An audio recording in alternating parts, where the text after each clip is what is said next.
Good morning, ZBrush Live. All right, welcome and good morning. Unless it's not morning where you are in the world, in which case, good day to you. Yeah, just excited to get started today. All right, so I did a poll on my hey Anna, how you doing? Anast? I actually don't. I'm not sure what your how to pronounce your name. If it's Anna or if it's Anna, if it's Anast or. Anyway, good morning. Hello. Yeah, I am excited to get started. So this little pigeon guy that you see right up above me, it's one that I sketched. I don't know, a few weeks back.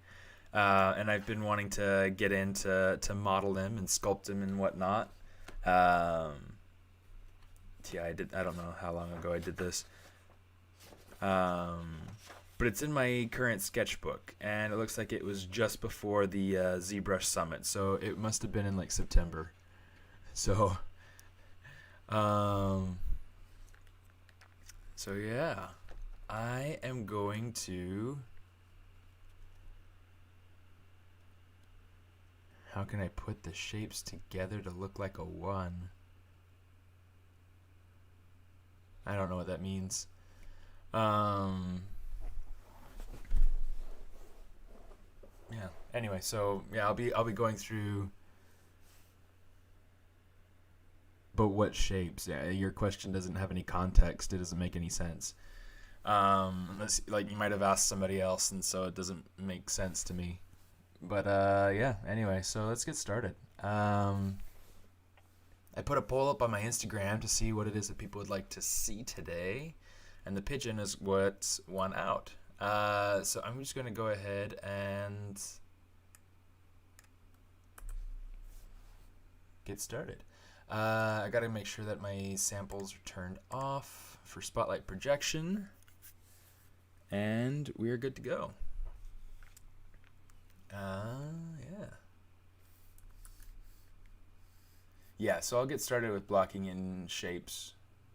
Oh, that's interesting.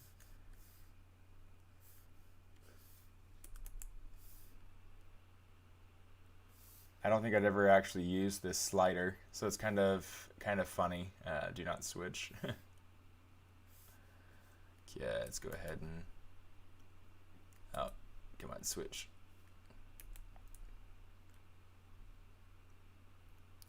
My gosh, I am off to a good start today. Okay. So the idea of what I want to start, I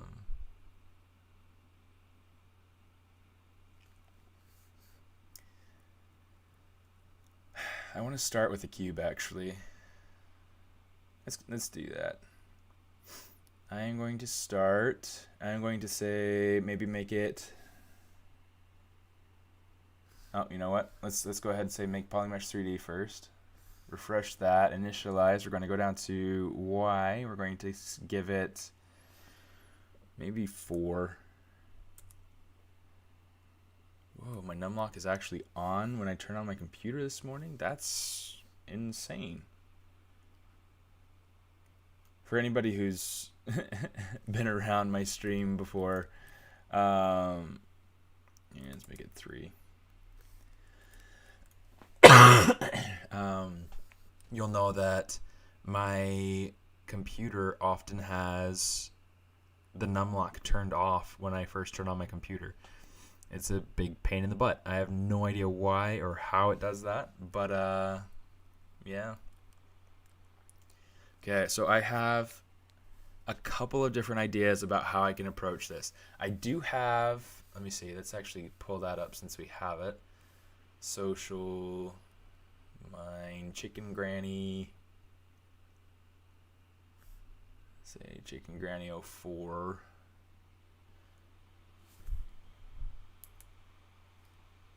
I do have this little chicken right here, which is actually a really nice starting point.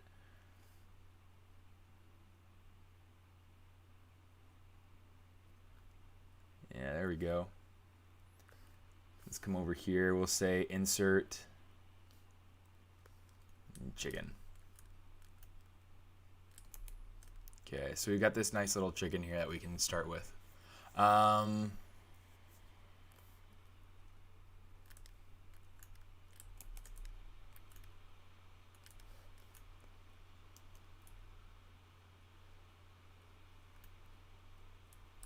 It looks like I might have actually sealed. Oh, no. The beak is open. Okay. I would have to go through and kind of fix the inside, but yeah, so anyway, we have some topology here that we can kind of reshape and whatnot once we're ready for it. Since we don't want everything,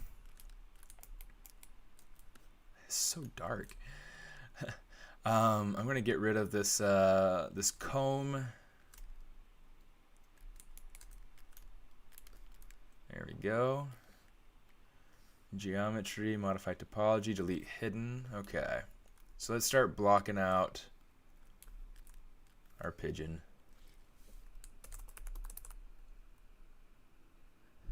Want to become famous.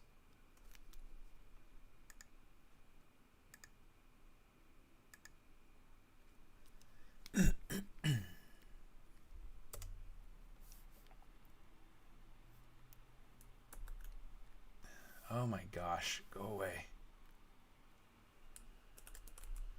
Pigeon 01. We will go back over into Candyland. Yeah, it's just kind of, not Candyland, sorry, the stairs. Characters. Pigeon 01. All right. Whew. I need to turn on some music. Yeah. Oh, I did ban them. Yeah, I whenever I whenever I see those sorts of things, I try to go through and just ban it. I don't know if it stays in the chat. It doesn't stay in my chat, so I assume it's being gotten rid of. One of the things that's kind of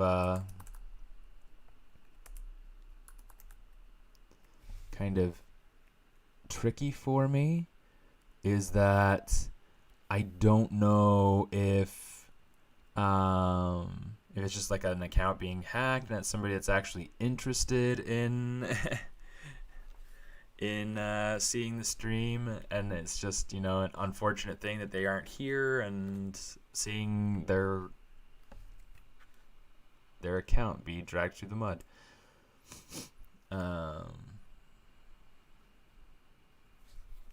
Yeah, it seems to always happen like at the beginning of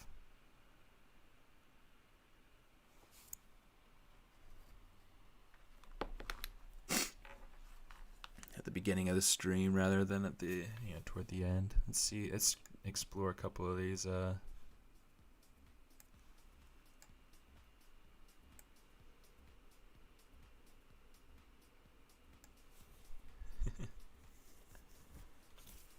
It's kind of weird. Let me see, just to make sure that it's not.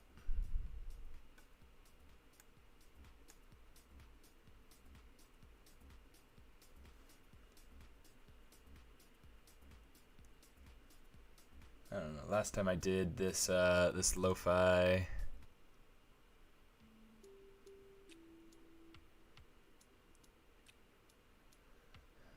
upbeat dance is usually pretty good.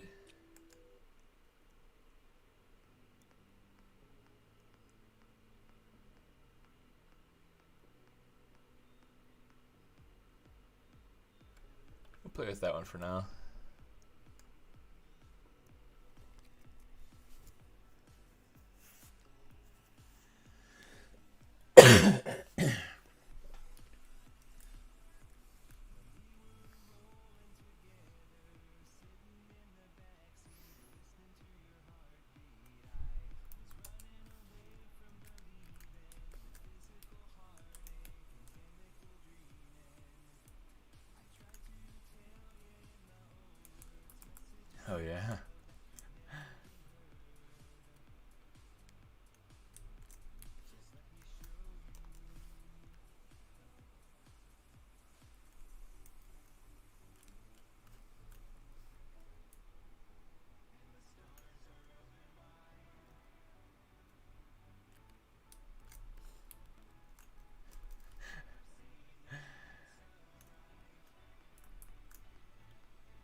I could have guessed.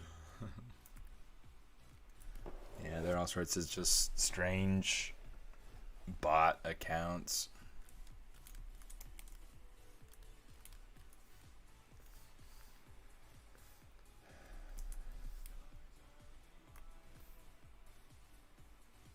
I'm just going to shrink this down a little bit.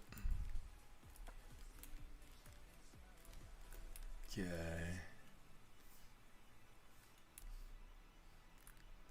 Alright, let's see. Now, one of the things that I thought would be super, super funny, well, just thinking about it just now, because there's not really a whole bunch of room for these eyes in there. It may end up actually being like one single sphere that you can see on both sides. Let me see.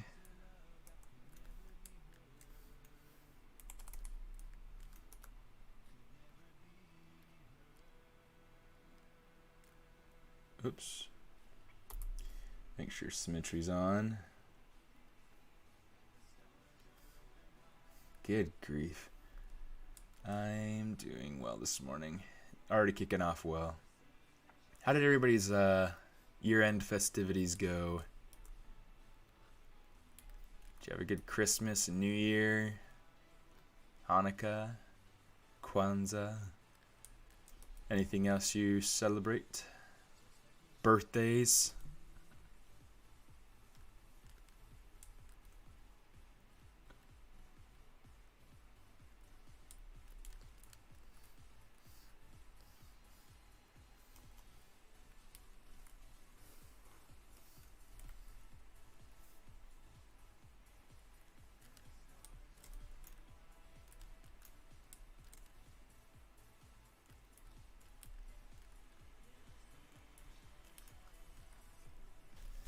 Yeah. Well, I mean, the other thing too is that if I wanted to be able to really animate the eyes, I have a couple different options. I could go through and have like a piece of geometry that floats on the eye itself, or just have kind of a multi-layer thing that kind of, you know, whatever. Or I could have it be an animated texture. There are all sorts of funny little things that you could do. Let me see.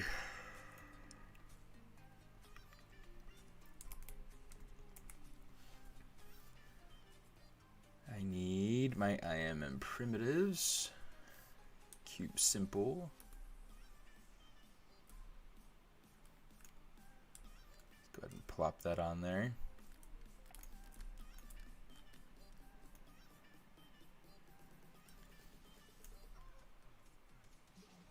Uno, dos, tres.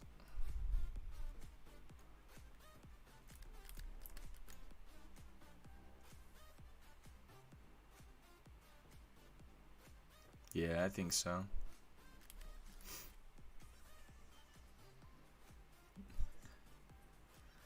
Specifically for these guys. Yeah, let me see. I'm trying to think about how to go about this.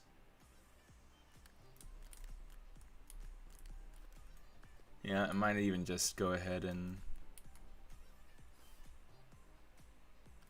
let's pull this guy in here.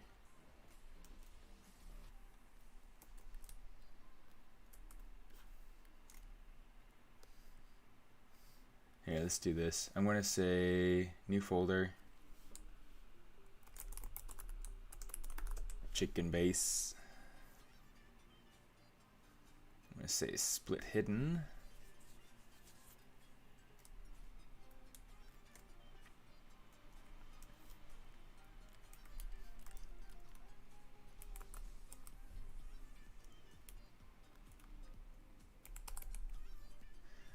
So I recently started listening to the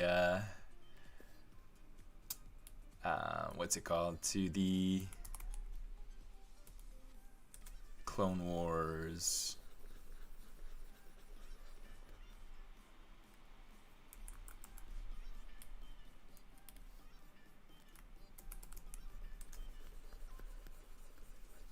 It's not my favorite. In fact, it kind of makes me feel like I'm missing like half the story. Star Wars is Star Wars: Clone Wars.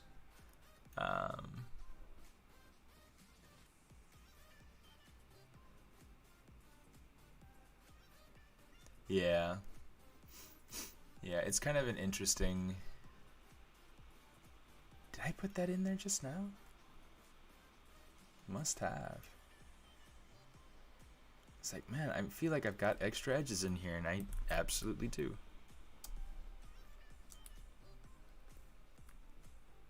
Look at that. That's so much better.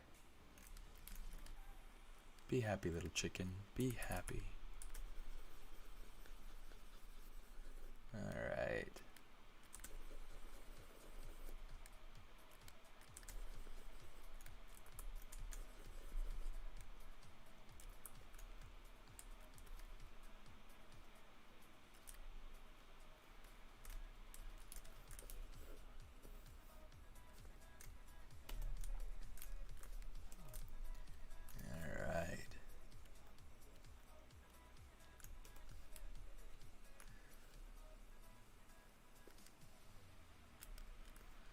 See, now this looks a lot like the other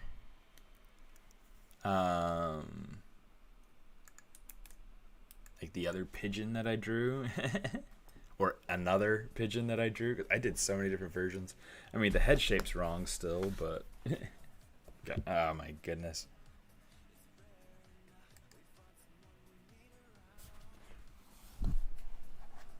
Let me see, which one is it? There we go. Yeah, this is kind of different.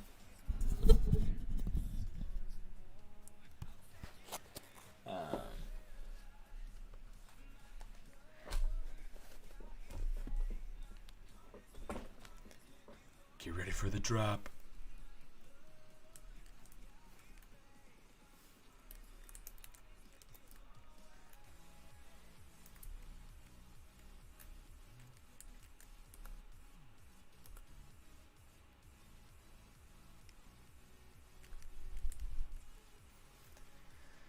Let's lower the intensity there.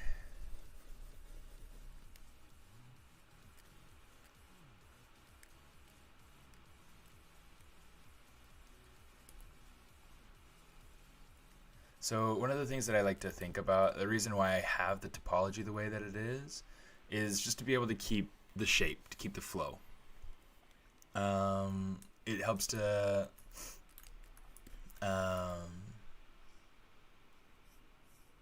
sorry, my mind is like jumping around a lot in different ideas and different themes and whatever I'm trying to think about and getting something done.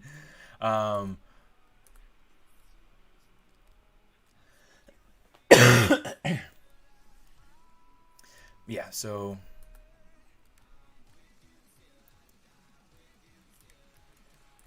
fact, I'm going to go ahead and kind of duplicate this, do this as a different version.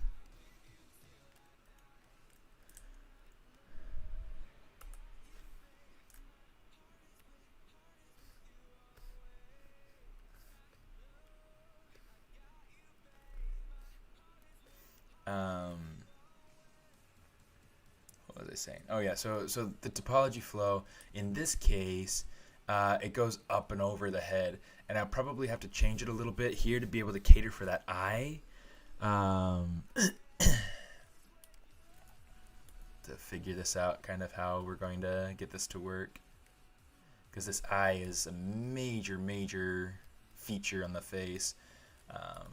And then the way that the beak goes has to go down quite a bit. So we're going to probably have to change the flow here to be able to make it so that it flows more this way rather than, you know, flowing down.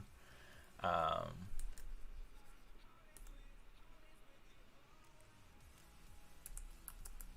let's start this now. Let's go ahead and say delete single poly.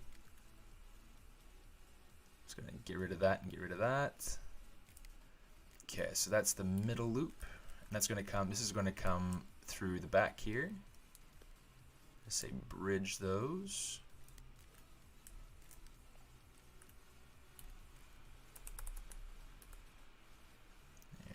pull this down.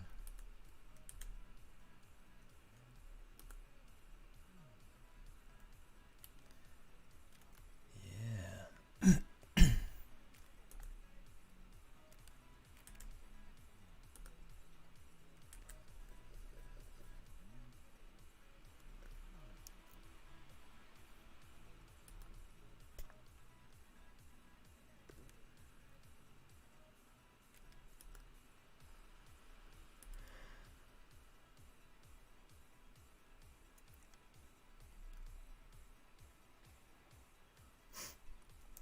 Okay, I know how I want this to go. I want this to go out the back as well. Okay, so let's do this. I'm going to put in an edge loop here. Then I'm going to say bridge edges. Boom, boom.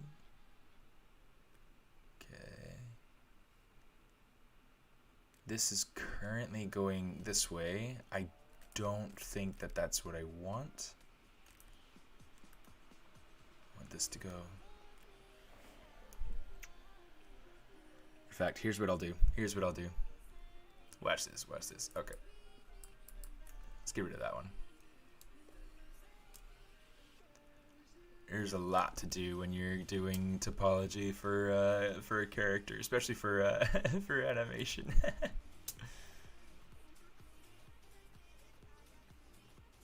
Just to be able to kind of think it through, I'll probably add in an extra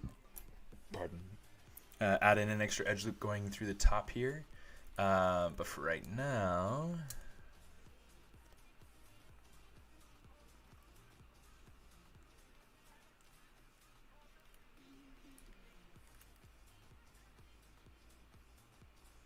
I kind of wish that this loop, instead of going up through the middle, I wish that it was kind of going around the back.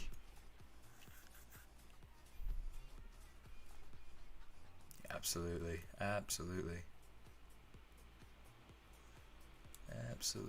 Yeah, I mean, different platforms are going to have different needs, different restrictions.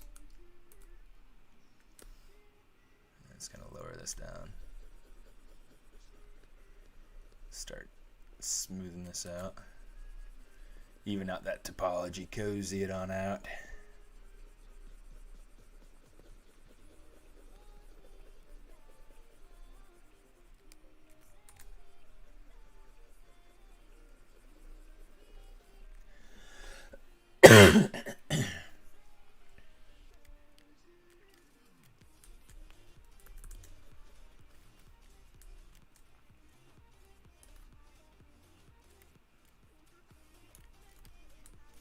Okay, now the beak is very obviously, the wrong shape. Did I attend any school? Yes, I did. I went to Brigham Young University. I went through their animation program. And currently, I teach class. I teach a class at Noman. I teach the stylized characters class there. So super cool. I really super enjoy what it is that I do. And yeah, I actually offer a self-paced course for anybody who's interested in checking that out. There's actually a link that you can scan with your phone over to the far side over there. So yeah, really cool. I really enjoy what I do. It's good fun. It is good fun.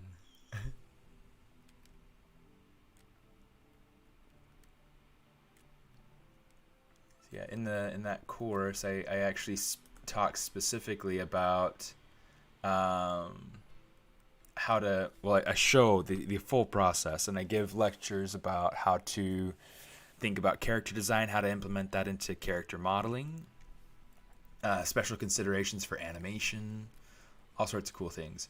And it's all geared toward making sure that you end up with a very... Ooh, I hope this didn't seal itself together. I'm just going to open that up a little bit, just so I can make sure that the beak doesn't like weld itself shut, because that happens sometimes. Yeah, special considerations for animation, things I wish I had could have learned from someone when I was learning, you know. Kind of a pain. It's the world that we live in. But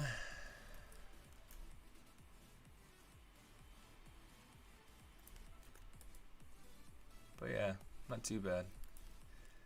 Tried to make that stuff available.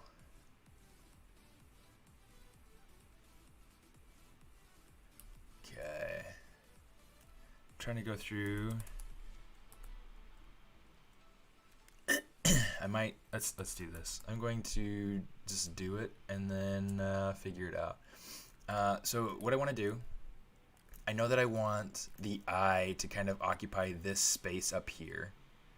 And I need to work on some form things through here. The body is pretty large.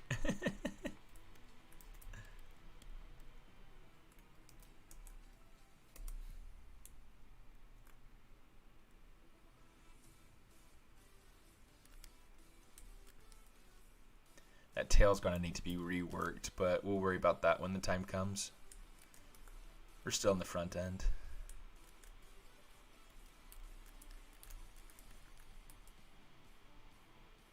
Let's try to make this so that it's more uniform in its shape.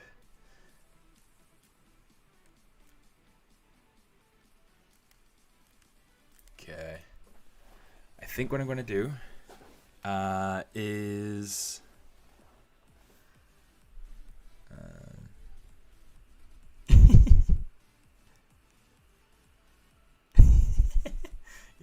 yeah. Thanks, Storm. Hey, Alex, how you doing? Hey, Sordos Morelia. How are you doing?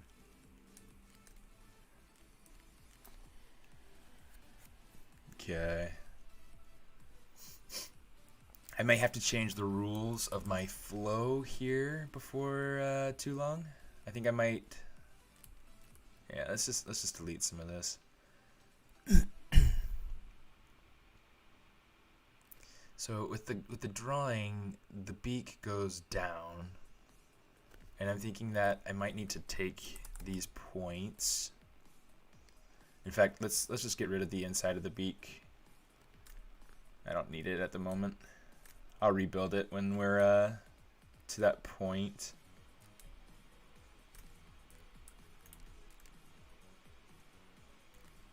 And let's do this. Delete hidden.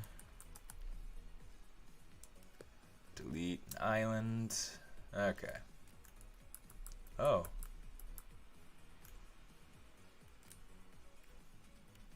Okay, here's what we're gonna do. Delete polygroup island.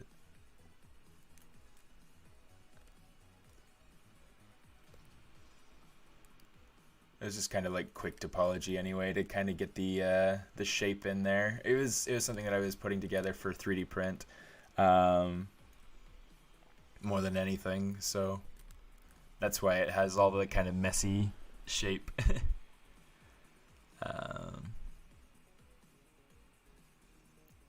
Thank you, Anas. Thank you so much. Can you send me a link to your work? Yeah, sure. I may or may not be able to like look at it. Specifically, I won't be able to look at it on the stream. I try to take the stream time to be able to actually get some personal work done. Because otherwise, I have a whole bunch of other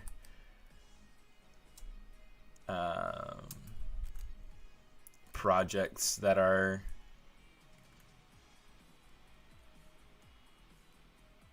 awaiting my attention and whatnot.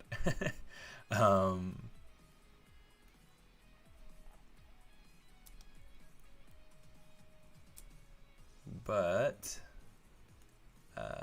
yeah, I mean, there's a possibility I could take a look at any of your links.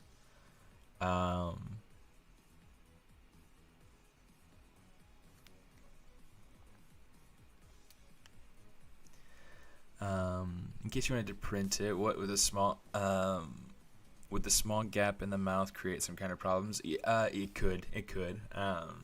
So like for instance, when I did have it printed, in fact I don't think I have it here immediately available. Give me just a minute. I have one.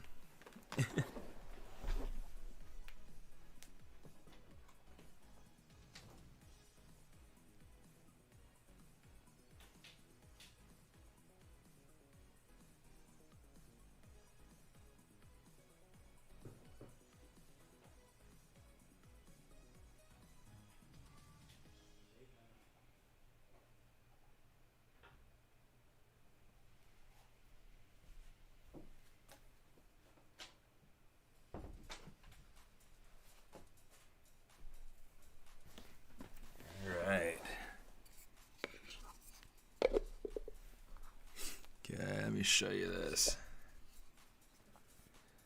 Okay, so I've got him right here.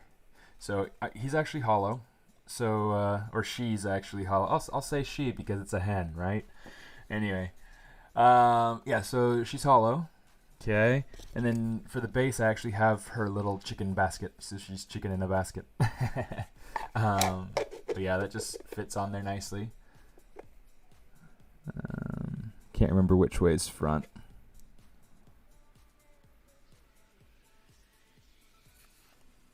I was pretty sure I had marked an arrow on there, but maybe I didn't. Anyway, so she just fits into her base like that, and she just sits in her little basket. So yeah, anyway, so the end result for this chicken, the inside cavity of that mouth was actually taken out, and I ended up bridging the top half to the bottom half. And that gave me the opportunity to have a really, really solid piece a solid piece to be able to work with. I didn't have to worry about any print failures or problems, and it was great. It was super cool. It turned out nicely, and yeah, it was exciting. The project I did this chicken for was actually a draw this in your style that I did for my own Instagram channel like a few years ago. Not a few years ago. It was actually a few months ago. It was like, when was this? I think it was the beginning of last year. But yeah, super fun. It's based off of a woman that my wife told me about. The interpretation of what my wife told me about this woman. It was just so funny. She said that she saw this woman with a chicken outside of the grocery store, and this is what came to my mind, is like this old woman sitting outside of a grocery store with a chicken, you know? And it's not what she saw, but it's what I saw from what she said, you know? It's just it was so funny. But yeah, anyway, so that's kind of one of the things that I do. And I actually just recently went through and finished topologizing her, so she's ready, you know.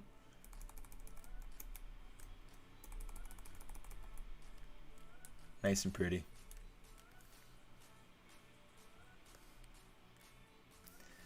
Yeah. Okay, I didn't just finish topologizing her. It was probably like a few months ago. I did just finish doing this though. Again, a few months ago. But whatever. We're not here to talk about Chicken Granny. We're here to talk about our pigeon. Okay, let's work on getting this head shape to be better. And we'll work on getting this beak kind of shaped out a little bit.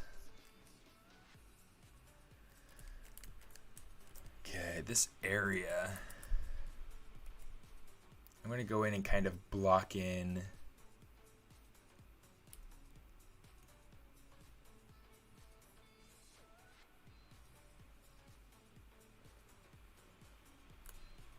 delete a poly. Okay.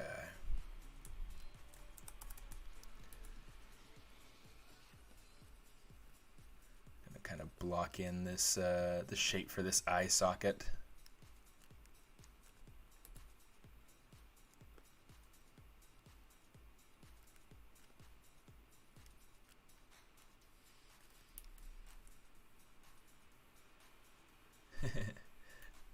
Yeah, I really enjoy breaking symmetry. Not when I'm creating a model that's ready for animation. I mean, like if I'm making a model for animation, it's going to be symmetrical until I have to break symmetry. Like if the character has symmetry or sorry, asymmetry or whatnot. But let's get rid of that loop just for now.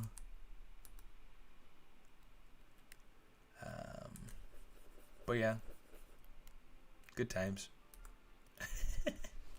In fact, a little while back, I was doing these team streams with Ana Carolina and Ashley Adams, a couple of the other streamers here. I also did streams with Pablo Munoz. And it was super fun because it's like we would go through and be sculpting something, and I was the one that would go through and take things out of symmetry, and people would be like, "Oh no, why'd you do that?"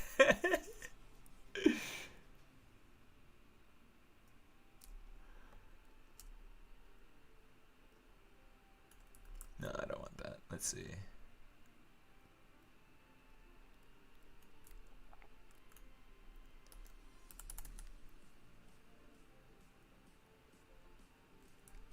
Going to need some extra loopage.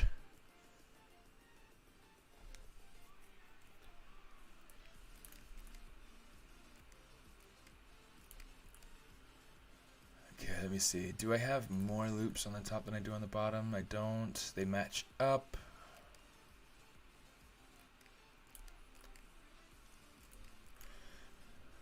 Okay, that should be fine. Okay. Okay, good. Okay.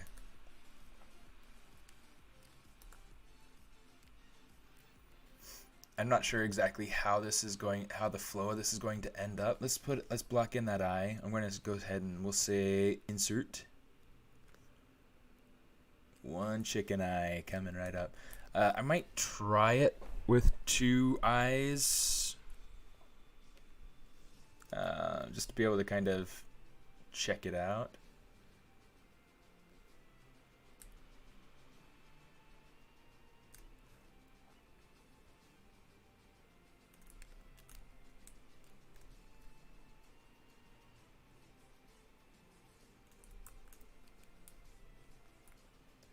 This looks like it's or sounds like it's a Pirates remix. It says 7 Seas. Yeah, so it's definitely a ripoff of Pirates of the Caribbean.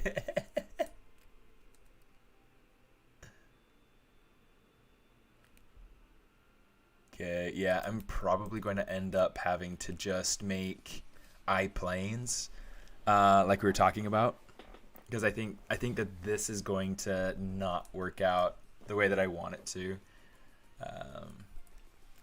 This beak is too long, it's too heavy.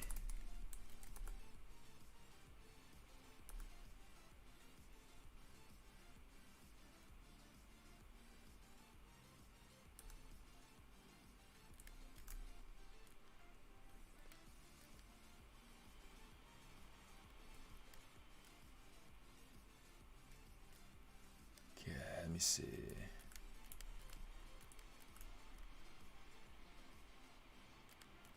I am going to get, oops, why did that happen? Let's get rid of these. Say geometry, delete hidden. Okay, yeah, so since this eye is not going to work for me, I am going to go ahead and I'm actually just going to flatten it.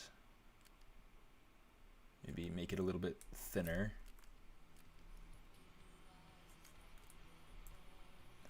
In fact, I'm trying to decide. Maybe I'll make it flatter this way.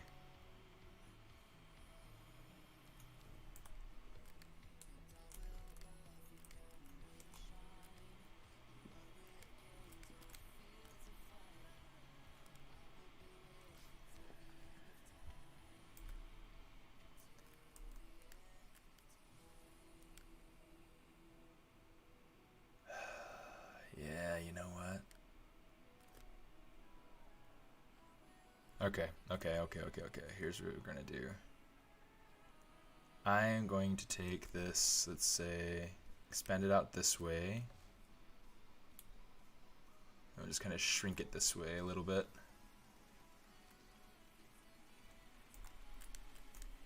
Alright. Now I just got to make sure that it's kind of sitting up in that head about the way that I need it. With a big brush. I'm going to take it and I'm going to make sure that I can kind of adjust that shape a little bit. I don't want it to break the silhouette of the head, or at least not very much if it does. I like that. I like the shape that that's making, but it's not really quite the same as my concept. So I'm gonna play with this just a smidge. Just a smidgen for this pigeon.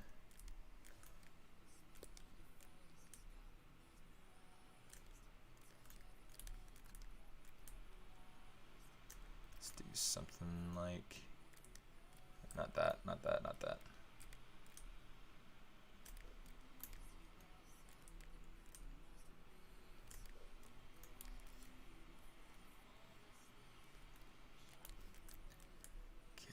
I'm just gonna go ahead and delete hidden. And then we'll go ahead and we'll say delete that hidden. What I can do then is that I can go ahead and I can take this piece and I can flatten out the UVs, probably in Maya because of the way that the tools work. Just go ahead and unitize it and make it so that it's perfectly square, and then I can go ahead and I can animate the pupil and stuff over the top of it.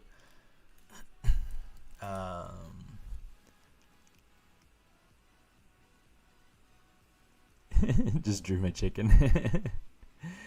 It's a fun chicken. I really like my chicken.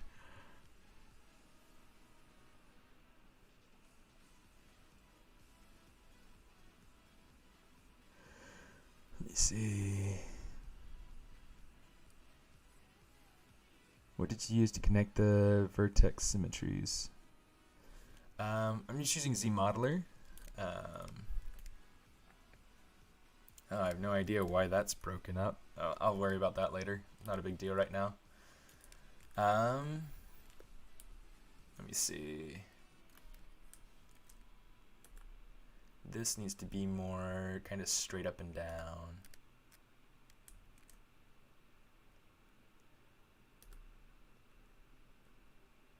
So I gotta ask, I brought it up earlier, but I gotta ask because it kind of drives me nuts.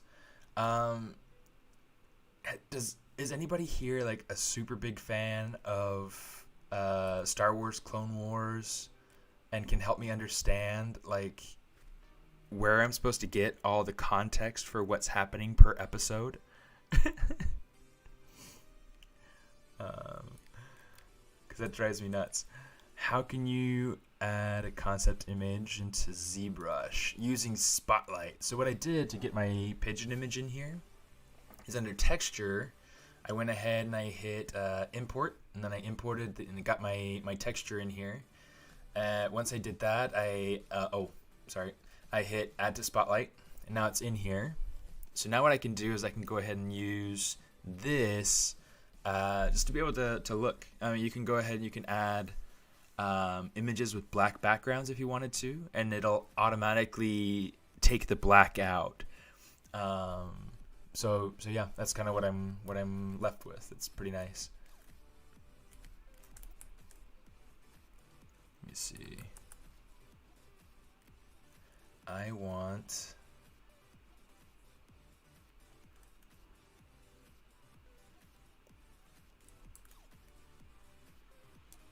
I'm going to say insert single edge loop right there.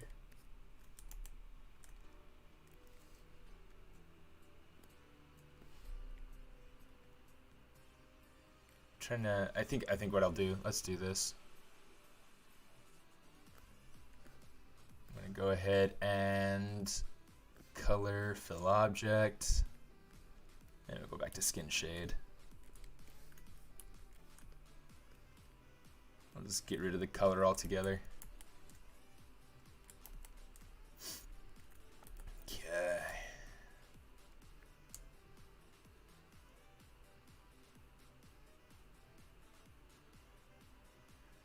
Okay, here's what I'm going to do. I'm going to say bridge these two together.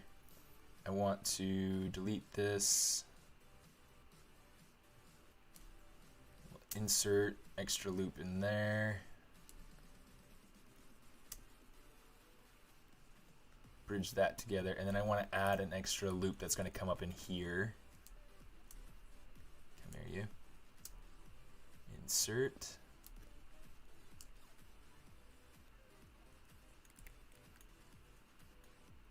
And then I'm going to need an extra loop that kind of goes around to. Let's do this. We're going to say insert.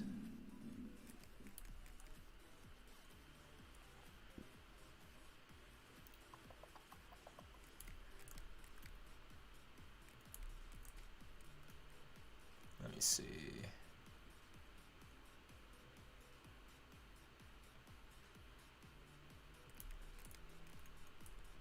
I'm going to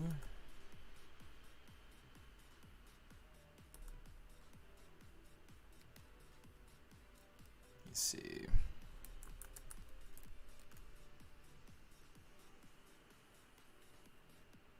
Let's go ahead and put this in here, just for the sake of being able to make sure that I have this flow right here. Shoot. Let's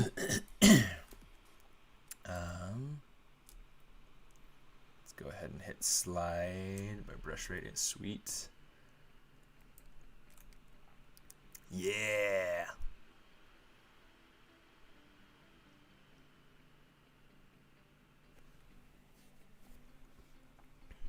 Yeah. Yeah, you can also use Pure Ref, and you can also use Spotlight. The reason I like Spotlight better is that I can turn it off really quickly and easily. I don't have to worry about weird out-of-program hotkeys. Usually when I use Pure Ref, I actually hold it off to the other screen. It just makes it a lot easier for me. Let me see. The thing that I know is there were a bunch of episodes that were meant to be standalone episodes, but then Lucas later decided to make prequel episodes for them. That's dumb. Because it's not very, I don't know, it just doesn't flow. Like I really like one of the worst things for me in film and series is nonlinear narrative. I feel like it's so rare to see nonlinear narrative work out well, and it drives me insanely nuts.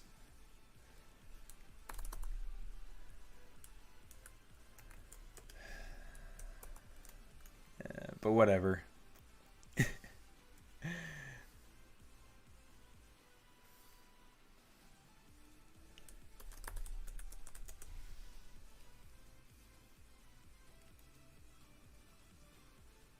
See.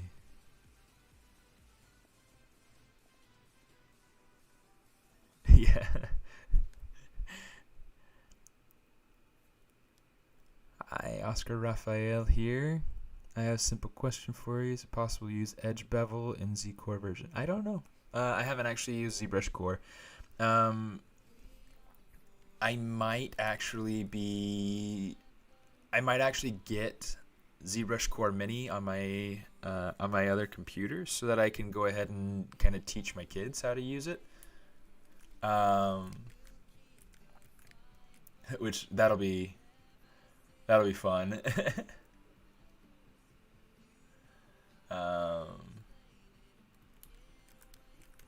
Okay, so this is going to be a 5-point. This is going to be 5-point.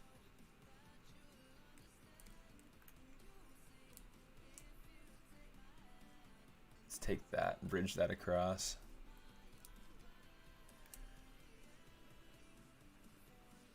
Which I might make a video series, like maybe even just a couple of videos about teaching my kids how to use it. But it should be fun.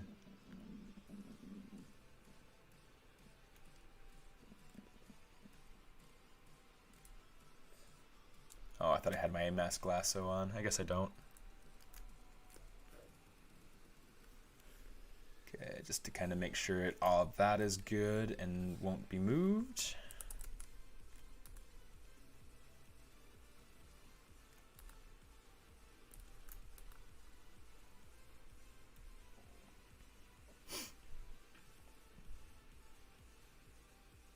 No, but I don't know about the core version. I don't know about core or mini, so I can't really offer any advice there. You just have to check it out. If you do you run core? Is that what you have? Oscar.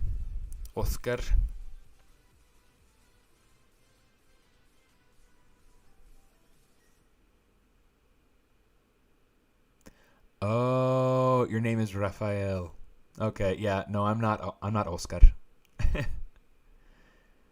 Yo hablo de español. Soy más guapo que él. No. But no, it's yeah, I don't run ZBrush core. Yeah, I'm Steven Anderson.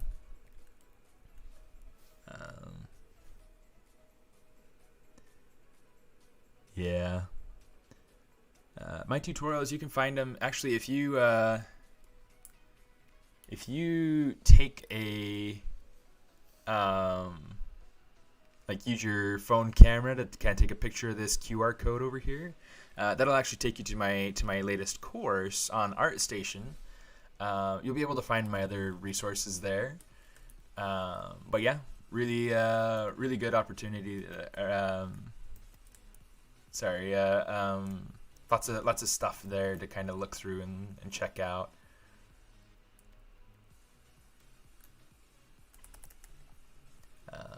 That's where most of my stuff is at.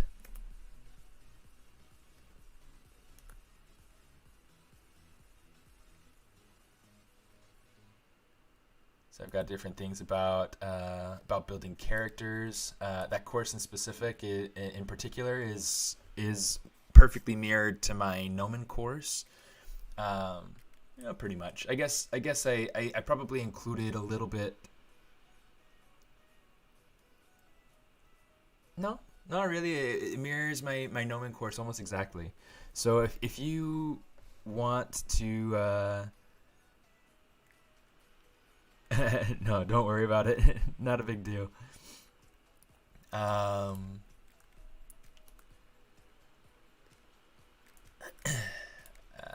Yeah. So I mean, if that's something that you're interested in and you're wanting to kind of check out how to create characters for animation, then that'll be a great resource for you.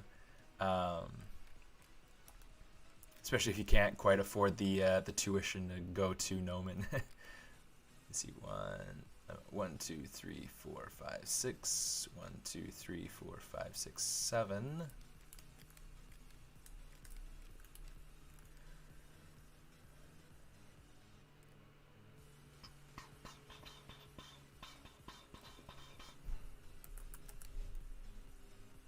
Let's put that in there like that.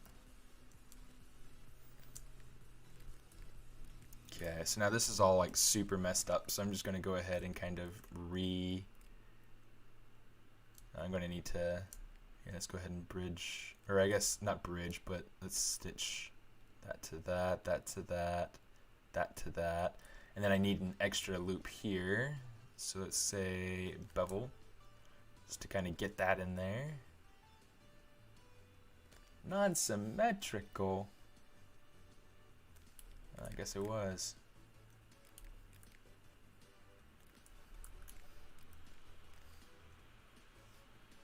Man, I hate it when that happens. Okay, so deformation, mirror and weld. That way I have the side that I want to keep.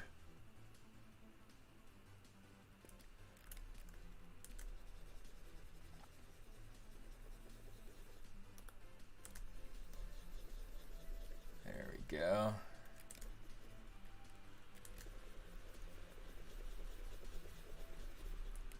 Smooth that out some.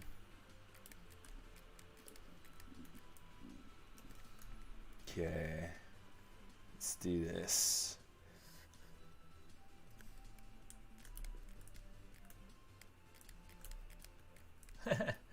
I got rid of my...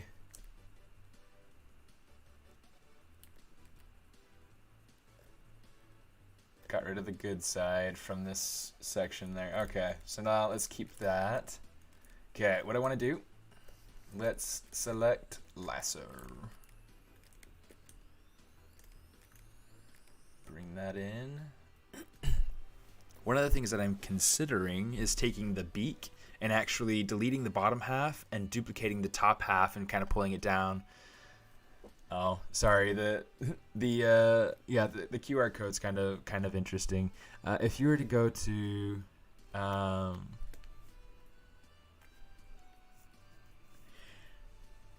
yeah, I'll make the inside of the beak later.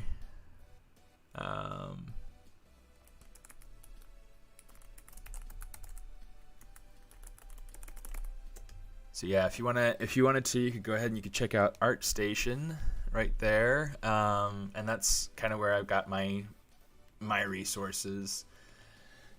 I'm also working on building out my website, which doesn't really have a ton yet. But I mean, it's got like some portfolio things and a couple of brushes as like a bit of a test, if you will. Uh-oh, did it just quit? I think ZBrush might just have quit. Ah, dang it.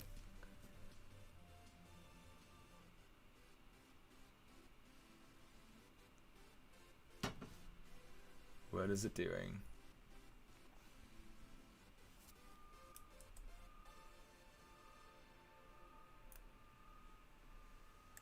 It's what I get for posting. Maybe. Shoot. Just close the program. Just go. Oh well. Whatever.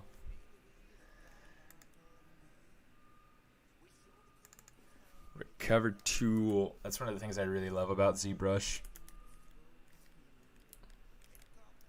Something about Mr. Rogan's pool.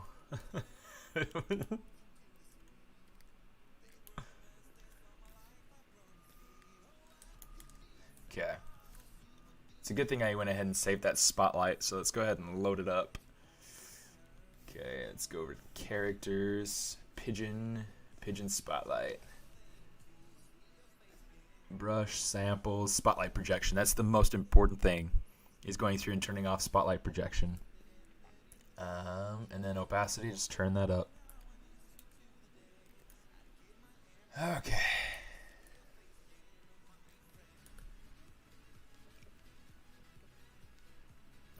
You know what? I think I want this portion of the eye to be down a little bit further. I want it to come down into this section right here. So, here's what we're going to do. Let's go ahead and say bridge. Come on.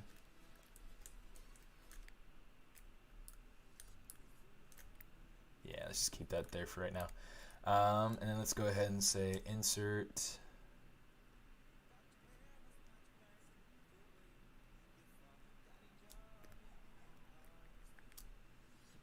Your father got a job in Empire State.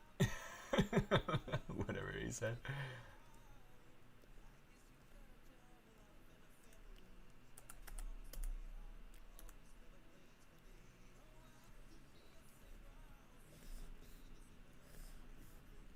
Okay, let's bring this up.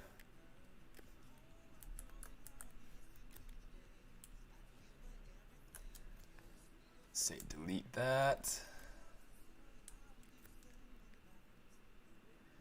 Now, one of the things I'm going to need to do is take this and kind of push it up. So, I'm going to have to...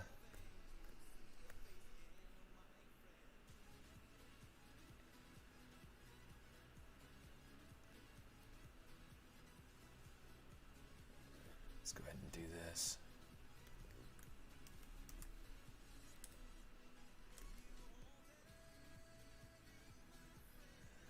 That'll be better.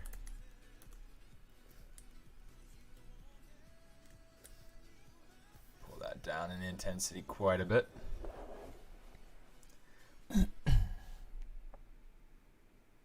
Thanks, Jefferson. Wonder if ZBrush is available on Linux. I don't think it works on Linux. I know that at DreamWorks, we did have both the Linux and the Windows, but we only had ZBrush on the Windows side.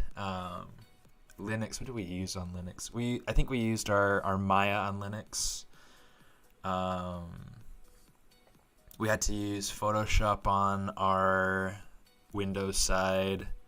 Yeah, I think ZBrush only works with the Windows. The nice thing about Linux is that it's a lot lighter. The hard thing for me about Linux is that it's a lot lighter. It's kind of tricky how much more technical it is. It makes it a little bit more difficult for me personally. I need to get back into kind of learning things like the terminal and things like that. I had to think about what it was called.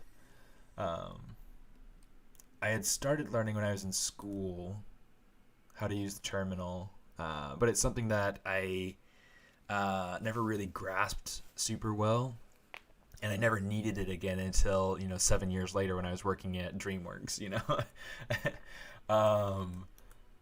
So it was I had to kind of try to start picking it back up, and fortunately we had awesome trainers at DreamWorks like Sir Wade. If you guys know who he is on an Instagram or on what's it called on YouTube, he's got a YouTube channel. Talks about a lot of different a lot of things about the industry, but he also talks about shows demos about different tech things, and he's brilliant. He's really, really good. I really super appreciated being able to learn from him while I was at DreamWorks.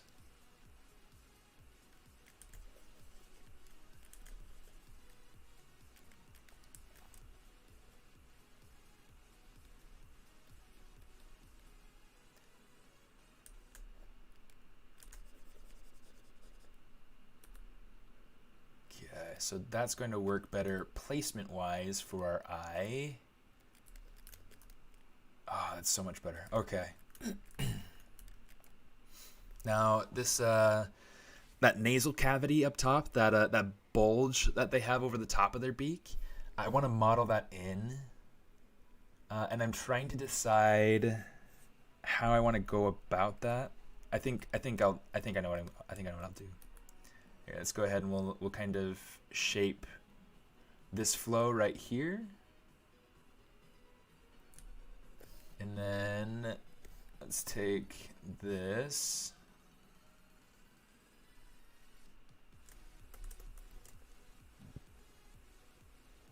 Mask that out. We'll start with this.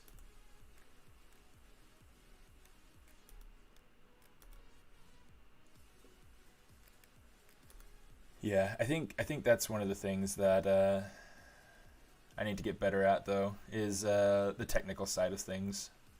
Yeah, so one of the things that I've started trying to learn more in my in my spare time, things like rigging, different little rigging principles, and it's kind of slow going, but it's it's starting.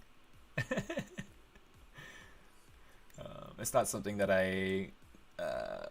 I dove into well enough while I was in school, which was my big mistake. Because I had resources then, I had time then, things like that, and so I needed to. Yeah, so this is not a chicken. This is just pigeons.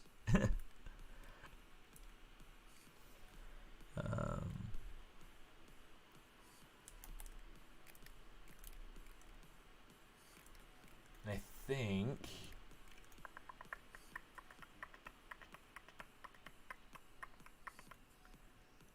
Okay, here's what I'm going to do. I'm going to take these pieces going to say inset, polygroup island. Oh, and one of the things from the new ZBrush that I need to turn off, you see this? This is this new equidistant bullcrap. No, this is I really don't like the equidistant stuff. So, you know, in order to kind of just get rid of that, you just have to come down here and just turn it back to standard. Or you can turn on legacy, you know, either way. Either one of those is going to work just fine. And the other thing you have to do, go into preferences, down to geometry, and turn this Z modeler welding tolerance down. Otherwise, if a point gets too close to another point using Z modeler, man, this is getting like too loud for me in my ears. Oh, cool. I can turn it way down for myself, and you guys can you guys get the same volume. That's great. Yeah, so the equidistant really kind of just drives me nuts. It's not helpful to me.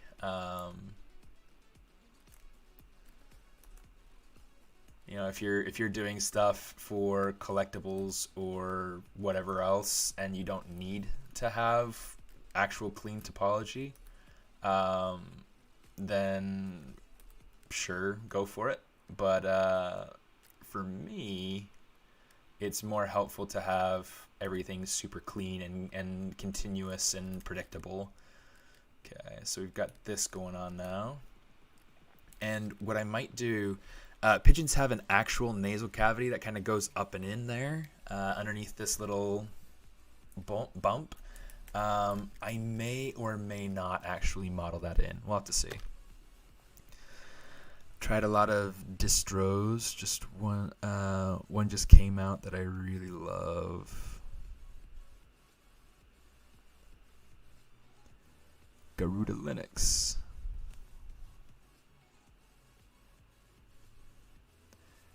Shared about timetable for this comp work.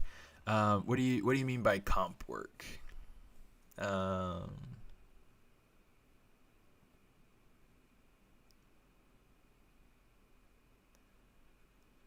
So the reason I don't want to have a separate mesh for the bulge is because in real life that bulge is connected to the beak, and so it doesn't make sense to have a separate bulge.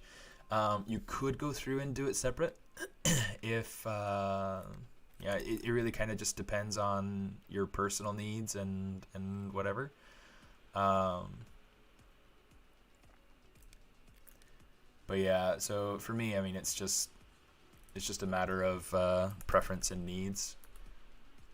I'm going to take this back, and then I'm going to take this out. Take this back.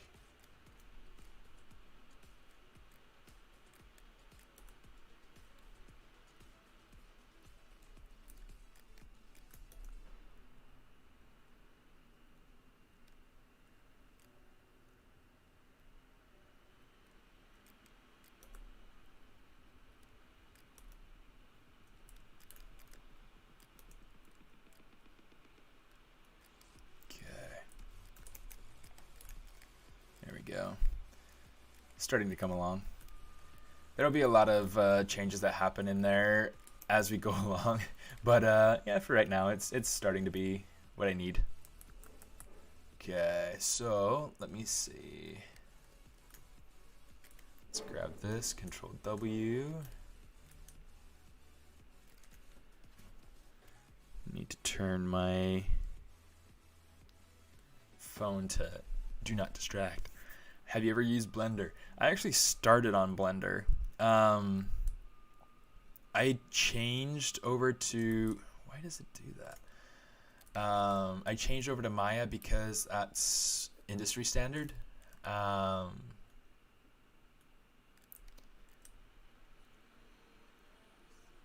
And yeah.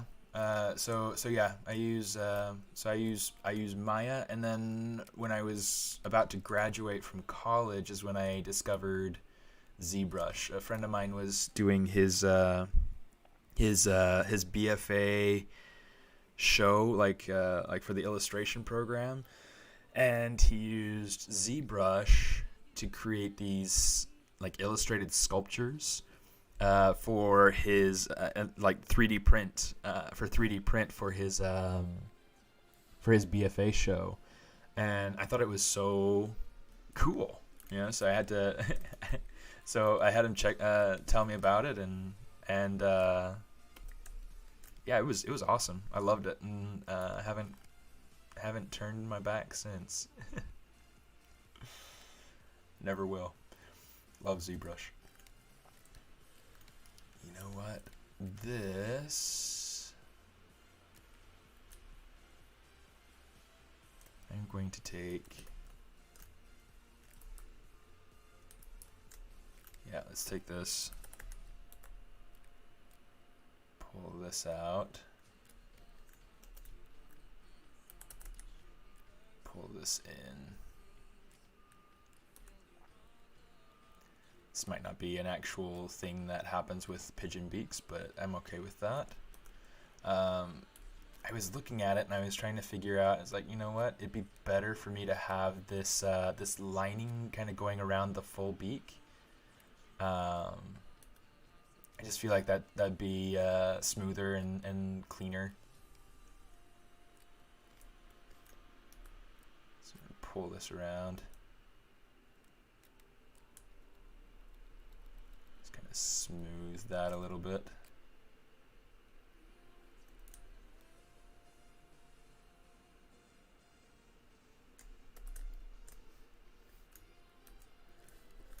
Nerds, come on. Yeah, let's do this. There's this thing, you can say mask edge loop partial, and you can mask it. That's super helpful.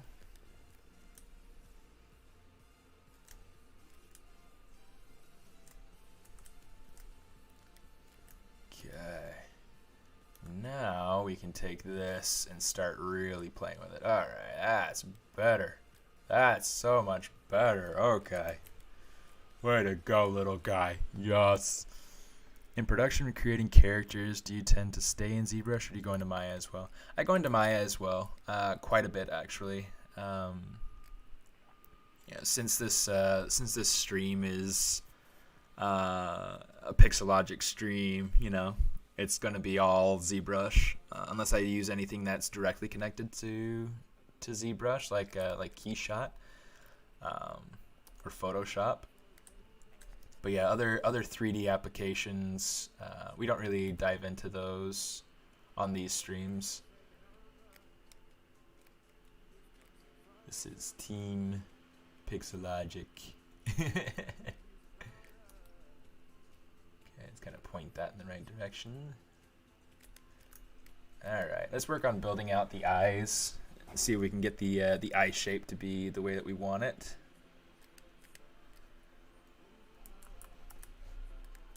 Okay, so the first thing I want to do to be able to build out these eyes is I want to start bridging the top, the top to the bottom.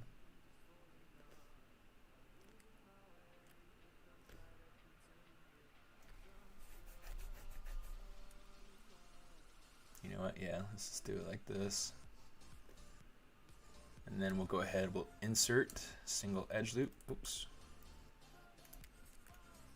then we'll stitch that to there. Stitch that to there. Inset polygroup island.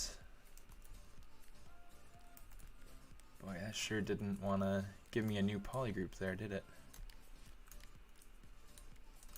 Here, let's do this. Just kind of paint that. Give me a polygroup, single poly. Let's say, yeah. Okay, that's a mess.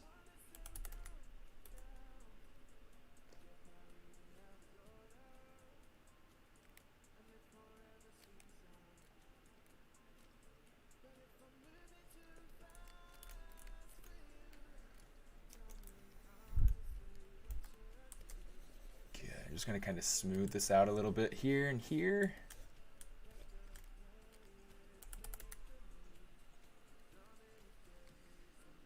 Okay, so now the whole point of this particular section, in fact, let's go ahead and we'll get rid of this. Control W just to make sure that's its own thing here. Okay. The whole point of this section is to make sure that I have the flow happening around the eye the way that I need it. So what I'm doing is I'm using that pink loop. I'm establishing this flow going around the eye so that the eye can have a good closing sort of flow.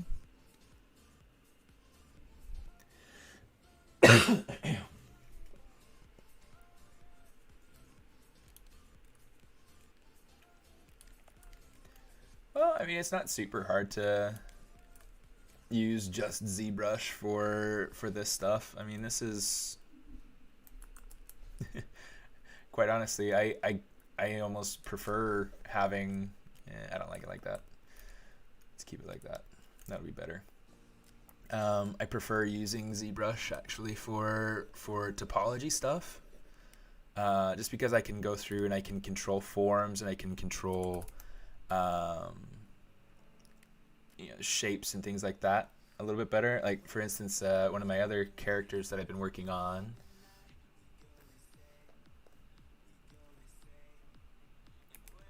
I just finished doing some basic topology for the face yesterday.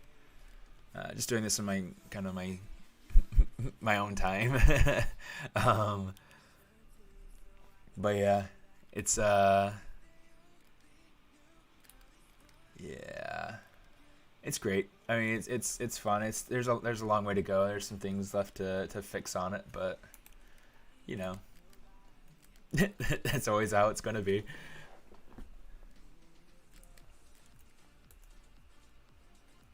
Let's see. Let's go ahead and pull that down. Pull that down.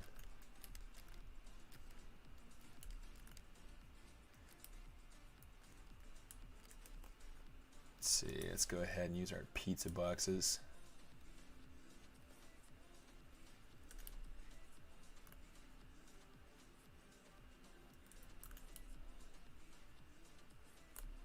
Let's go to home. Oh, hold Alt, hit home. Just gonna kind of scale it in a little bit.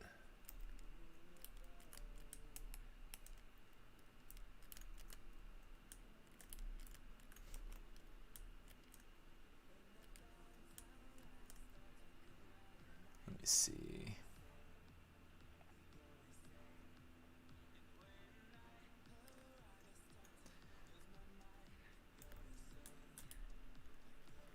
I'm just going to delete this. Okay. Sorry about that.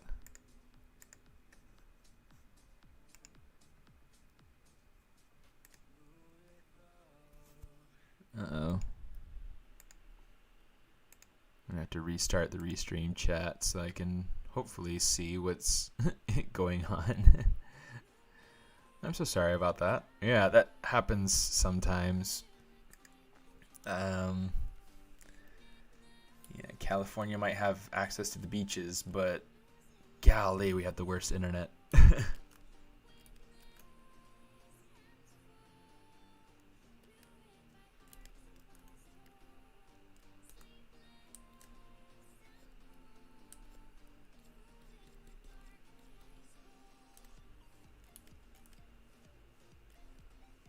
Hopefully you guys are all right. Hopefully you guys are still there.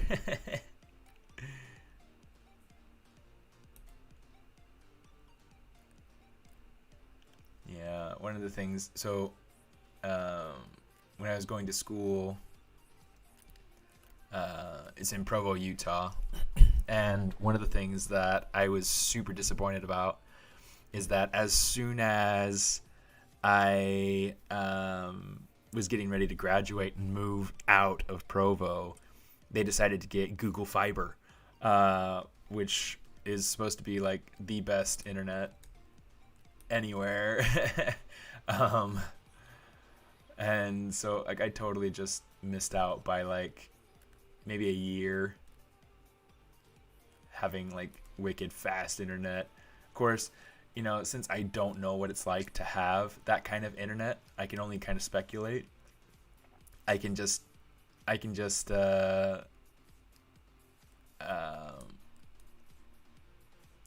pretty much yeah, I just kind of speculate to the fact that I would probably not be satisfied with any other internet ever in my whole life after that. Let me see, que es esencial aprender para hacer buena escultura y modelado. Bueno, de la escultura es esencial saber de la forma y saber cómo observar para ver realmente qué es lo que pasa con un diseño. Por ejemplo, con el diseño que tengo aquí a la izquierda, aquí arriba, es un bosquejo que yo hice, así que yo comprendo un poquito de lo que pasa con la forma, pero uno tiene que preguntarse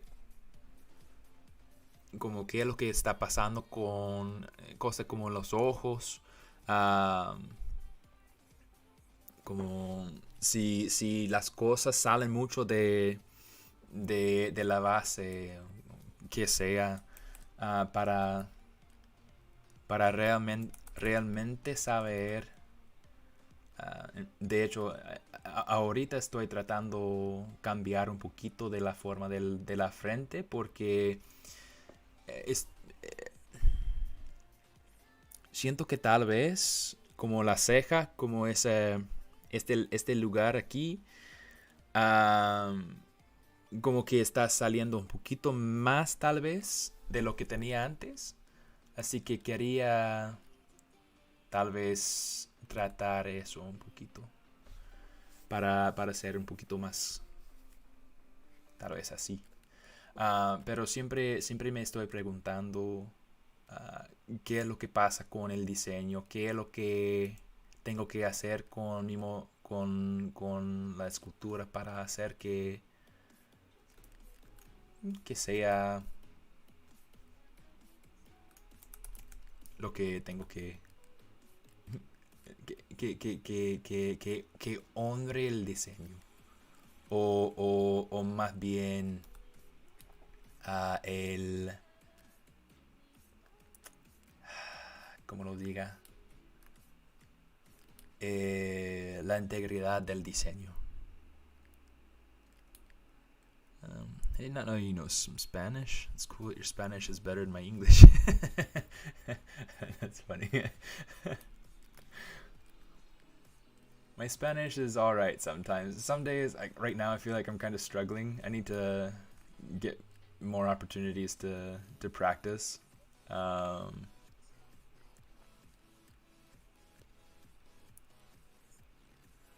It's been kind of hard. Usually, like I'll be friends with maintenance people and people who speak Spanish. My in-laws speak Spanish.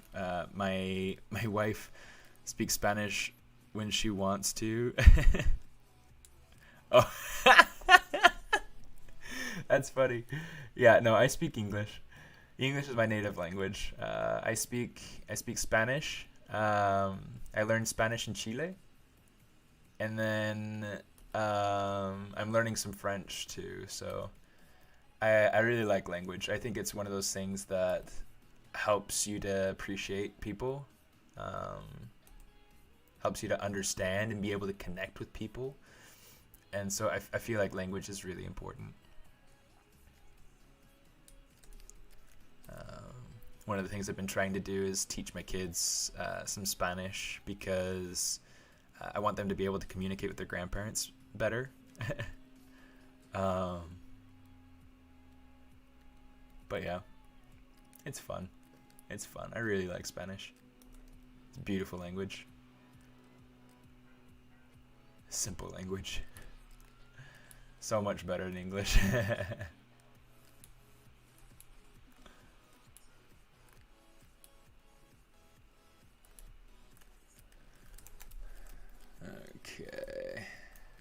I'm not liking that.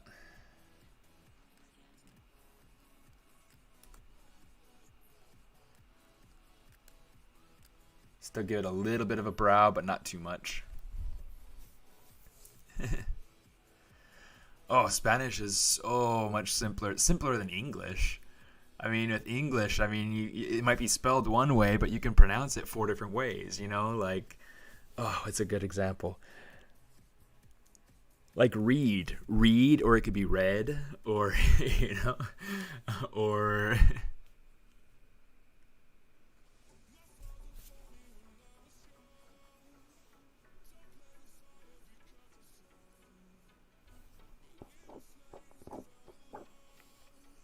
What do you speak, Storm? But see, the thing about Spanish grammar is that Spanish grammar is so simple. I mean, if it's spelled one way, that's how it's pronounced. You know, you don't have to worry about like guessing about how it's pronounced. If it's spelled one way, then do we need to learn Spanish to be a better 3D artist? It always helps. Portuguese. Yeah. Portuguese is tricky. Portuguese is one that I struggle with. I've tried learning a little bit of Portuguese and I am terrible with Portuguese. But back when I used to do streams with Pablo Munoz and Ana Carolina, they would go off in Portuguese a little bit. And you know, I can follow along because it sounds kind of similar sometimes, and you know, because of words that I know in Spanish and French, I can kind of pick up on some things. But there are so many things that are just so different, like menino. I mean, it's like, yeah, Brazilian. Yeah, not Portuguese, but Brazilian Portuguese. Um, although Pablo, he does know some people from actual Portugal, you know, so you know, he has some Portuguese background. But yeah, in fact, I think that he said that he had a roommate from Lisbon or something. But yeah, there are some words that are really, well, like for instance, like in Portuguese, mulher is Spanish mujer. You know, it's a woman. You know, so it's kind of. Oh, I've met people from Portugal. In fact, I have a friend that learned Portuguese in Portugal. So I guess a couple of friends that learned Portuguese in Portugal.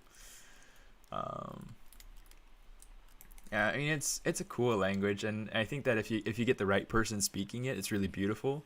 It's one of those things though that's really kind of hard for me to listen to because it is so different to me, and so it's like, I don't know. It's an interesting language. It's an interesting language. I need to get back into it though. Hit up Duolingo for some lessons.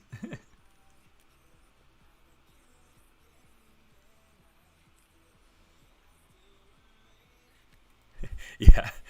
Well, Portugal is tiny. Portugal is such a small country, geographically anyway. I mean, yeah, really, I mean, the population is pretty dense in bigger cities, isn't it? I mean, obviously, you know, every big city is denser than countryside cities, but whatever. Whatever.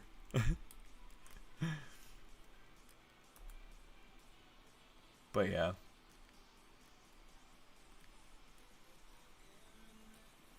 Yeah. Portugal is one of those places I'd love to visit though someday. Um, yeah, someday when I get to visit Spain and Portugal, I'll be able to comprehend. 11 million total. Huh. Hey, Mateus, how you doing? Yeah. So, yeah.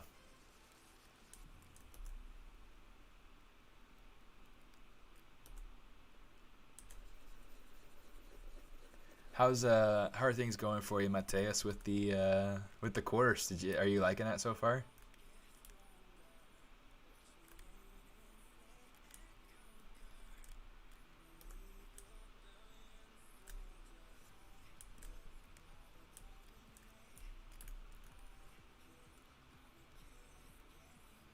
Yeah, I love to meet people too.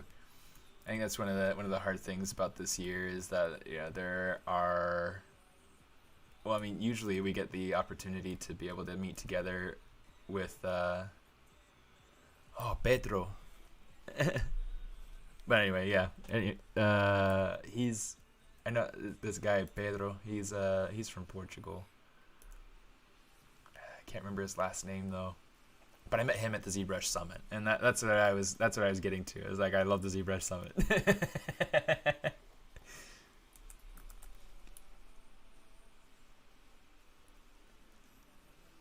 I missed that ZBrush Summit.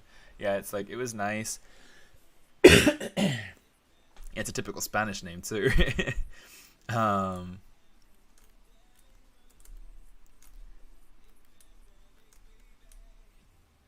but yeah, I mean, that's been kind of the hardest thing, I think, for most people, especially in our community, in the ZBrush community, is just how, like the ZBrush Summit is really like where we all get to see each other, and where we all get to be friends and meet our people that we look up to, or really get to learn and network and things like that, and we didn't really get that this year, well, this past year.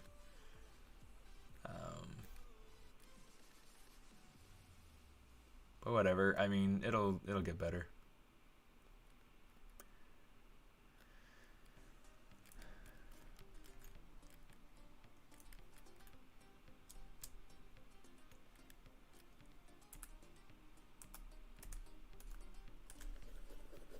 It'll get better someday, some way. Yeah, I do. I need to actually get back into Portuguese, because Portuguese is one of those that I find to be extremely helpful.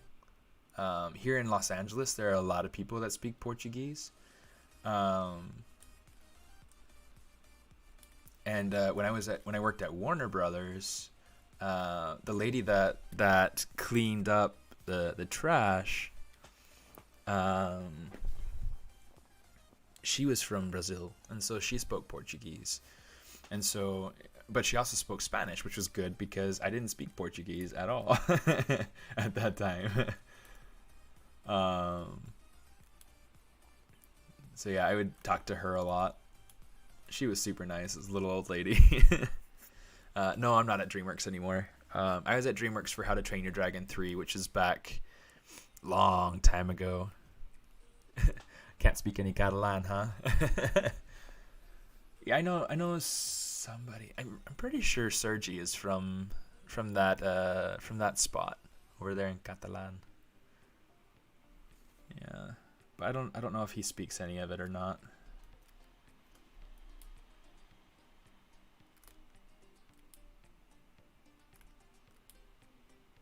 Sergi Cavalier.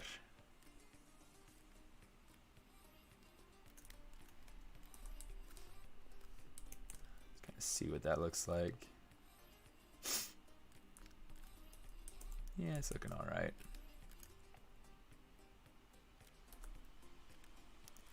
Here, I'm going to take this up, make this so that it's more level with the surface. I know it seems like we're kind of like noodling a specific area a lot, but it's just kind of part of the process. It's fun.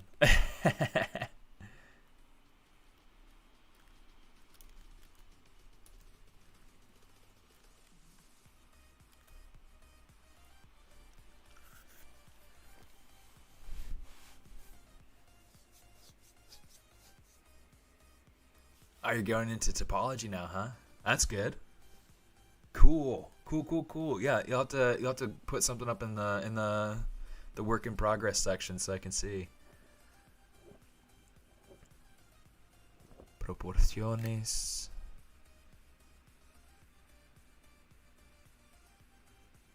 A ver. I think I totally lost track of some of these things. I'm not sure. I'm not sure what that's referring to. Learning Spanish with ZBrush with your host Steven Anderson. That'd be cool.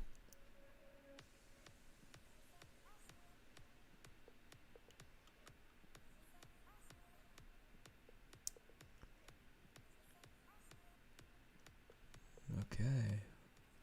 Wow, it's like their chat's actually way more active today than typical, so I'm trying to follow along and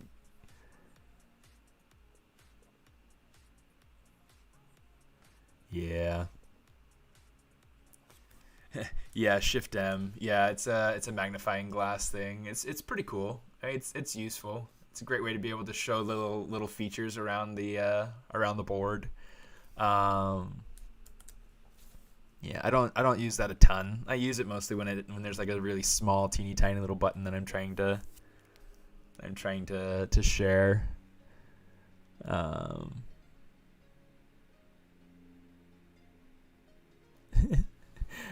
don't know how you can work on something and talk to people. Yeah, it's hard. It's hard, for sure. But it's one of those things. It's kind of fun. When you're working professionally, you kind of have to learn how to double task in that sort of way if you want to be social at all. Otherwise, you're sitting around other people for 8 hours at a time, and you don't get any conversation done. You don't learn anything about their wife and kids, or their husband and their dog, or their whatever it is that they that they have in their life. Their hobbies, their interests, where they went to school, where they're from. What they think about Portuguese, whatever. So it's yeah, learning how to work and talk is important.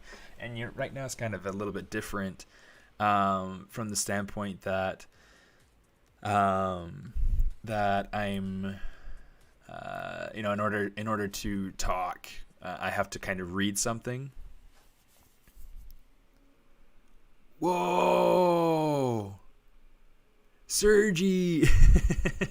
Hola, hermano. I didn't know that you spoke Catalan. That's funny. Okay. Man, you're gonna have to teach me, dude. Or maybe I'll just have Duolingo teach me. You're busy. Okay, let's kind of even these out.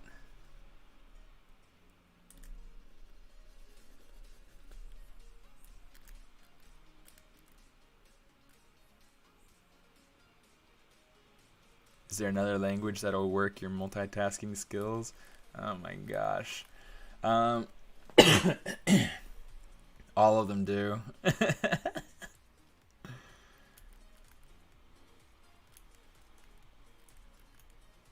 Okay. I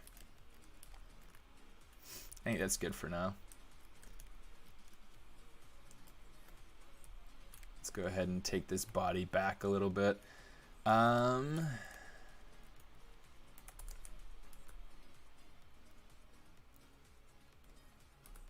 Start working on kind of fixing this rear end so that it fits in better.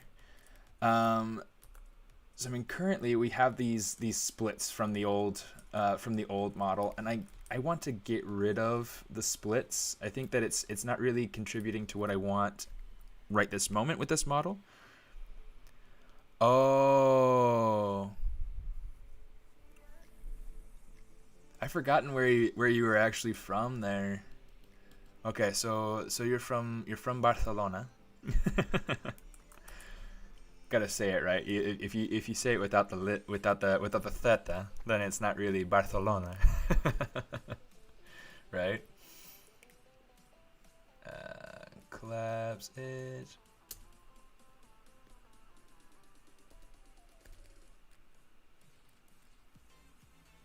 It's cool. Yeah, Barcelona is actually one of those places that I'd love to visit someday. And you know, if you're from Barcelona, I mean, it's probably one of those things that you're like, why? You know, some people are always just like, why do you want to go visit the place that I grew up in? And you know, it's just kind of weird. Because you know you're either bored of it or you're disenchanted or you know whatever. I think we're all kind of that way with places where we're from. I think that's why everybody moves to somewhere they're not from.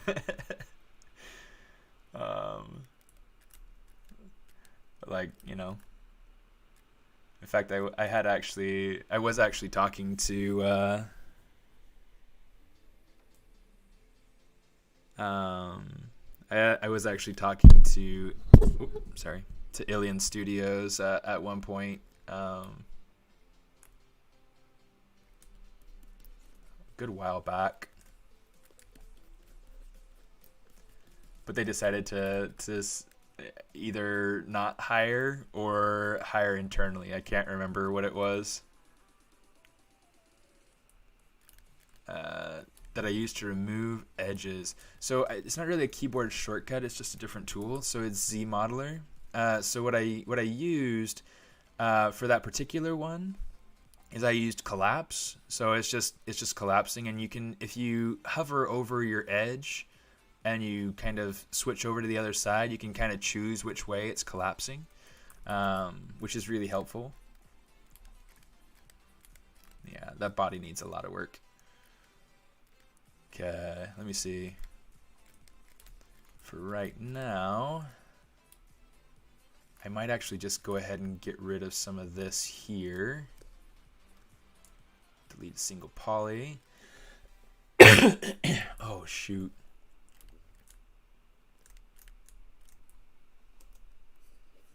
Let's go ahead and make sure that that's its own thing. Okay, let me see. So I've got 1, 2, 3, 4, 5. So I need 10 loops going down along the bottom here. I'm not entirely sure where I'm going to have them go. We'll figure it out. Okay, so right now we've got 6. I just need 2 more, so I'm just going to put them in for right now, and then we'll figure out where to make them go once we have them. Let's go ahead and bridge them.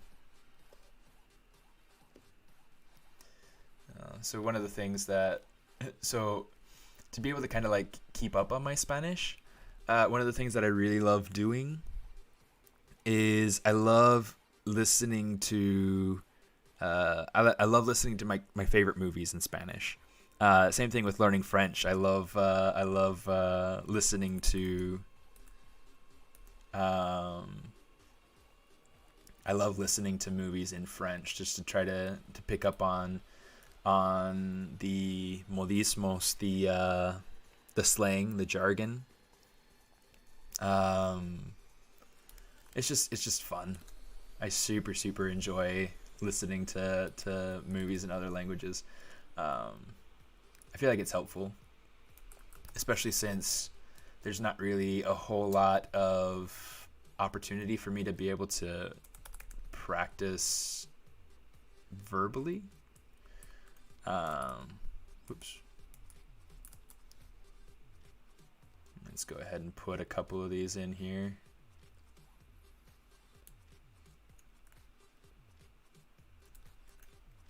Start getting serious about this topology through here. Oops.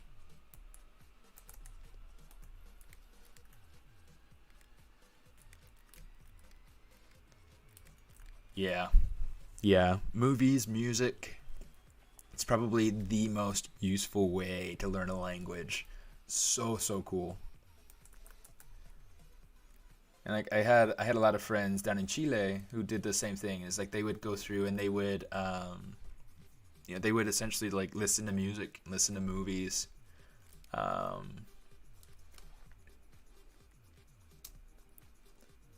Stitch that in, stitch. Ooh, what just happened? Just accidentally deleted that face. I deleted your face. All right, so I got to decide kind of at what point I'm going to kind of break this away. I think I'm going to try to keep this flow going back, and then I'll have this flow going down. So let's go ahead and let me see. I've got 6 going across here. Let's go ahead and just bridge this. I mean, we've got 10 going across down there, but that's fine. I can have that be separate and different. Works out just fine. Okay, so that should be all 6 of those leading over. This will lead to the front somehow at some point, someday, some way, somehow. Let's go ahead and kind of spread this out a little bit so that it makes more sense with the shape that we're making.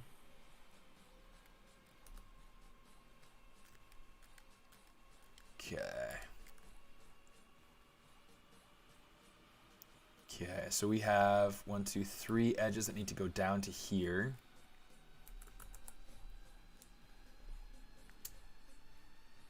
One, two, three. Let me see.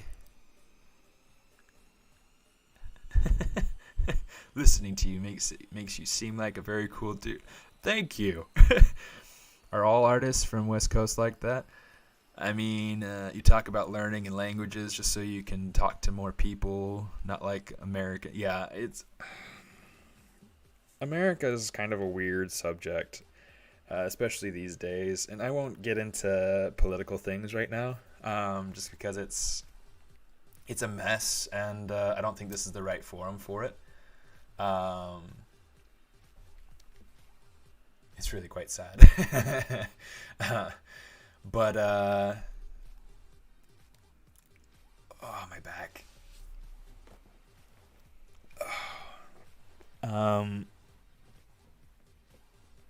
But yeah, I think because of my time living in South America, I think that I value being connected with people.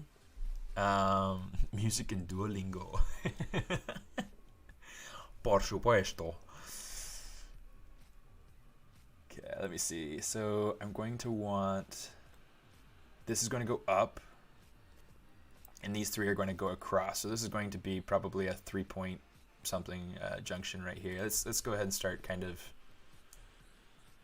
bridging these points across so that we have less holes to think about. Okay. So we've got that going on. That's going to come down here. And let's go ahead. We will say insert. Again, just to be able to get less holes to think about. Pull that down here. Yeah, I really do enjoy people and language, and it's valuable. Yeah, I mean, especially because, you know, there are so many different languages. There are so many different languages, and I think it's important for us to be connected. Because also, like, for instance, I mean, I don't speak any Lebanese. Dude, good to hear from you, Sergi. I hope you're doing well. Say hi to your wife and to the other guys, the other guys on the team, I guess. You know, it's been a while since I've seen everybody.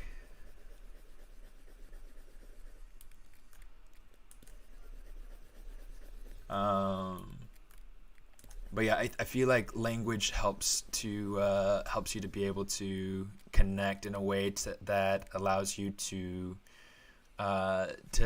feel compassion towards other people. So, like, for instance, because of the time that I spent down in Chile, I left literally like 2 months, I think, before the big 10.0 earthquake hit. I think it's like a 10.3 earthquake, however big it was, that hit down there in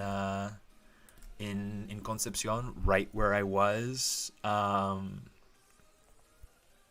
before coming back to the States. And that was probably one of the hardest things for me, is being here in the States and not being able to go down and help people that I loved and I had served with, and that I had gotten to be really, really close friends with over the course of, you know, the 2 years that I had lived down there with them and everything. It was a hard time.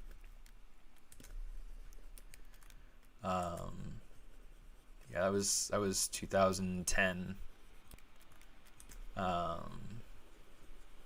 I had come back in at the end of 2009. There we go. Our pigeon's starting to come along. But yeah, so that was really hard down in Talcahuano, Concepcion. Because like I was, when I left Chile, I was in this area called Hualpén, which is, you know, right outside of Talcahuano. Like they're touching each other. They are neighbors. And a lot of the big destruction that I had seen, I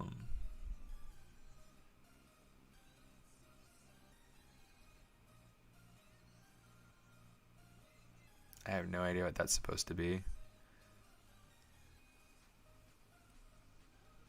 Okay.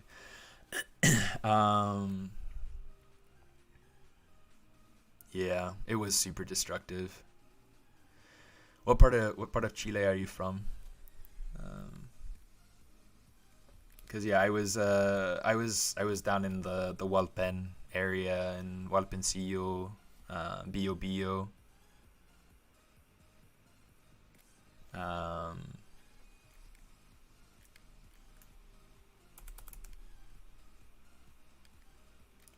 Yeah, I went ahead and blocked it, so hopefully it doesn't show up anymore.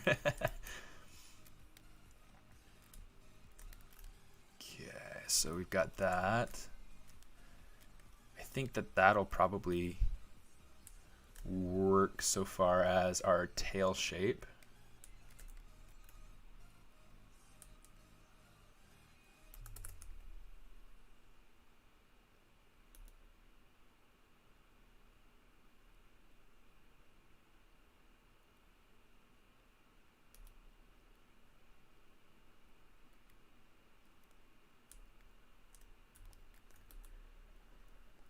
But yeah, I mean, it just really helps you to be sympathetic toward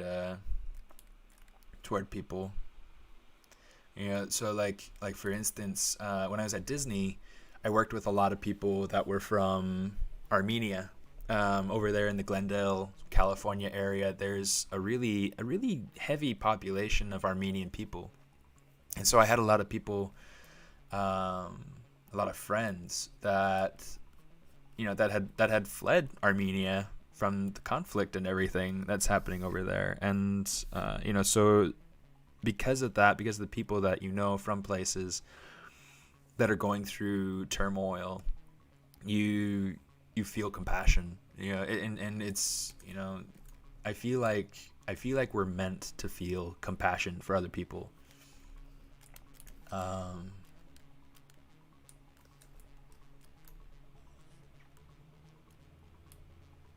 But yeah, I mean, again, I'm not trying to be political, so yeah, I recognize that, you know, you know, it's not yeah, I'm not trying to totally take over somebody's feed with, you know, be compassionate for Armenia or anything like that. I love people, and I want people to be safe and well, and, you know, I hope that conflicts can be resolved so we can have a state of peace. Jose, how you doing, buddy? Oh, good. I'm glad you're liking the course. Dude, yeah, thank you so much for getting into that. I can't wait to see progress. In fact, I haven't. It's been a day or two since I've checked the Discord. Have you posted any work in progress? Have you been able to get into the Discord all right? I went ahead and I added you just to make sure that you have that access, but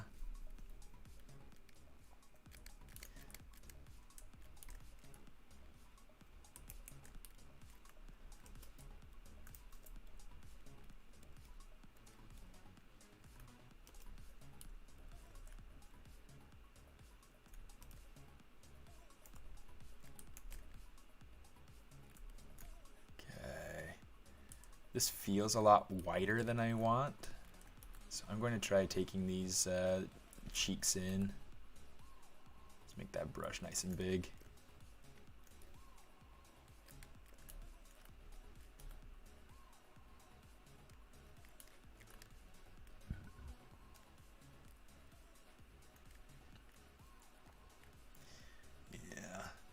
I mean, dealing with such big eyes, quite honestly, I've never had to work with a character with eyes that are this big. And so I'm not entirely sure like what other solutions people have come up with for this sort of thing. I know that for like super cartoony characters, like in Cloudy with a Chance of Meatballs, like the eyes are not spherical. Like they're different. They're different shapes.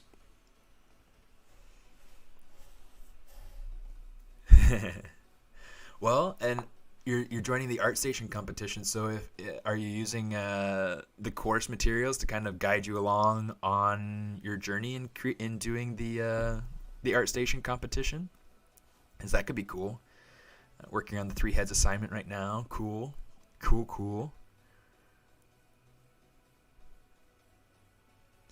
At what point did you feel like you were confident enough to be an educator? I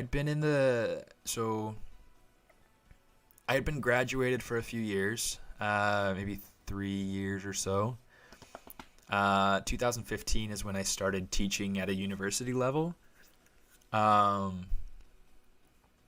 really just kind of like sharing what I know, and I feel like in sharing what I know, I've grown also, and so it's kind of a symbiotic relationship, myself with any students, is that like in sharing what I know, I'm able to go through and really process what it is that I know and organize it into actual steps. And then I'm able to go ahead and take it.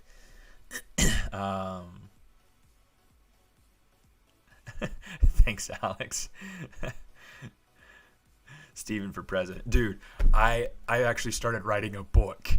If I were president, like this is what I would be. I don't know. It's funny. It's funny, but whatever.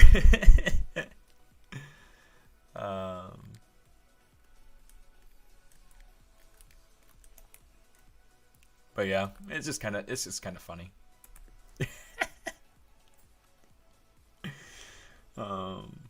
But yeah, I think that's the main thing, is that like teaching for me has been a way for me to be able to organize my thoughts and to be able to really grow.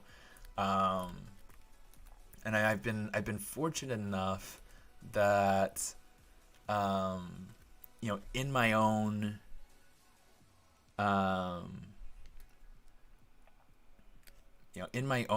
growth, I've been able to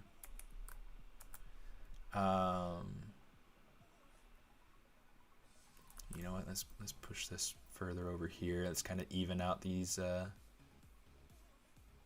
strands. I've gotten to a point where professionally I've been able to work on some cool projects, and because of my professional projects, I've been able to get in and get get to my teaching position at Nomen, and with my teaching position at Nomen, that's actually opened up a couple of other opportunities for me as well. For instance, with Thanksgiving, I got this this gig from one of my students connected me up with it at a visual effects house that not a visual effects house per se, but a commercial house that he's working at, where I did that commercial, that parade balloon of Dwayne Johnson. That was super fun. It was so cool. In fact, I even went through and printed him out. So I've got him. Got him right here. You know, it's super fun. It was a funny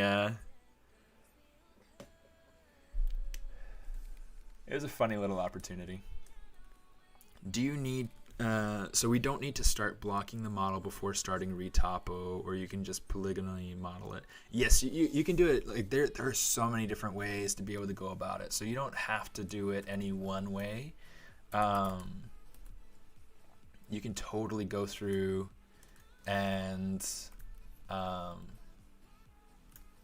really just kind of whatever way works best for you, and whatever makes sense for the project that you're working on. Like right now, this particular project, yeah, it just made more sense to me. Yeah, that's the classic Dwayne Johnson turtleneck and bling and everything. Yeah, it was so funny.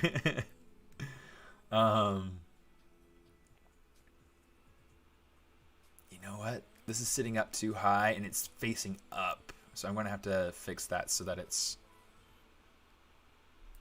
Yeah, let's go ahead and drag this out. Yeah, because I have the pigeon tail going down.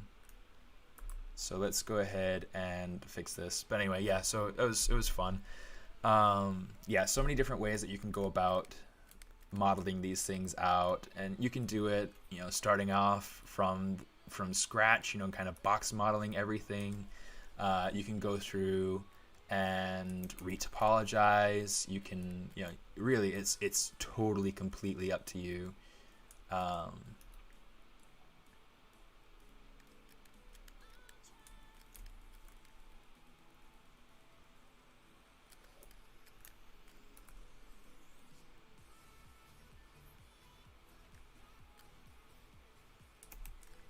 Let's see. Yeah, and you know, like for instance, what I did with this particular project, and what I'll do with another. So one of the things I want to do as well is I don't want to just have. I mean, so this will be for my personal project that I've been working on. You know, and. You know, so like this is the character, and he's a gamer, and you know there'll be pigeons around his apartment window and things like that. And anyway, so this is really like super background element, but it's, you know, but it's necessary, right? You got to have background elements, or else it doesn't feel like it's a real thing. But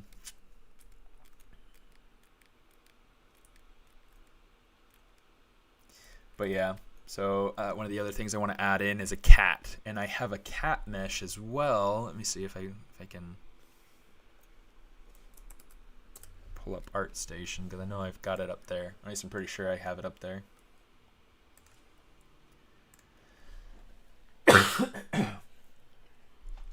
Okay, let me see. Go down to creature.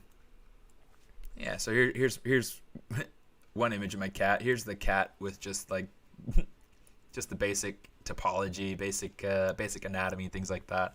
So I'm going to go through and kind of reshape that into the cat that I want. You know, I got to go through and kind of redesign him. But yeah, so that's kind of the idea of what I've got going on with this guy. It's kind of a fun, smooshy kitty. A little bit of my beta testing for the latest ZBrush with the simulation and the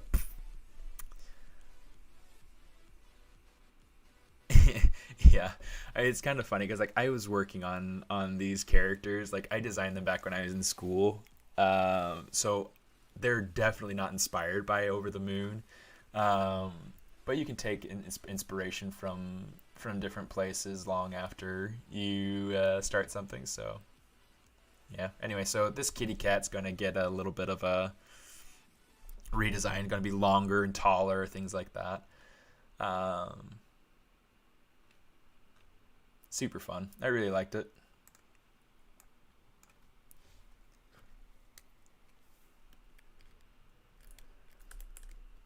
This cat, this street cat, adopted my kids a couple weeks ago. Okay, it was more than a couple weeks ago. It was like a month or two ago, and I think I've recently found out, thanks to this cat, that I have cat allergies. I'm not entirely 100% sure of that, so, whatever, but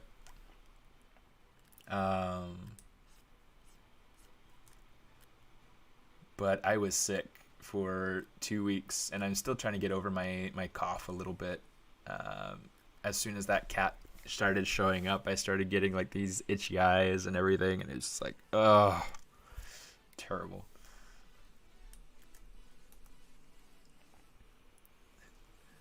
But the little stinker brings so much happiness to my kids. It's like I can't like get rid of it.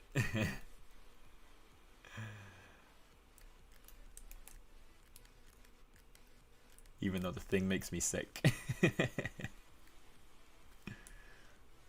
Oh, good. I can. Eights.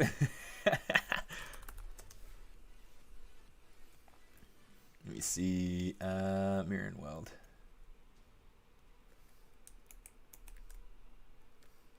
That way I've got the eyes on both sides, and I don't have to worry about there not being an eye.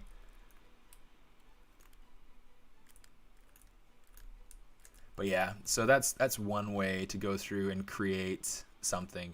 Like if you Disney has a great ZBrush Summit presentation about this.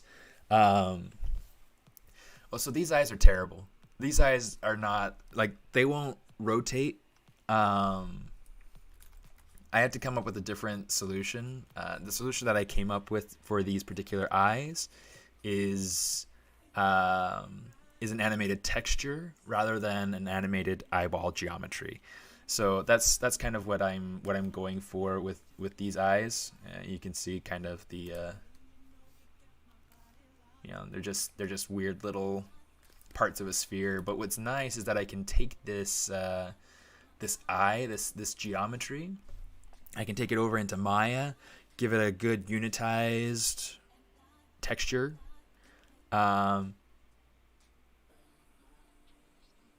Trying to figure out what this music sounds like. I almost thought it was like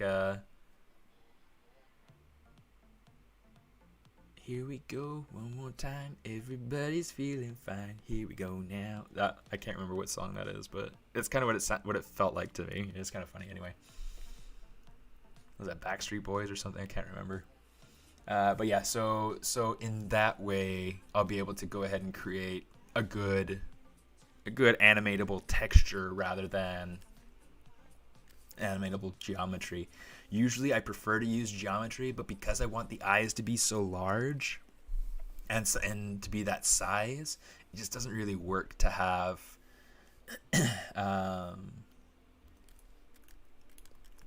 them as spheres. I might go ahead and try adding in spheres at some point. Let's go ahead and fix this tail. This tail's kind of driving me nuts. Where am I from? I was born in Texas, raised in Utah, in the USA.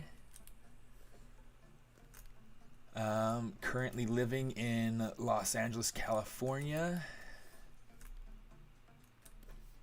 Yeah. How about you? Where are you from?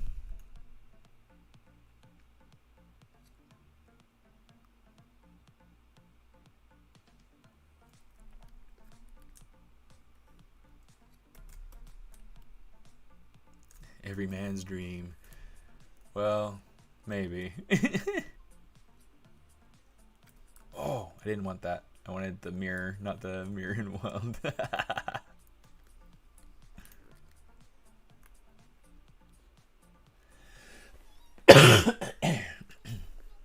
Okay, let me see.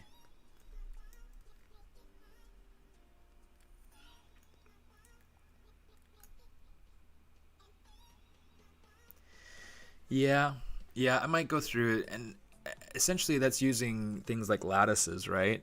Yeah, different deformers. Yeah, that's kind of part of what I'm. De Argentina, chévere. Che pibe. ¿Qué pasa, loco? Boludo.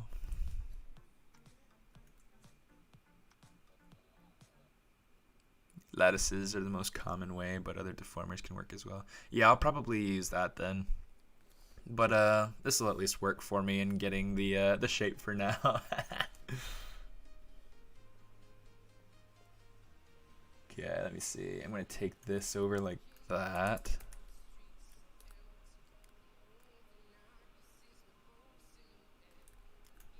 Let's go ahead and kind of even that out a little bit.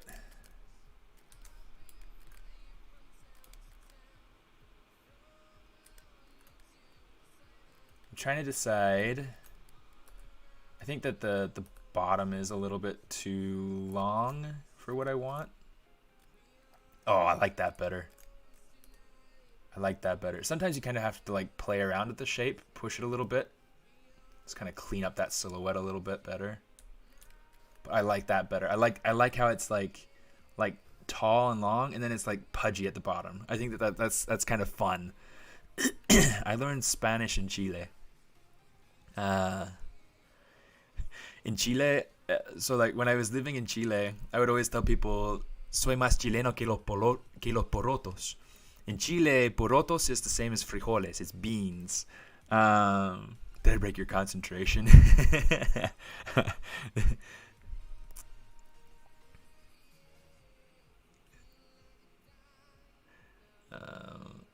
Trying to figure out where it's coming from.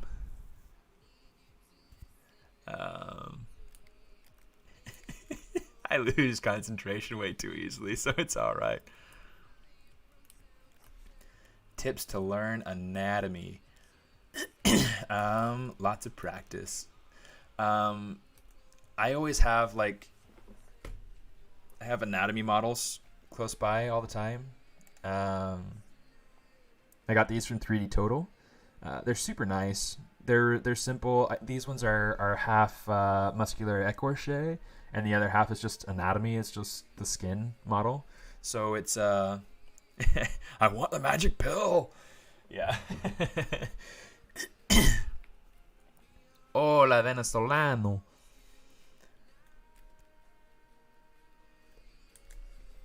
Yeah.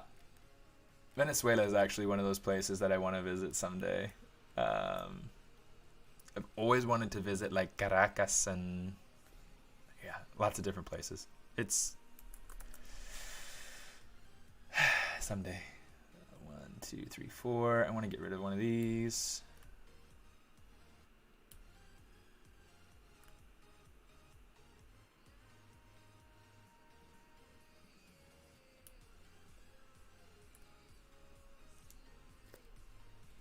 Say bridge these together.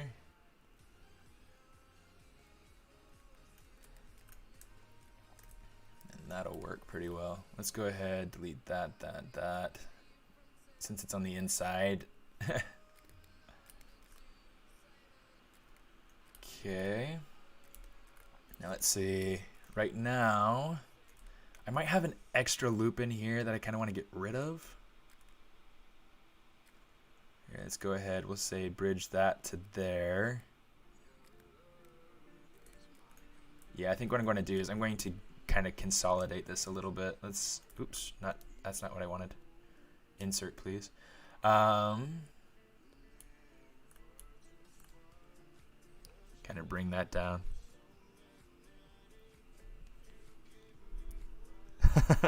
Cool. What was my first job out of school? My first job out of school, I mean, I did a lot of different things out of school. Mostly, so I started off doing primarily motion graphics stuff. Mostly like video type stuff, not oops. Brush move. Okay. Not 3D, not creative sort of stuff much at all. I did do some storyboarding. In fact, I did a lot of storyboarding. And then I did, what else did I do? Good grief. Because I did a lot of different things, and it was all super I mean, it wasn't advertising, it wasn't commercials, it wasn't anything like that. It was all kind of more learning materials, I guess. But yeah, so I started off doing kind of more motion graphic type stuff. Let's see.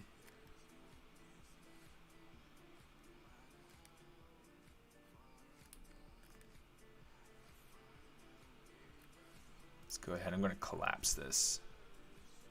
Poly loop. Boom.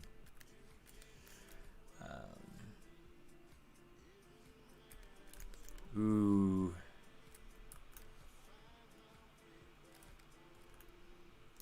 Here's what we're going to do. We're going to do something else instead. Bridge that.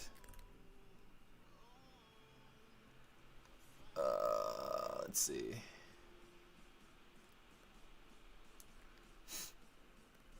Now we can say collapse. And then we can bridge this. It can get kind of tricky sometimes. It's like, what am I doing? What do I need? It needs this flow, but how do I get there? And then all of a sudden it's like, boom, there it is. Okay. Yeah, Scott Eaton is really good. I haven't actually checked his stuff out. But I am familiar with him and his work. He's very academic in his approach to anatomy. Adam Scutt, Raphael Grassetti. Raphael has a few anatomy type resources available on his Gumroad.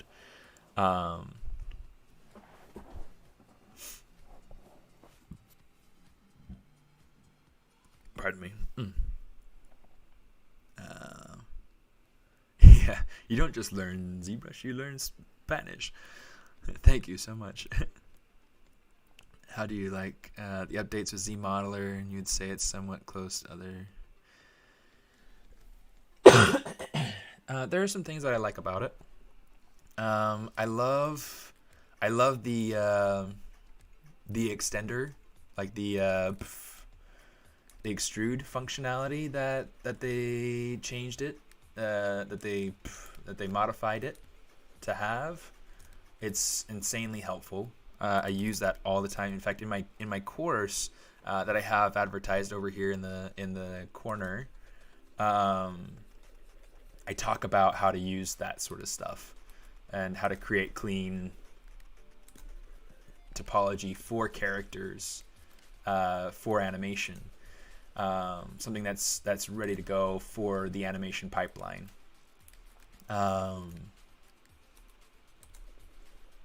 Yeah, so super cool, super handy. If you have any questions, let me know. But yeah,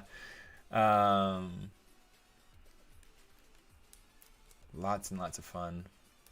I love good topology, and so it's something I'm always playing with.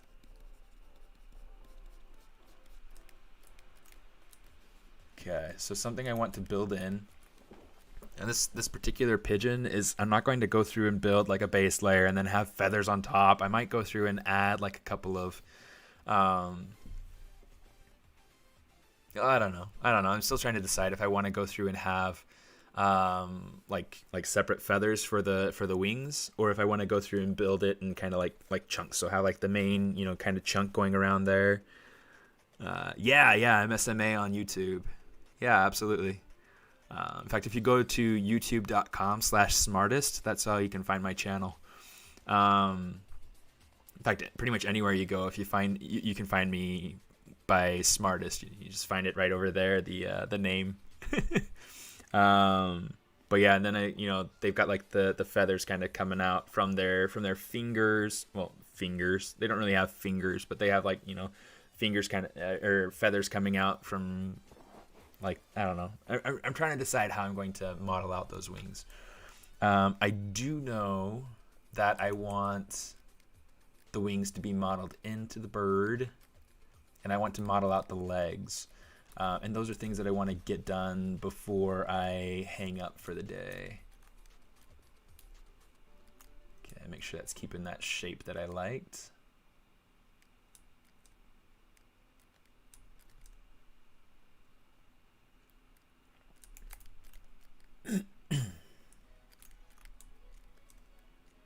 Trying to decide. I mean, right now this is feeling kind of chunky.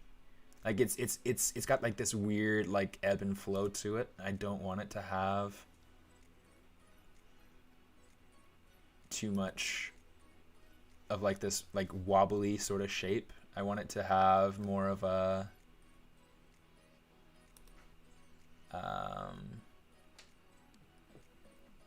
I don't know, more of a capsule sort of shape.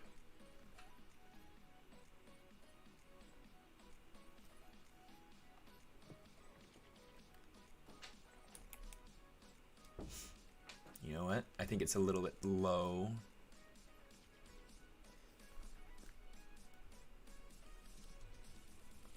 So here's what we're going to do.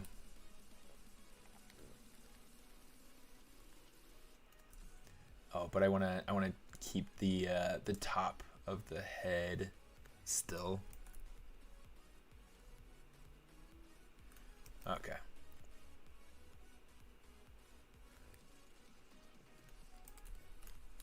Let's do that.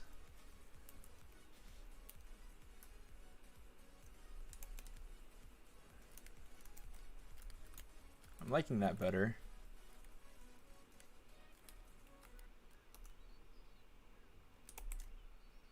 Oh, there we go. Okay. I see what's going on. So one of the things that I do with my topology when I'm working on a character is I'll designate these polygroups to be able to help me define landmarks. It's something I learned from my mentor. Super helpful. And something that he taught me that they do at Disney. So it's really yeah, I mean it's helpful. It just helps you to understand, okay, so that's where my different pieces go.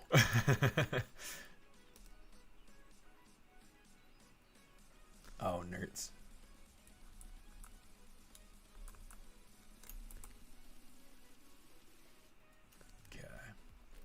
There we go.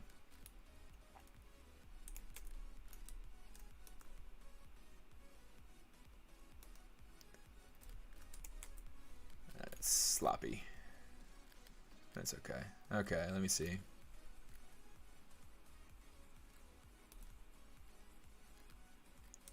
I'm trying to decide exactly how I want this to go.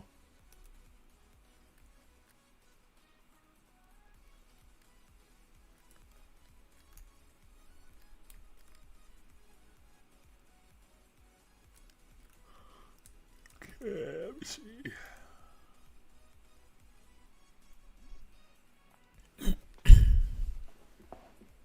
Time has come. Don't know if I'll be back. Well, good to hear from you, Storm.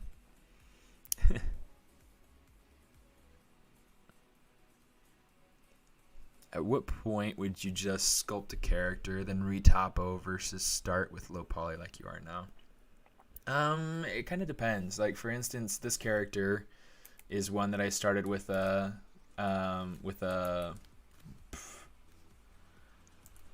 sculpt. It kind of just depends on, I guess, like how defined my idea is. It's kind of interesting. It's one of those things that I don't know that I really have a perfectly defined, like, this method every time for this. It's like, if I get to a specific thing and I feel like I want to kind of more design, then I'll probably just go at it with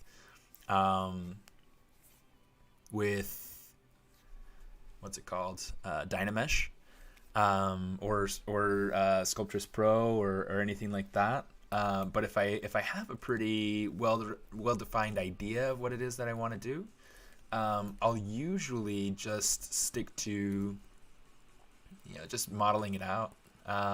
Just because that way I don't have to worry about retopology. Well, topology is retopology. I mean, every time you lay something down, you're going to change something, as you've seen several times so far in this stream. But yeah, anytime you do topology, you're going to be changing things up. So, regardless, I mean, there are so many different ways to kind of go about it. So I don't really keep myself set to a particular method. If there is something that, for instance, if I am working on a series of characters, I'll usually go through and I'll develop one of the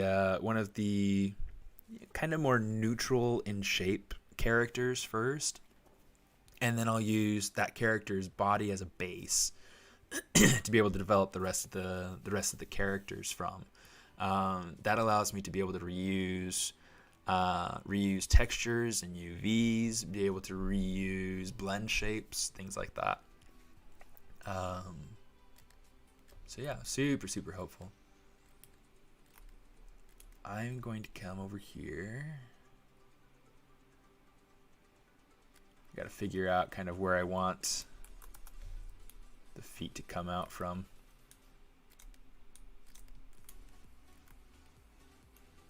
Yeah, maybe one further forward.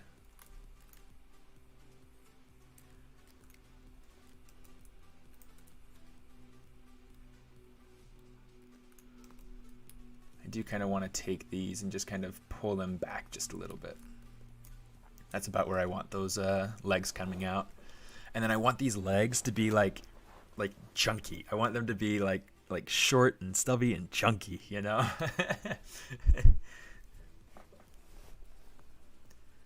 Is there a trailer for my course? There isn't a trailer yet.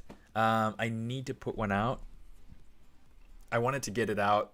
I wanted to get the course released for the new year. Yeah.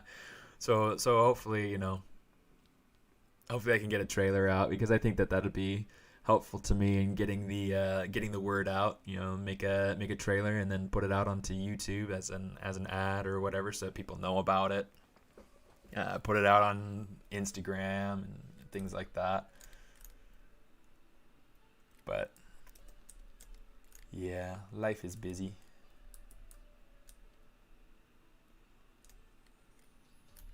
Yeah, let's go ahead and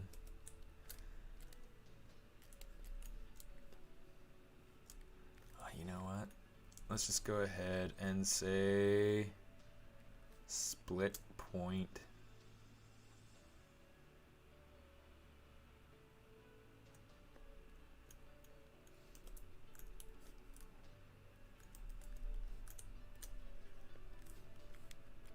Here we go, something like that.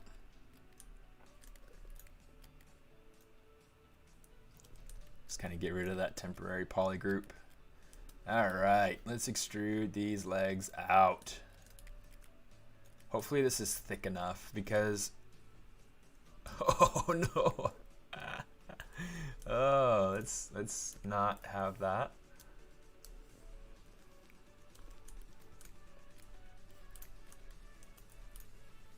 It's one of the painful things about tools, is that I'd love for the tools to be able to go through, and every time it performs an action, it creates a new poly group.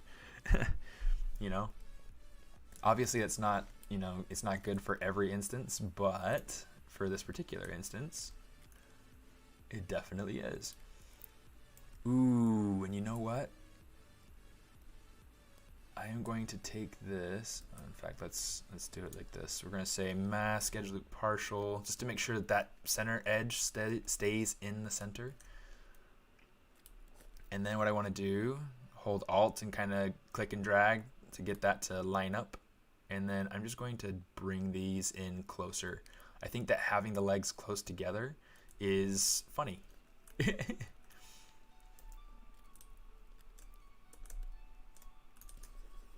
just kind of smooth that out a little bit. Maybe use the move brush and just kind of bring these points together a little bit so that they're not totally screwing everything up.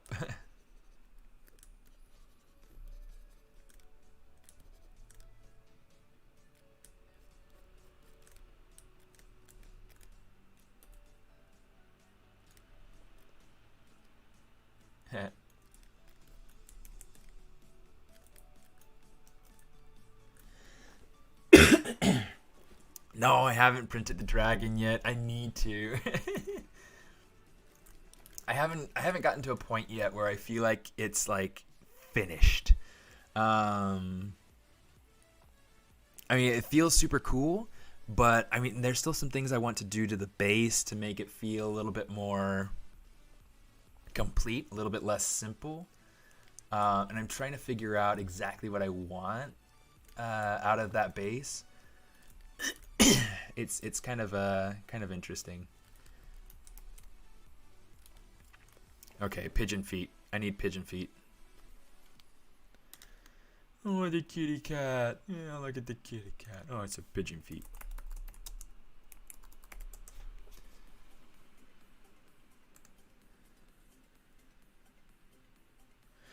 Okay, so they got some really like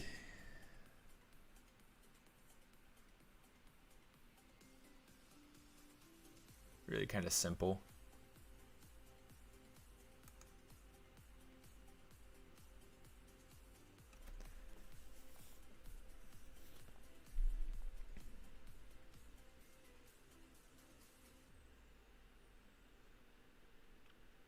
Okay.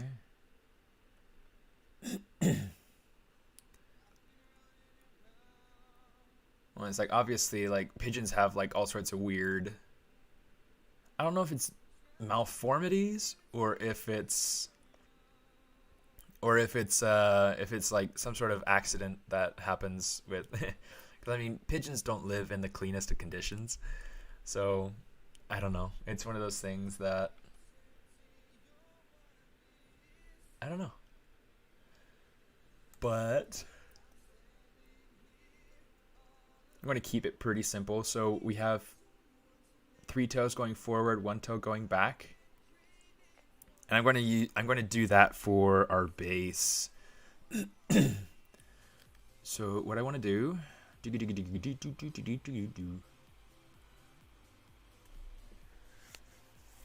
to think about how I want to go about this.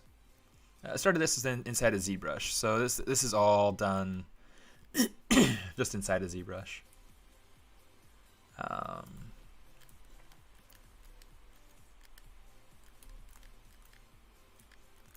Yeah, it's really fun. I really enjoy it.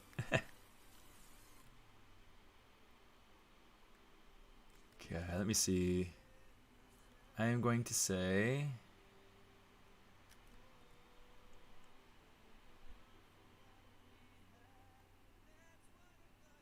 maybe just for now what I'll do, I'm trying to think of like a creative approach to to getting these toes out. And I think what I'm going to need, well, so let me see, how far up is that knee joint? It's pretty far up. Let's go ahead and take this, kind of pull it up just a little bit.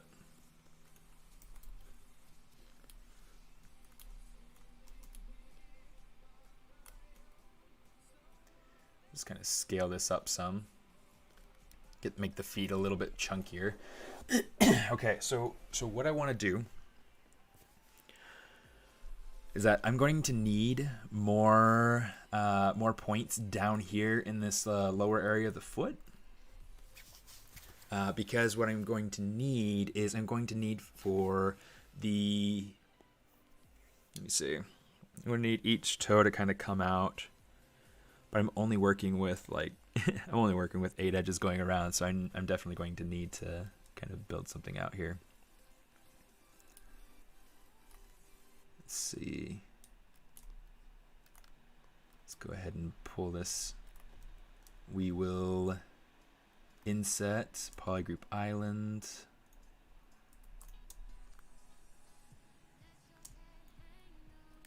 It's kind of weird how that's happening there.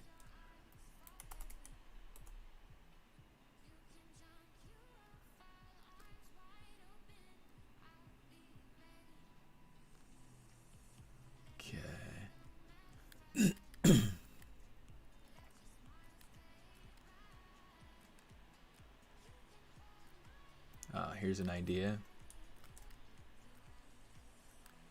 We can do the same thing for this other side.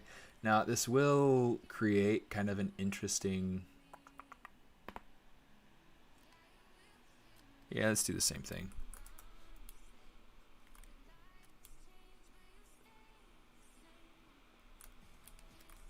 Just so that we have something that's kind of, kind of uniform. We know that we have kind of a reliable edge flow underneath. And I think that that's important.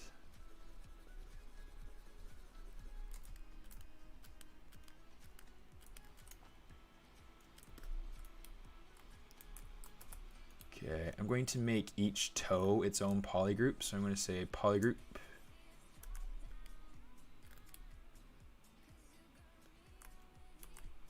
Go ahead and make that. Hold. So, oh, shoot. So if you click it and tap Alt while you're holding your click down, you can make your different polygroups, and that's super helpful.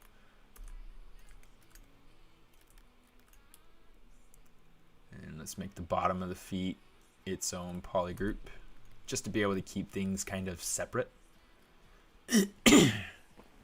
Okay.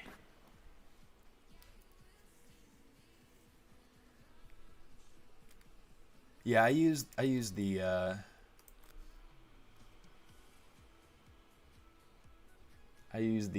what's it called? Oh, let's get rid of my polish or my creases. Say uncrease all. I don't think I had any creasing anywhere that I needed, so we're just going to get rid of all creasing.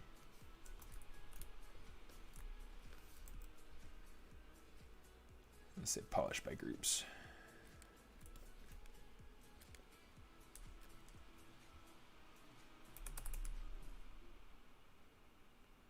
Okay, just kind of rounding out these shapes down here. Okay.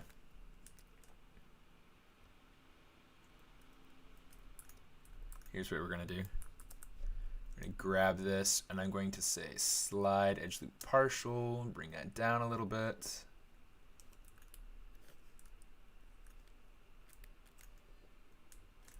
Now, one of the things that I do want, and I guess we'll worry about getting this toe out here first. Go ahead and grab that first toe and pull it out.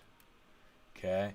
These other toes, I want them to kind of go forward-ish, okay, probably ending over in this area right here.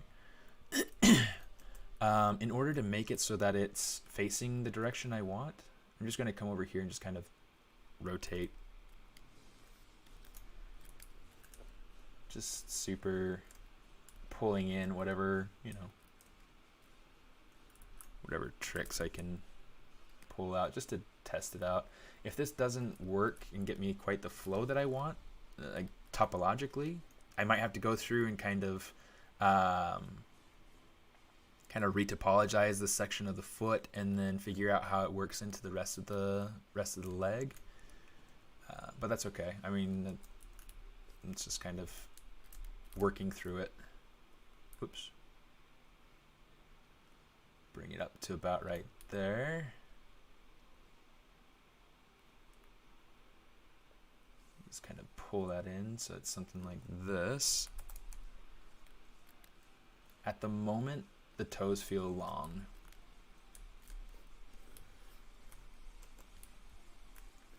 Let's pull it back some.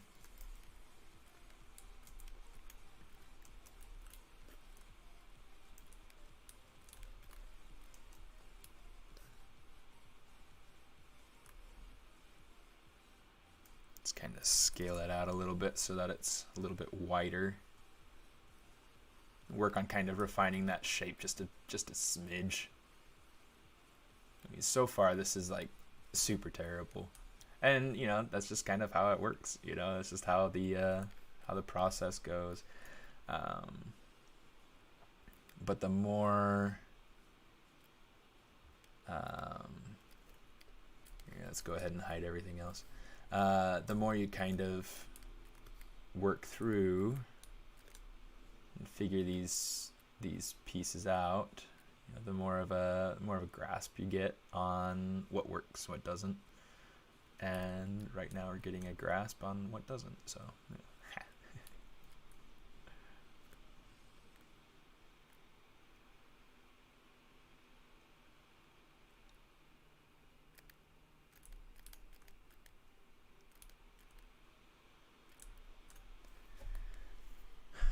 Use a Z-sphere approach and then bridge the result. I hate Z-spheres. Z-spheres work all right for some things. Really, I mean, it's. Oh shoot, that's not what I want. It's really just kind of a matter of. It just doesn't always quite.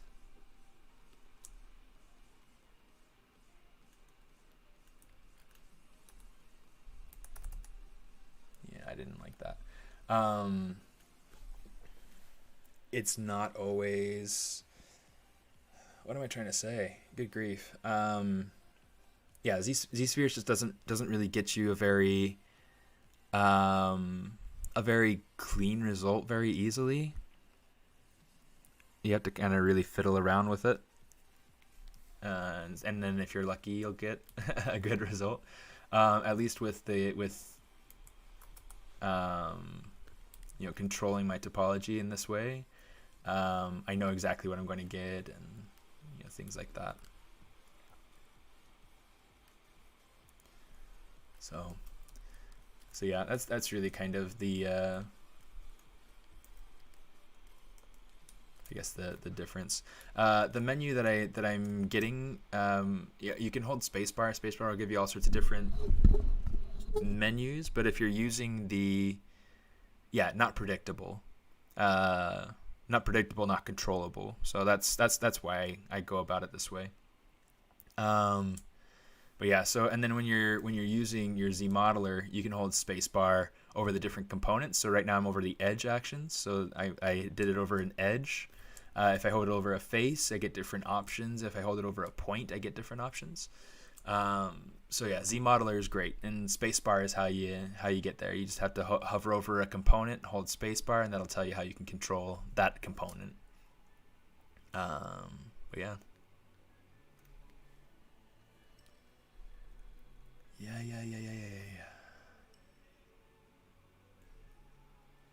Let me see.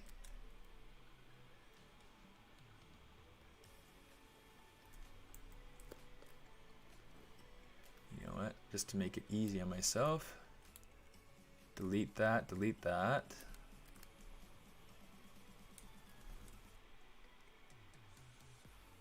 No hay de queso.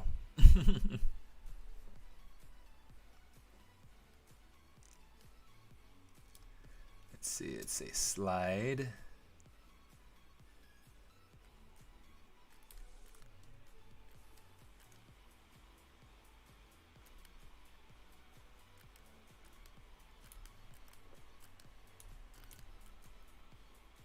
Slide that over.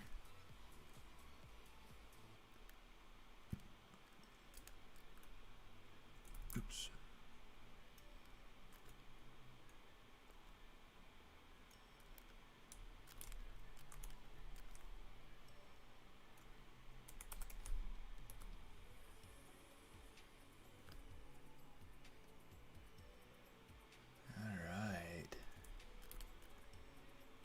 Yeah.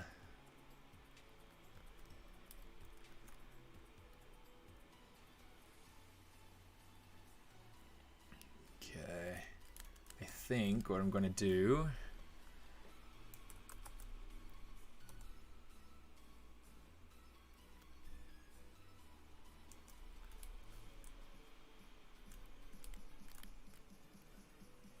grab that other toe, pull that out. Here, I guess we'll leave this the way it is for a moment, if it'll let me. Just kind of pull and tweak and nudge our toe into place.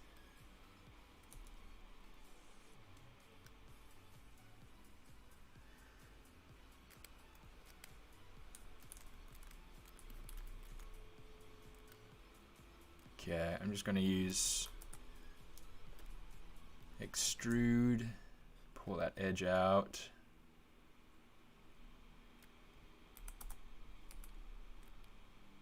You know what? I'm going to turn on my double-sided.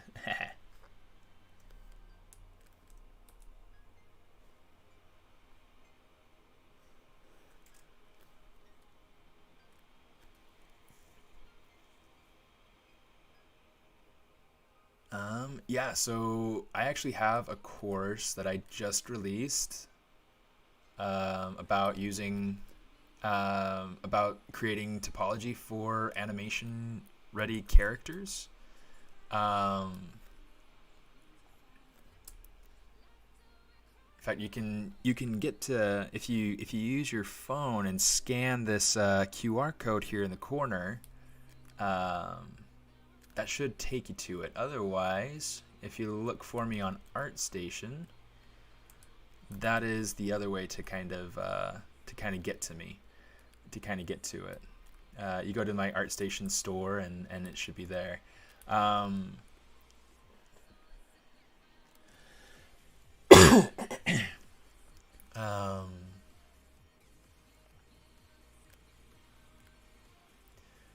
But yeah, that's one thing. I mean, there's also, I mean, I've also got hard surface tutorial courses that you can find up there about creating the Hogbot.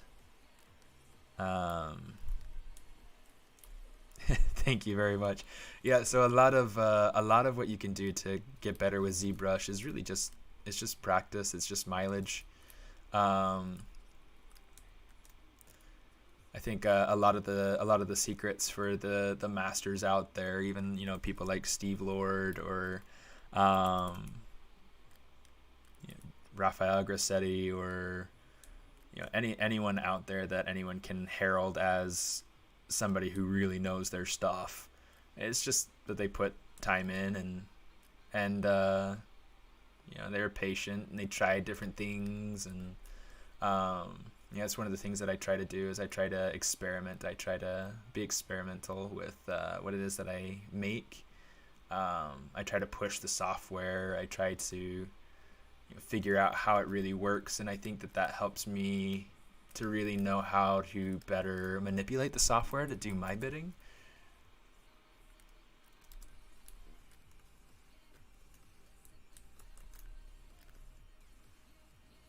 Oh, there we go.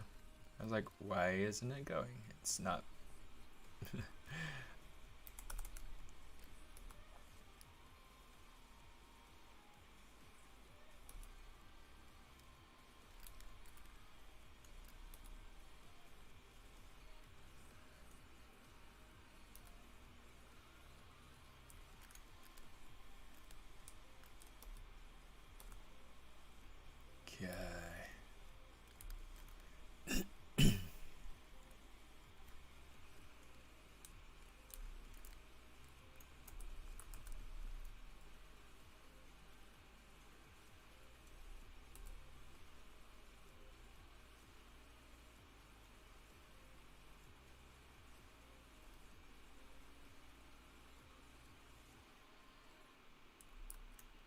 Sometimes you accidentally hit the bridge button on your on a closed edge, and you're just like, no.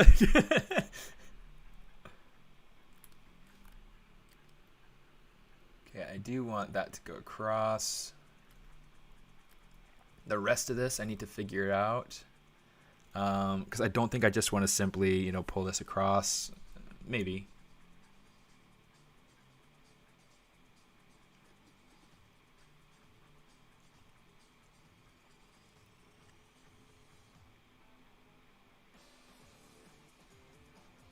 It might even be me see. Let's go ahead. I'm going to see about adding in a little bit of separation here between the toes. And then one of the things that I'm considering is taking this. I'm going to say stitch to there, stitch to there, stitch to there. Oh, nerds. I forgot to add one on both sides. And then kind of collapse that down. And then I think what I want to have is I want to have this just loop around. I think.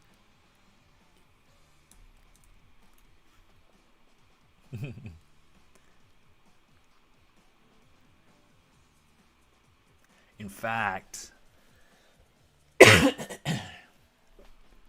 yeah, in fact, let's do it like this. If I decide I hate it later, then I can decide that later.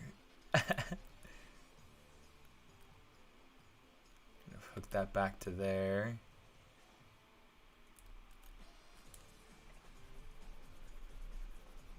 Yeah, just keep it simple.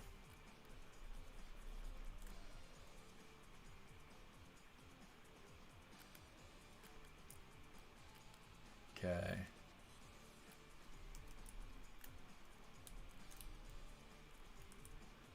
Kind of pull that last toe out.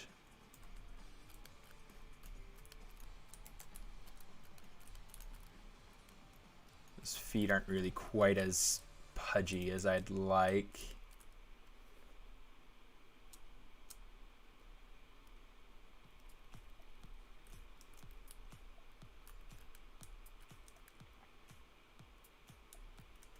Come on, center with what's unmasked. Oh, look at that. Something's unmasked.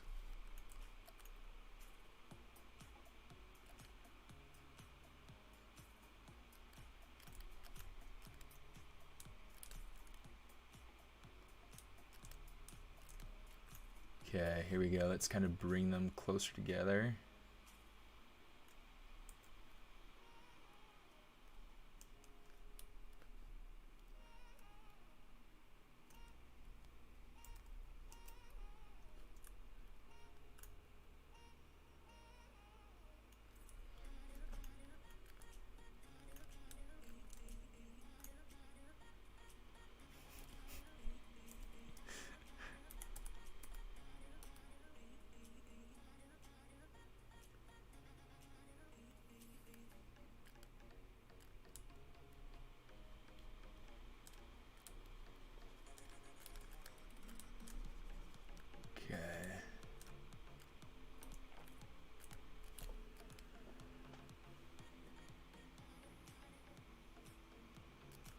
Let me see.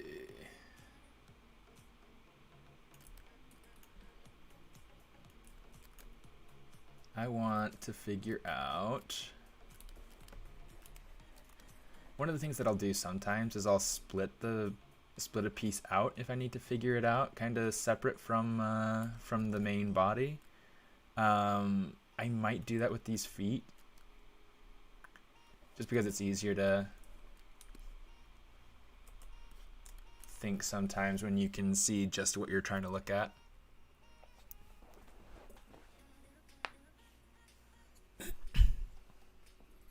So for starting out 3D printing, the Elegoo Mars, for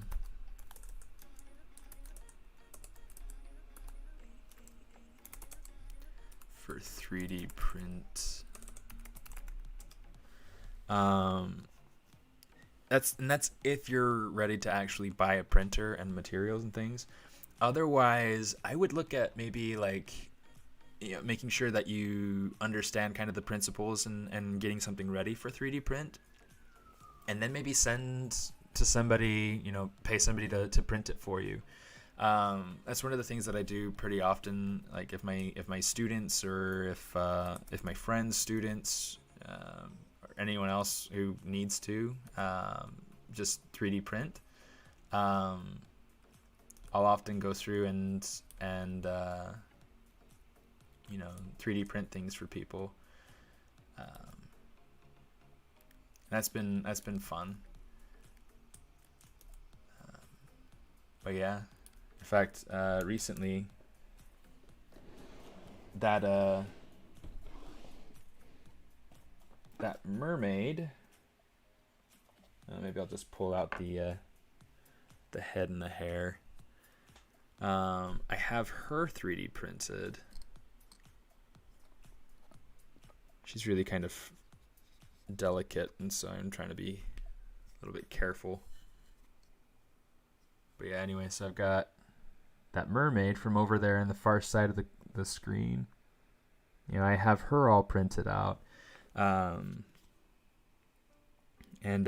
Eventually I'll be sending her out to my to my friend who did the original design. But yeah, super fun.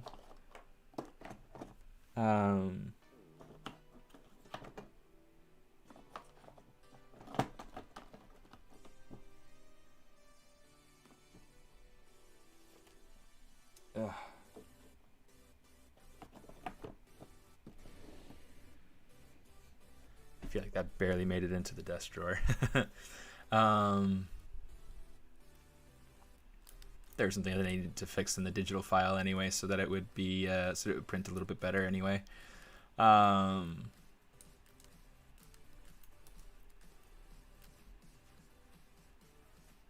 Just a couple of little spots where it was a little bit too thin.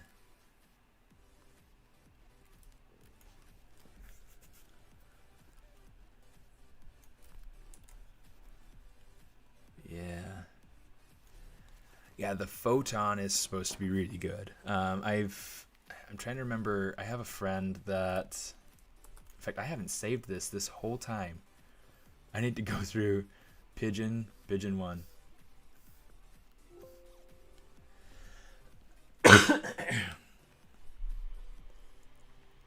You like the pumpkin I've got? Yeah, that was fun. That was a fun one. I actually added that as a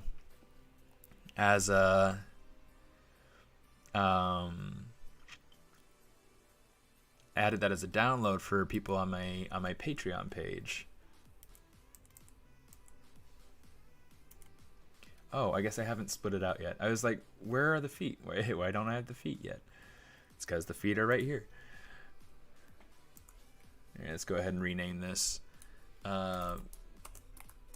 pigeon body. That's so funny. This is the base mesh that I actually started from, by the way. And actually, when it started out, it was more of a. It had the full chicken effect to it. I don't have it open anymore, so I won't bother opening it up. But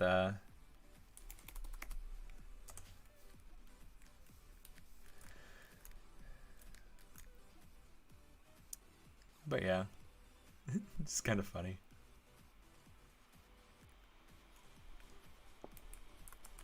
Okay, so here's what I'm going to do. I'm going to take this, stitch it to here.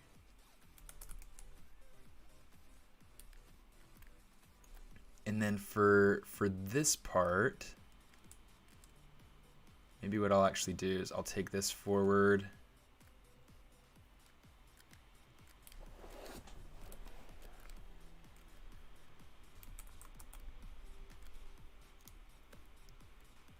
Say extrude.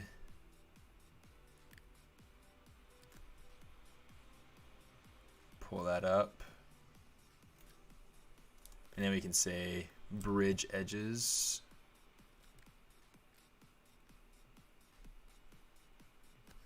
Non-symmetrical.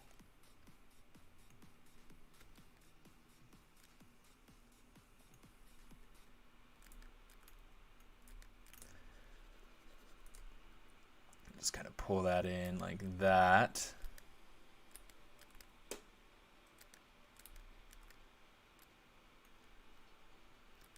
Delete this and this.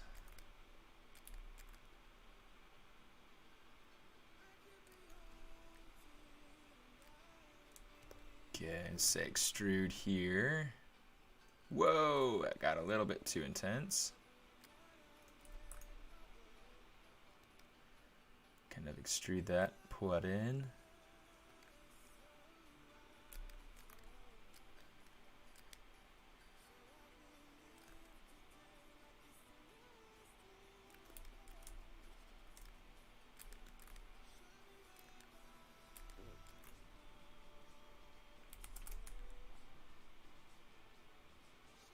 Let me see, how does this go? So this goes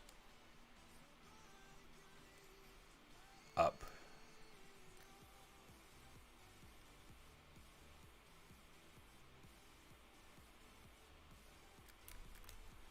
Okay. And then that one goes up and over.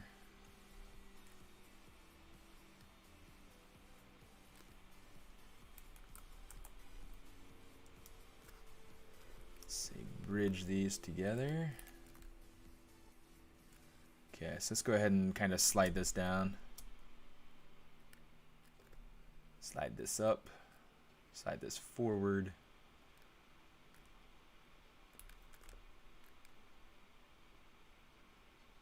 Try to keep everything a little bit tighter and tidier.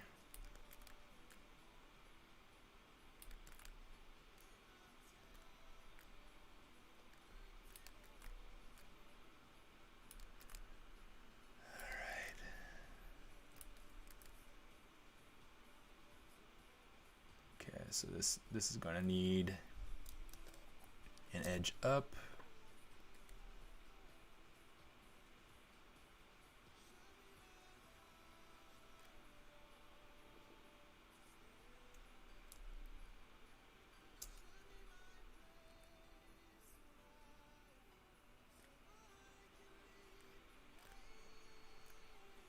Okay, so far we got 1, 2, 3, 4, 5, 6. So we need to consolidate this down to 2, which means that I'm going to just take this and kind of bridge it over, and then this is going to go up. So this is going to be pretty simple. Let's see. Here's how we're going to do this. We're going to go ahead and say like this.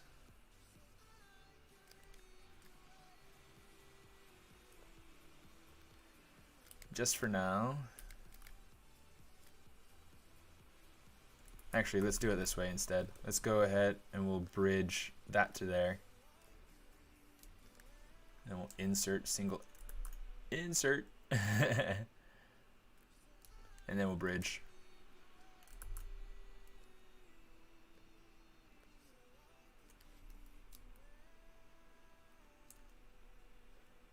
Now we're down to those 8 points going around, which is what we need.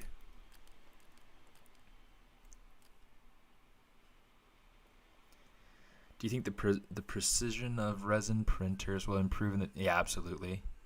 Stereolithography printers, pretty old technology, and the slice size doesn't improve that much, right?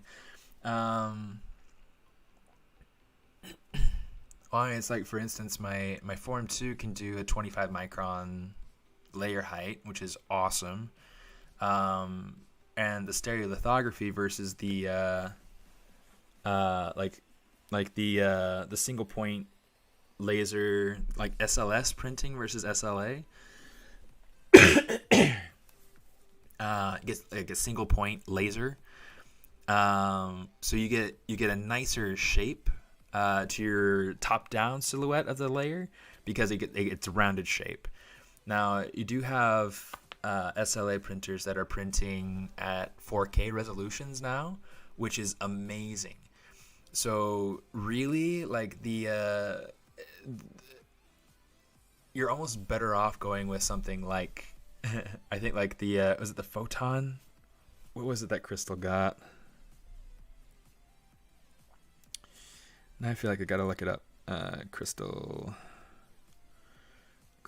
Chimeras.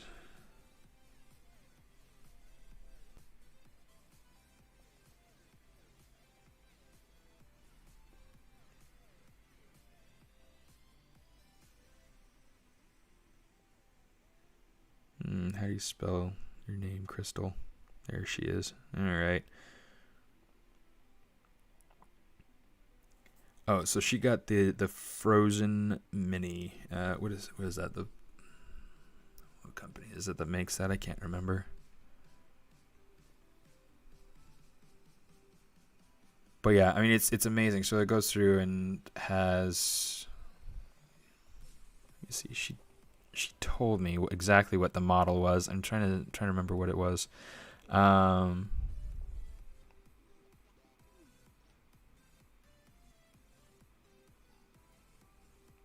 Shoot.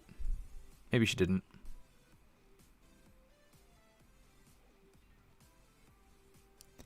Oh well. Yeah, whatever. Yeah, the photon.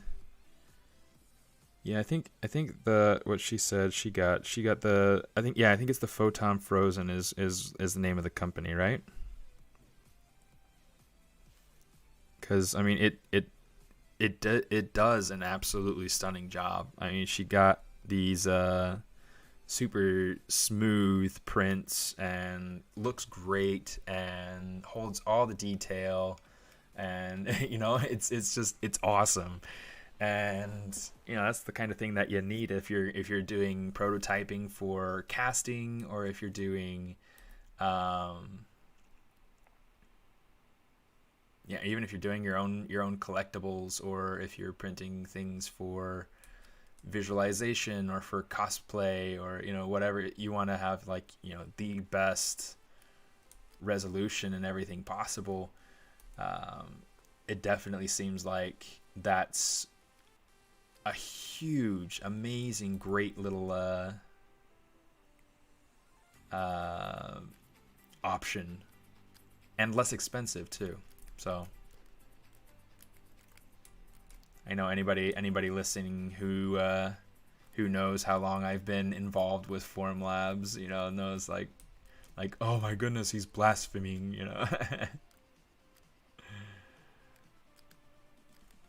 It's like, really, I'm not sponsored by anybody, so I can't be held reliable or held accountable for one thing or another. Like I am a free man.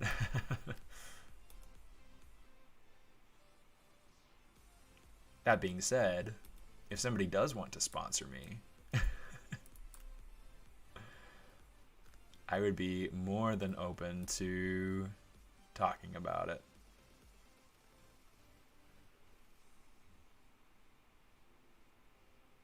Oh, come on, there we go.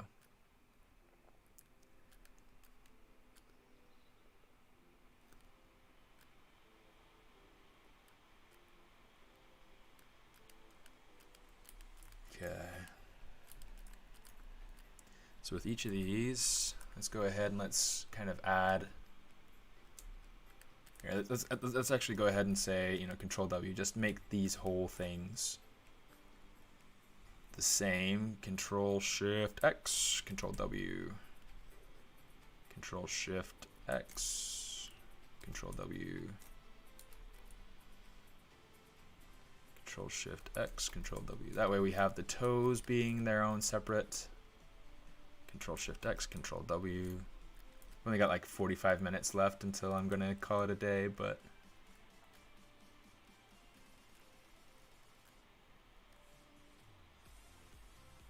let me see. I don't particularly care for this 6-pointed star right here and over here, so I'll have to figure out kind of how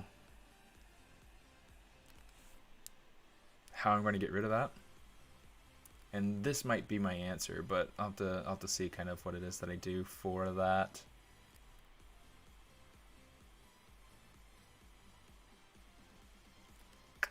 I don't know. I'll have to see. It might just be a matter of me taking my model here and adding an extra loop going in, and then being able to add an extra loop here to be able to have that separation. That might be actually not a bad solution.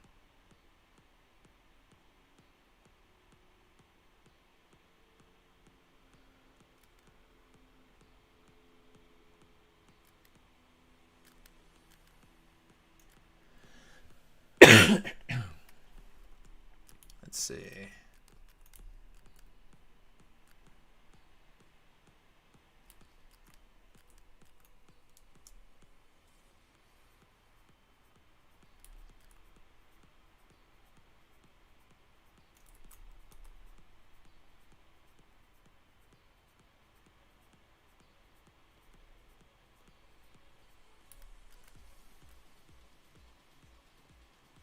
We'll have to go through and actually use our smooth on this in a minute, but kind of want to manually smooth it out just a little bit just to control some of that area.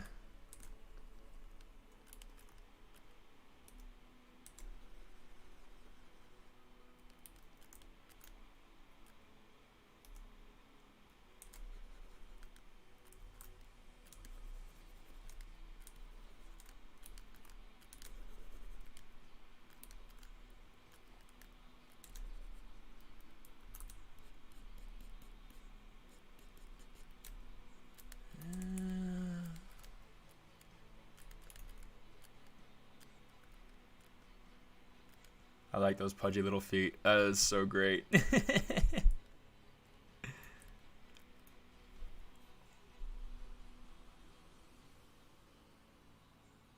Hey, thanks for stopping by. I'm glad you got to come by and have some fun.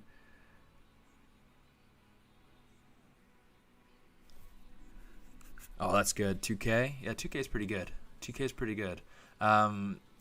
Before I decided to get into the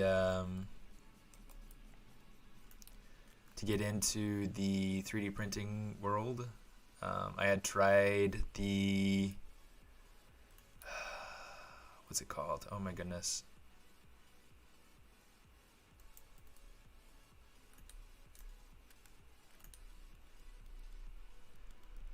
The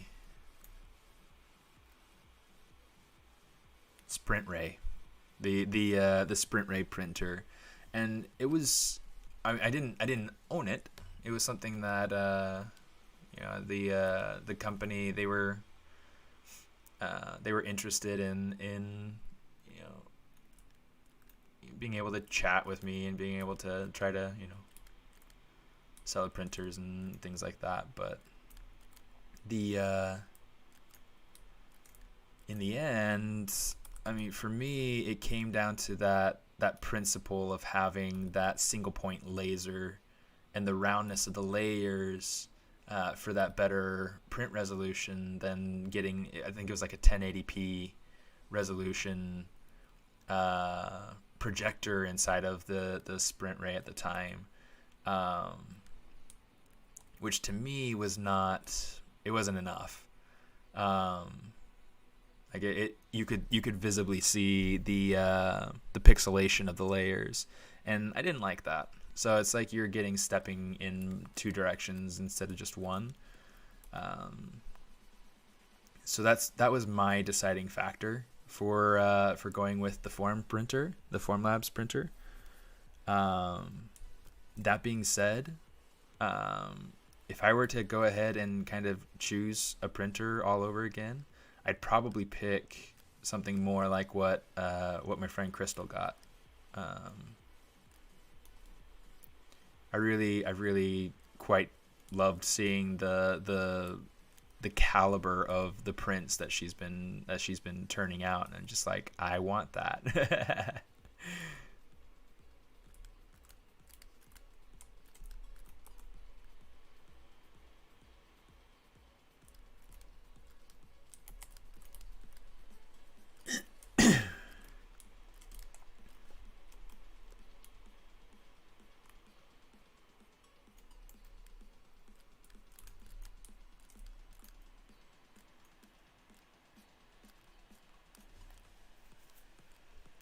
The beak might be a little bit too large.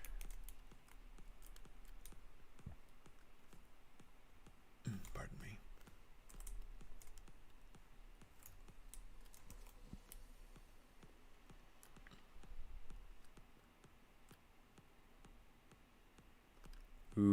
Ooh, yes. Yes. I am finding you, Mr. Pigeon. applying to Gnomon next year, any tips?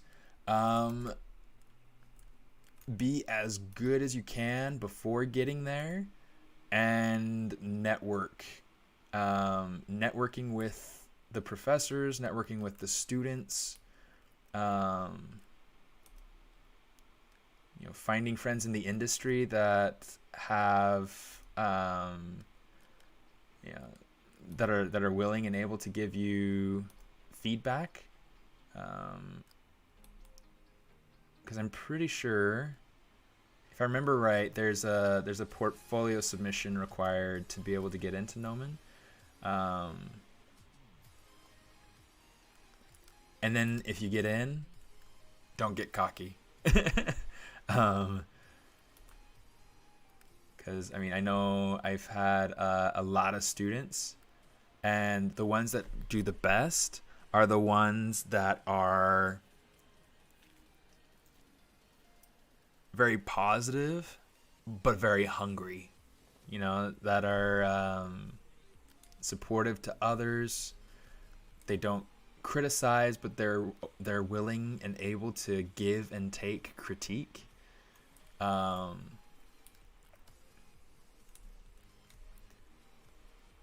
And if somebody tells you that your work is terrible, be willing and open to either step back and ask why they might have said that, or ask them directly, well, what do you think can be improved? Why do you say that? There's actually a Facebook group. I think it might have actually been on the Pixologic Facebook group. There was a guy there that was posting, his works in progress of his, trying to get better, his studies and trying to improve. And he was really good at taking critique, even though his skills weren't quite, he's not amazing, but he was really, really good at taking critique. Not getting upset or worried every time somebody said, like, you need to go back to the basics, or whatever. It was true, and he knew that, and he was willing and able to just go ahead and take the critique and go back to the basics.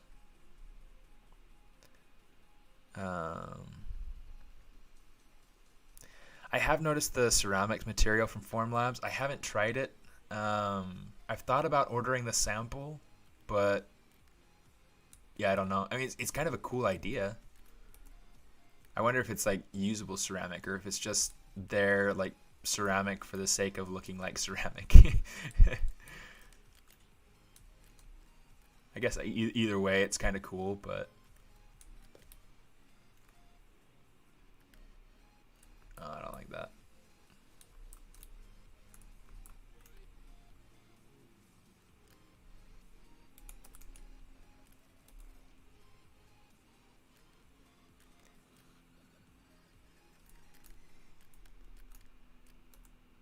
Okay, let's kind of narrow that beak in some.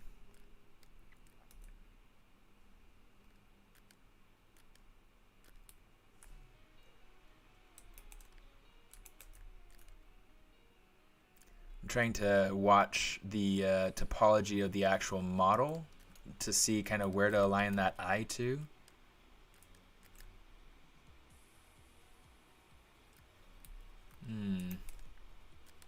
I'm feeling like maybe what I want to do is take the eye and kind of rotate it a little bit so that it's more forward facing, just a little bit. And then take the eyeball mesh piece here that we have, and then push this into place.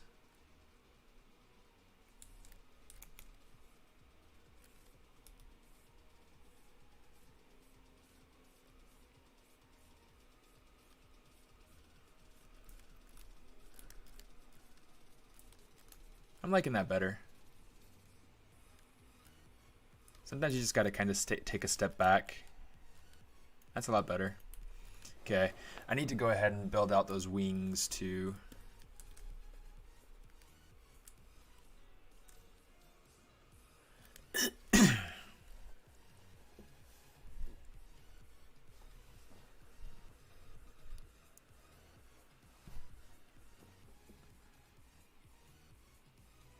You need to touch it. It feels really good. Okay.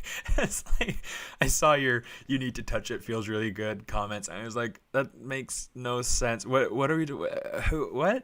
So I had to go back to your other comment. I didn't make the connection between the ceramic material from Formlabs and those comments, and so it was just really weird. Let's see. The printer that also is okay. So the model, the printer that my friend Crystal uses, Crystal Chimeras over on Instagram. In fact, I'll look her up here so you guys can see if Instagram will load up. Oh, that's fun. Oh, Crystal. Oh, come on.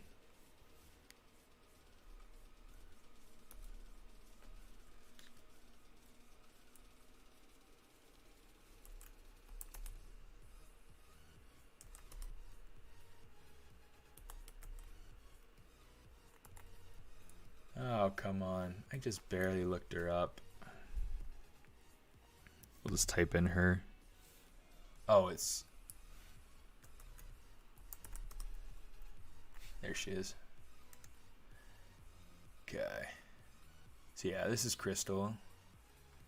This is what she printed. You see. She didn't say on this post, but she did say on this post. I mean, just look at how awesome that looks. Okay, the power of 4K, right? Awesome. So yeah, it's I think it's the Photon Frozen is what that's called. But yeah, the Frozen 4K Mini. It has a good resolution. It has amazing resolution. It has a great print bed size. It's not terribly expensive either, so it's just a few $100s versus several $1,000s. So, you know, it's awesome. I think that's a great deal. It's definitely something that is a worthwhile investment if you're serious about 3D printing and you're enthusiastic about it. You know. Let me actually kind of put my blind up so that's not so dark. But yeah, so she's great. Go give her a follow. Crystal's Chimeras. Yeah. Let's go ahead. Let's get these feet done, and then we'll get the body done. Maybe.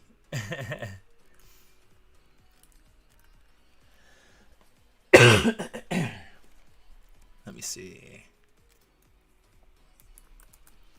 I might have to delete these for a moment.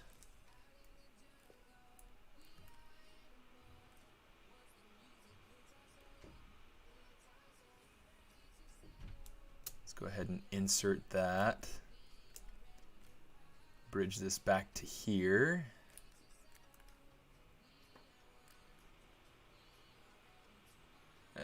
Let's see.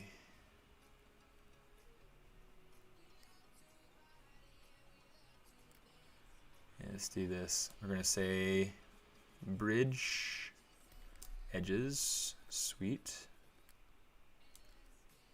insert.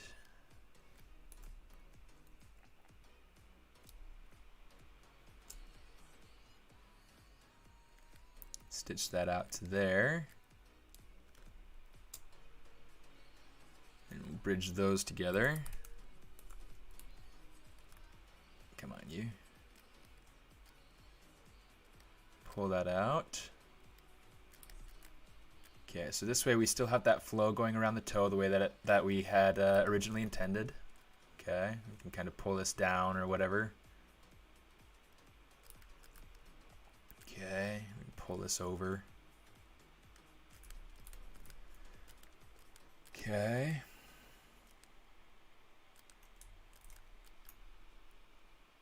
Pull these points up.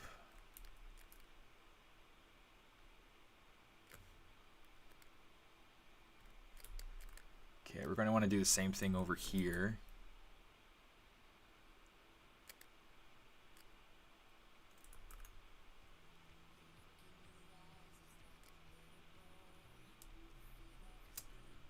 Insert that there.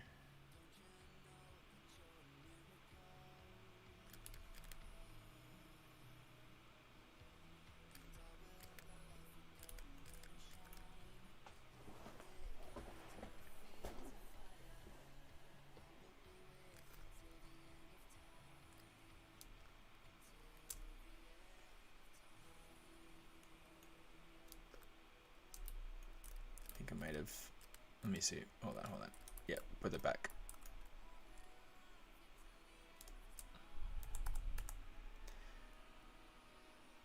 I'm like in super focus mode right now.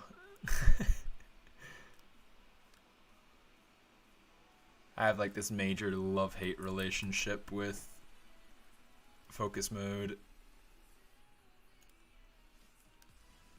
Because on the one hand, it's great and it allows me to get things done. On the other hand, whatever.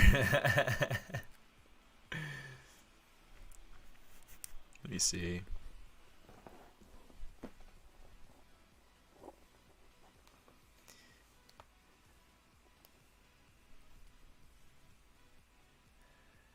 No, not gonna give him any props. The pigeon is a prop.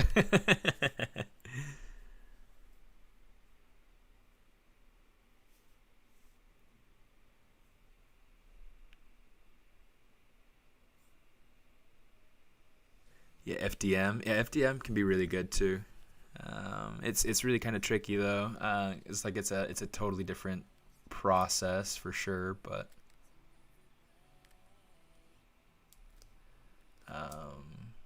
lots of different considerations, you know, material temperatures, things like that you have to take. But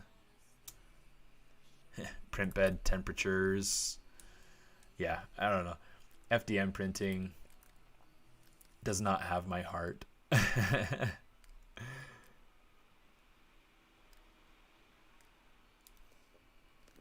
that's okay. That's okay.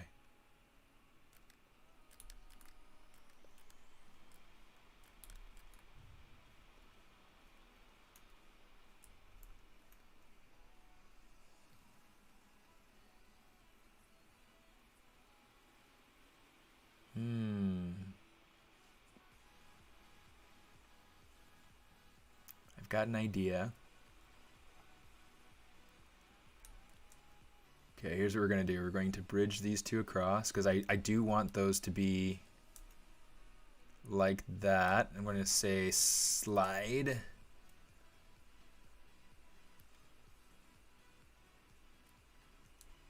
Let's say insert. And let's say bridge. Bridge. Computer.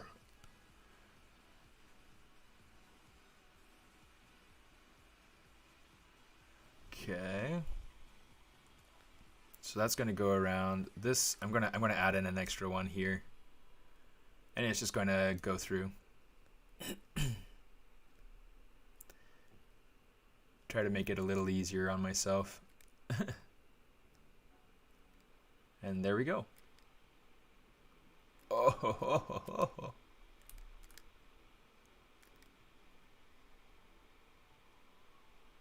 Okay, that goes through.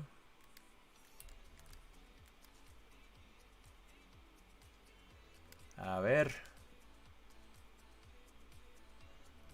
¿Cómo es el asunto? Se me está perdiendo todo.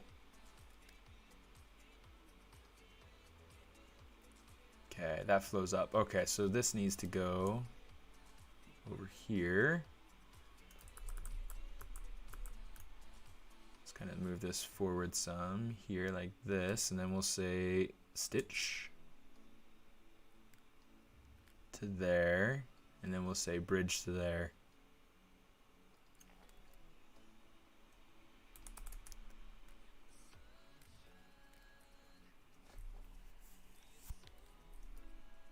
Yeah, well, I mean, especially like, I mean, I'm trying to keep it simple and keep it to a specific poly count going around here so that it can connect up into the body without creating weird issues.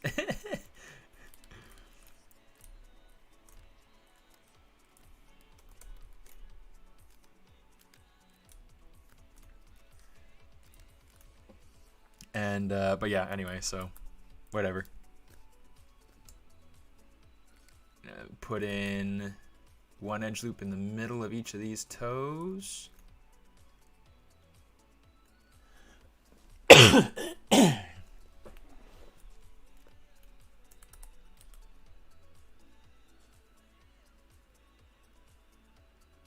was kind of make them a little pudgier.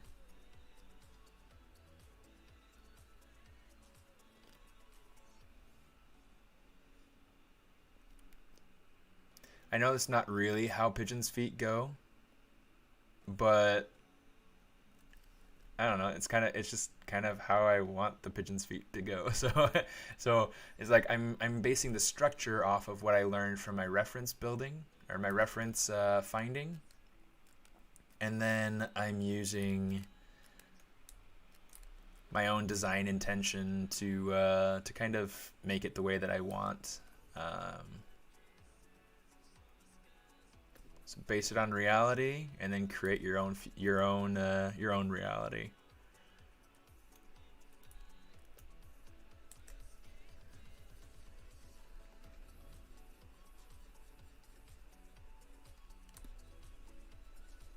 Just kind of smooth that out, so it evens it out, cozy on out that topology there. Yes.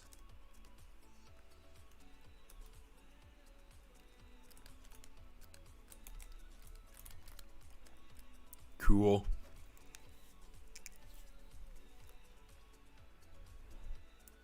Can you use ZBrush with animation software? That's actually exactly why I'm building out this this pigeon the way that I have. It's because I want to be able to take this pigeon out into Substance Painter or into Maya for rigging and animation, things like that. So I thought the quote was, "I reject your reality and substitute my own." But yeah, so ZBrush, yeah, it's absolutely a huge part of most animation pipelines. I mean, we used it a lot, like for all the characters we did on Hogwarts Legacy. We've used it.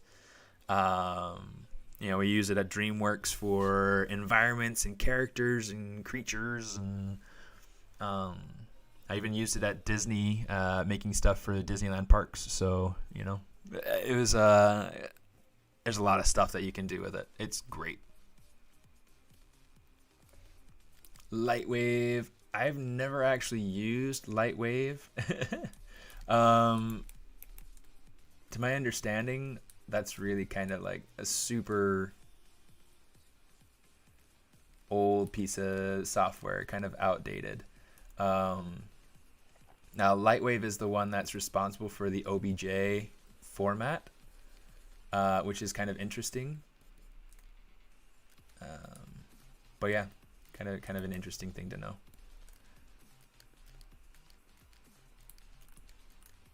I am going to take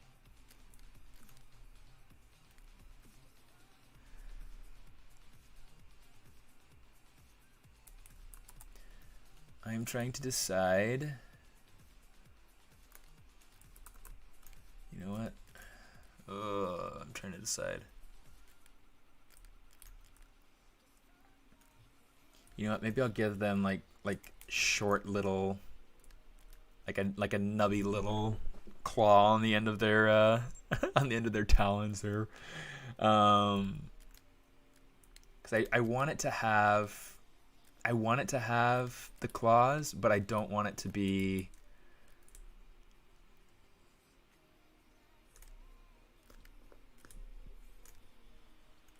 I don't want it to be a feature, you know?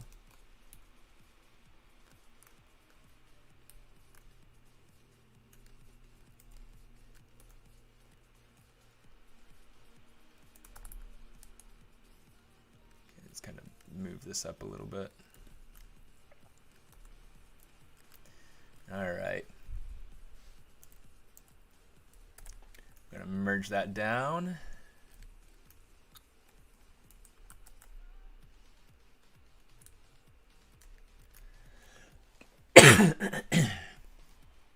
Let's get rid of that extra loop there. And then we need to add in an extra loop down here along the bottom, because we had to add in an extra thing down here. So what we're going to do, okay, so this is the middle, so I'm going to want to line this up with it. Or I guess move topological. Let's kind of pull this over, and then we'll start bridging things together.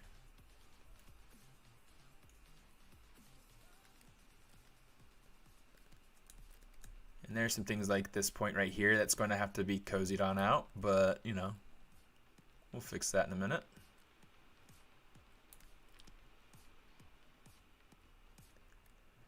Now you can go through, there's another way to go through and actually kind of bridge things together. You can actually get, like you can make it align to specific edges if you want, and you can just bridge holes, which I should have done, you know, in interest of time, but it doesn't matter a whole lot. So let's see, let's go Control W.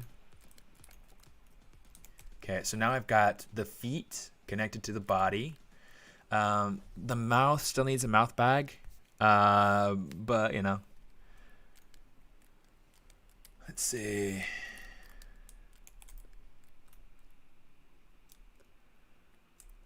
Let's go ahead and insert another loop in here and in here. In fact, let's go ahead and I'll grab these toes. And not that one. And I'm going to say deformation polish just a little bit. Got to kind of fix the shape now, but it kind of evens everything out nicely, so. Hey, thanks for tuning in, Hallie.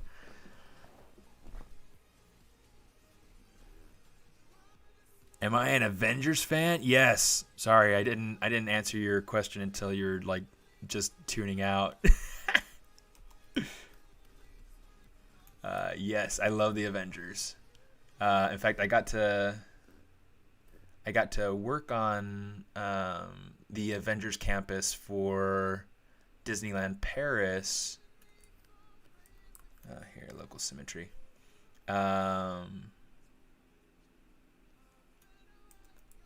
Yeah, and that was really cool. That was exciting.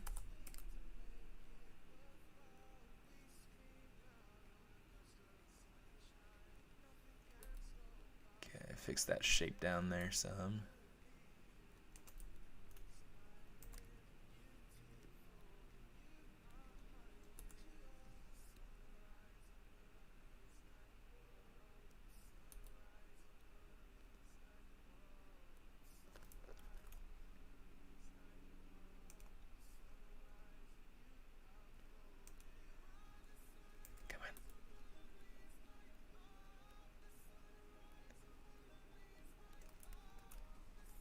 In fact, I keep trying to get my wife to watch the Avengers with me.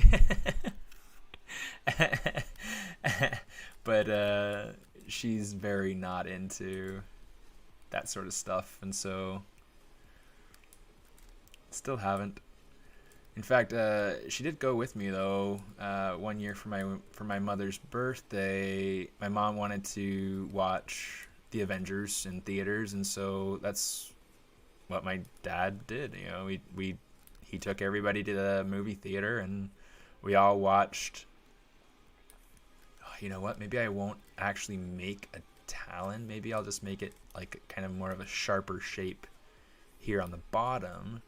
Ooh. Yeah, that way it's simplified. I like that. Yeah, so my wife went to Avengers with me, like the original Avengers when that was in theaters. But she just hasn't watched any of the other ones. Although I'm sure that she would be super into Ant-Man, or she'd enjoy Ant-Man, because she loves Paul Rudd.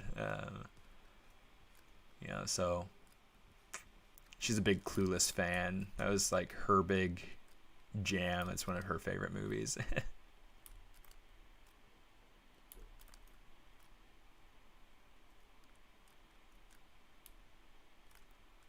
But I try to respect her our cultural differences. I love Spider-Man. Spider-Man is my favorite. I love Spider-Man. I love Black Panther. One of the things that I really, really like about the current Marvel lineup is that the heroes are very powerful because they are compassionate and because they are, they care about other people. It's something I really loved about Captain Marvel. Like, Captain Marvel is one of my absolute favorites. Like, she was very well cast, very well written. Very, very awesome film. Very just, besides being a great adventure and kind of learning along with Brie Larson about what's happening and what's going on and why she is the way she is and all of that. It's like, I don't know, just, she's so powerful. She is what I feel Wonder Woman should have been. And I'm not saying that that they shouldn't have cast Gal Gadot. I'm just saying that the writing for Wonder Woman should have been as good as the writing for Captain Marvel. Are you talking about Captain Planet, the cartoon? Like from 40 years ago?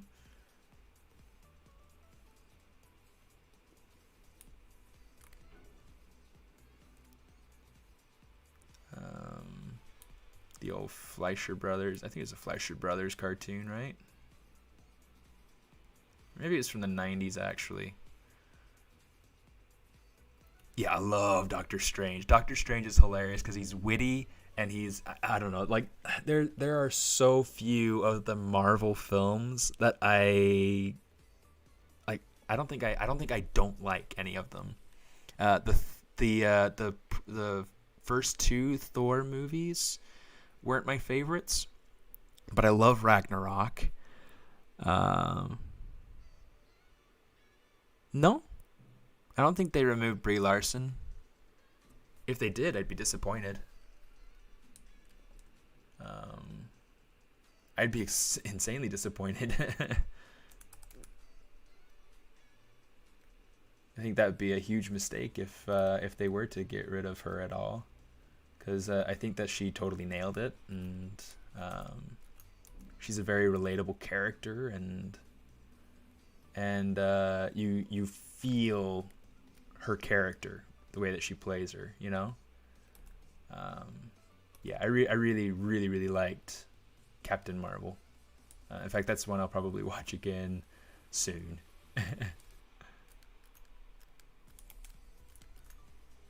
There we go. Pudgy little pigeon talons.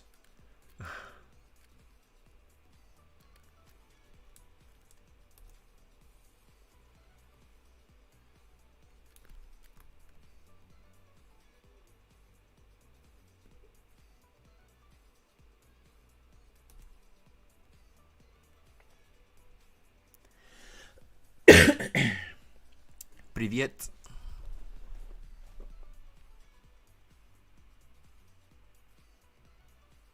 Oh man, I hope that's just a rumor. I mean, those sorts of rumors circulate all the time, so there's a huge possibility that it's just a rumor. But I don't know.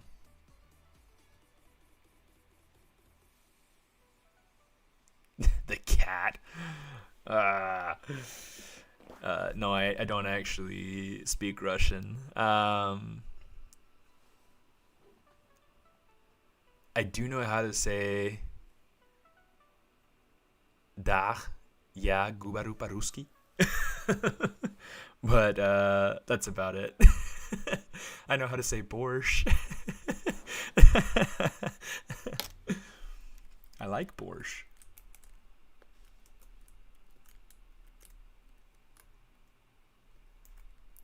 Yeah, I had a friend that lived in Russia and served us some borscht. But and then my wife had a friend that she used to work with, who was from, I don't think she's from Moscow, but she's from somewhere in Russia. She's super nice.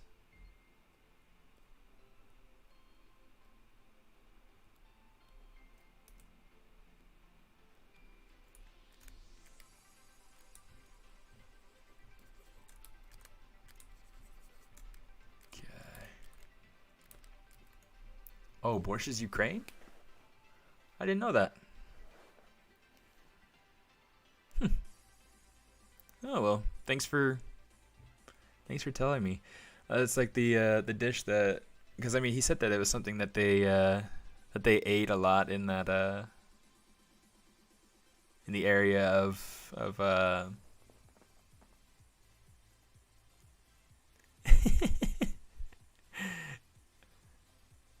That's funny. So now we're having a discussion on borscht.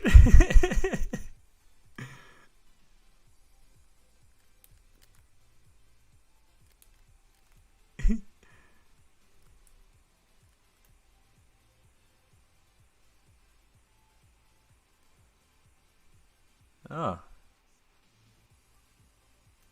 okay, interesting. Because like we don't have any kind of borscht here in the States. I don't think it's really a North American thing. But we do we do have a lot of different beets type dishes. Like in my family, like my wife and I, we love beets. Um,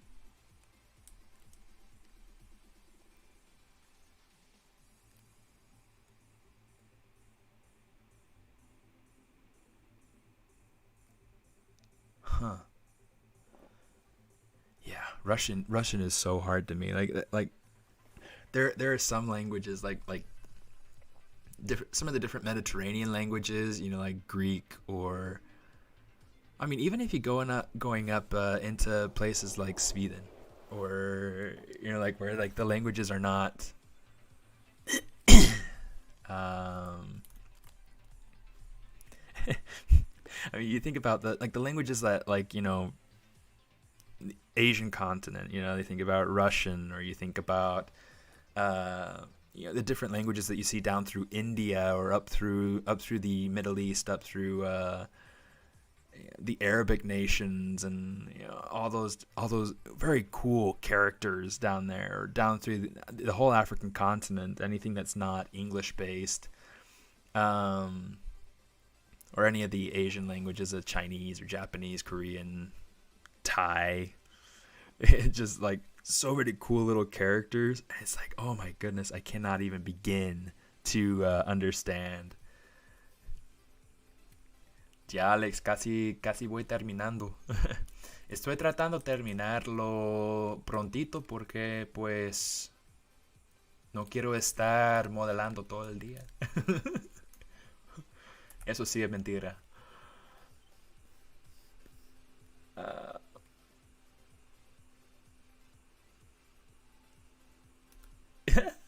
No, that's totally fine. Like I totally understand it when you got to use the translator. It's like anytime anybody writes to me on Instagram, you sound like a Mexican. Gracias, way.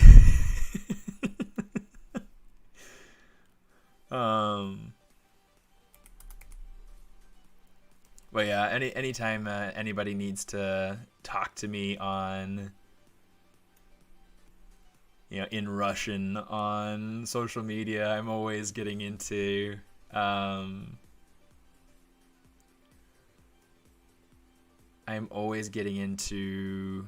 Orale.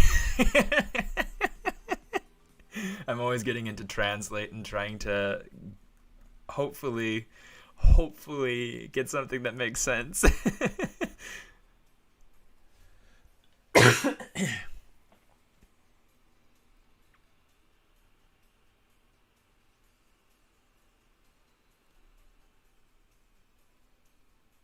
Oops.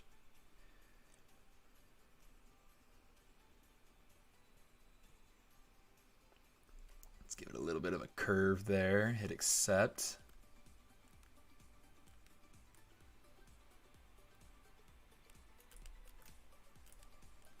It's a little bit too large, but we can fix that. And then I want to actually change my design a little bit here. Instead of having this one be so large, I'm going to make this quite a bit smaller.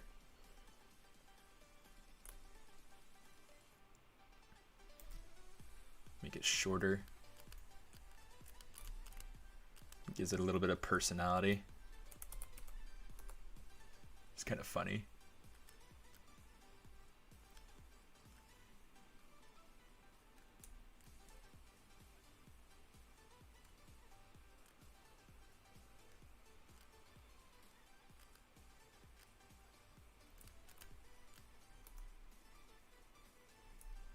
Alright, so now we've got this little thing going on there. That's so fun. Alright, Kelly, hey, thanks for dropping by. Do you know this one? Oh my goodness. I don't recognize that. It looks like a series of interesting circles and hashes. I can't tell.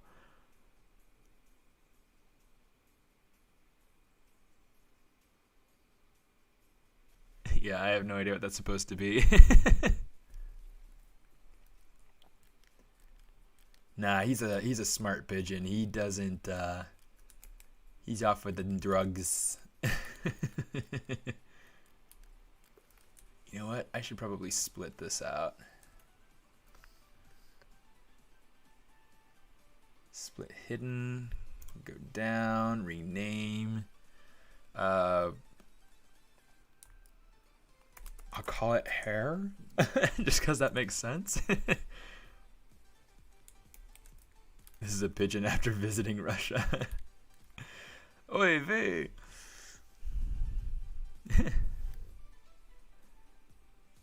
It's Bear from North Africa, or what we call amazing. I actually don't know how to pronounce that.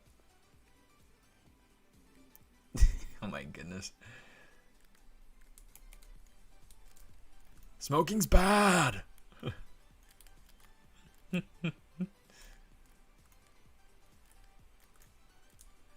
let's go ahead and get rid of these. That way we have different polygroups there.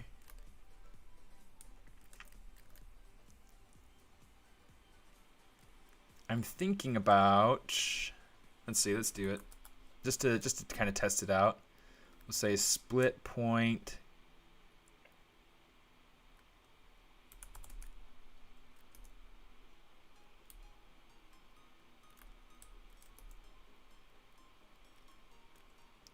Although I may end up just getting rid of it.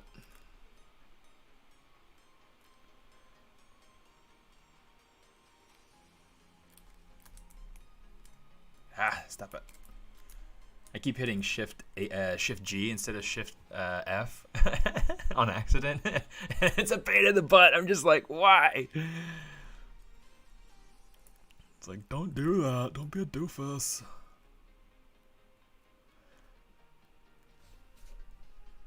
I'm glad to be chilling with you. Thanks for streaming. Yeah, thanks a lot for being here.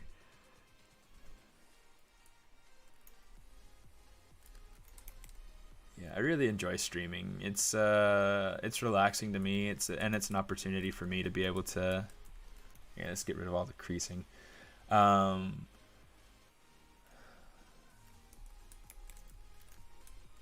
It's a good opportunity for me to be able to get into personal projects.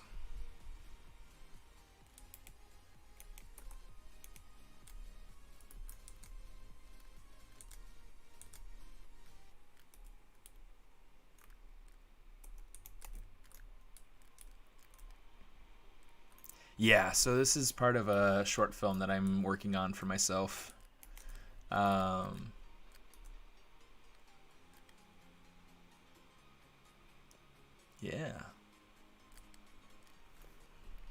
I'm trying to decide now if there's any reason why I should preserve that piece right there. Like, I do have that going down and around. You know what? Here's what we're gonna do.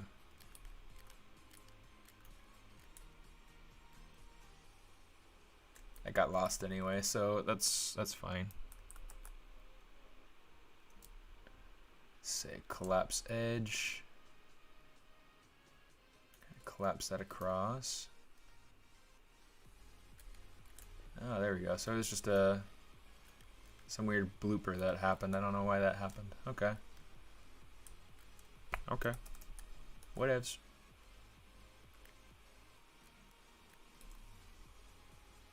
Gonna bring that down and in, bring that down and in. Groovy, yeah.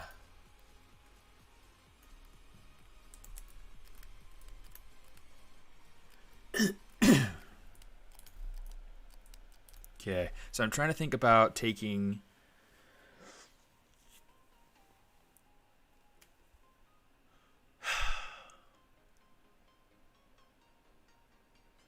yeah, I'll model the wings on. Saludos a Colombia. Qué buen español. Gracias, compa. Talking about chickens. Going to dinner some chicken fingers today.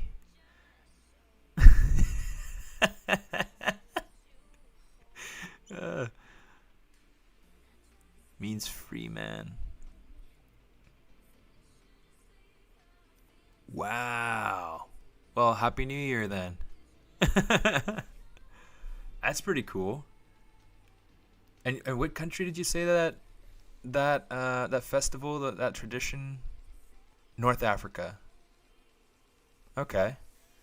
So is that like well, I guess what area does that belong to? Is that like is that along like Egypt? And I'm trying to think of what else is up along the north, like northern coast, like Mediterranean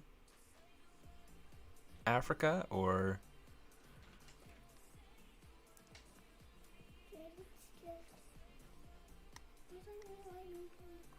he doesn't work right now. I need to clean him, okay? Yeah, I'm gonna have to clean him later. Oh yeah, it smells really good. Yeah. You better close that door or else it's gonna be too tempting to me.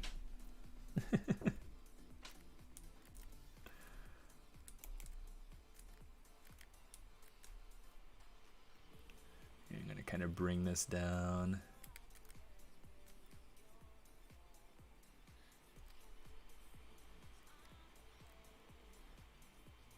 From Egypt to the Caribbean islands. That's interesting.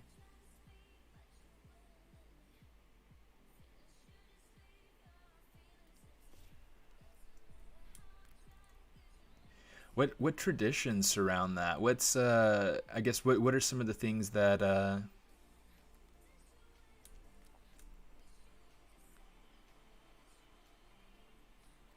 what are some of the things that that you look forward to as part of those festivities?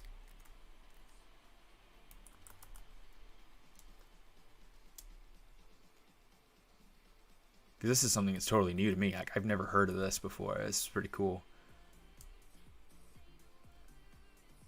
2971. Holy crap. Sounds like a new Blade Runner movie. 2971. Set 900 years in the future from the last one. Or whatever. I can't remember what the number was from from Blade Runner.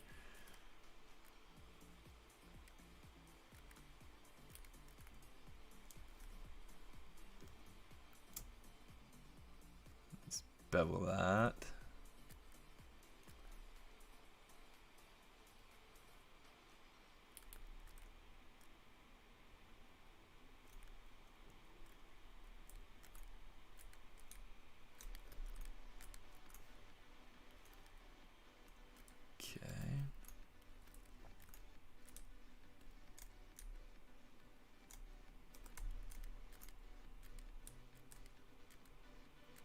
This is so fun, guys.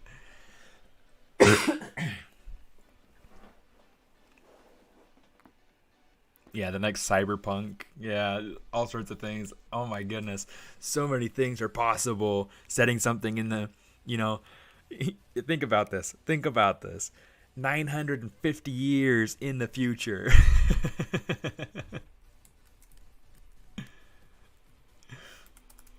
Oh yeah, welcome back. Welcome back. Yeah, we changed topics to talk about I don't even know how to pronounce it. Amazing. It's the day where our ancestors defeated the pharaohs of Egypt. That's interesting. So now remind me, that's a fairly recent thing, wasn't it? 26,580. It's like the stream freeze. Is it still frozen? It didn't freeze for me.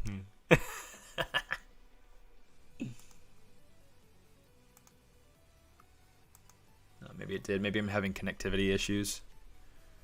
It happens sometimes. It drives me nuts.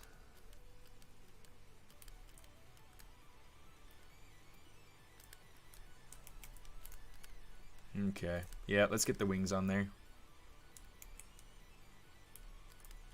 Trying to think if I have the wings on here.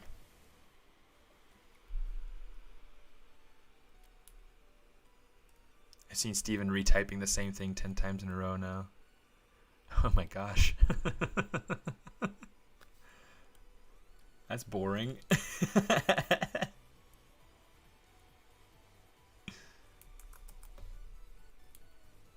Okay.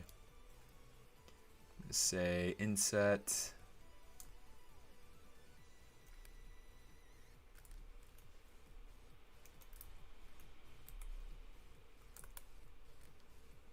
Let's go ahead and slide that down, slide that down, slide it up, slide it down, slide it up, slide it down. All right.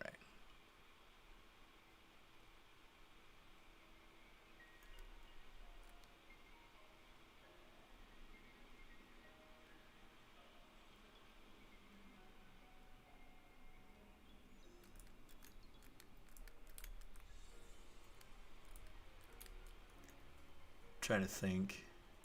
It's gonna be entirely too small, so I'm just gonna undo that.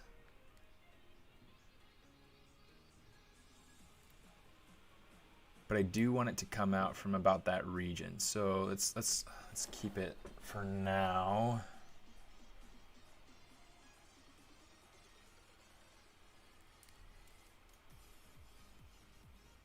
Yeah, sure. We'll do 3. Say inset. I'm just going to go ahead and just straight out just pull these wings out. Now I'm trying to decide is right now there's a huge size difference from how it looks on my sketch versus how it's going to be if I keep it this way right now.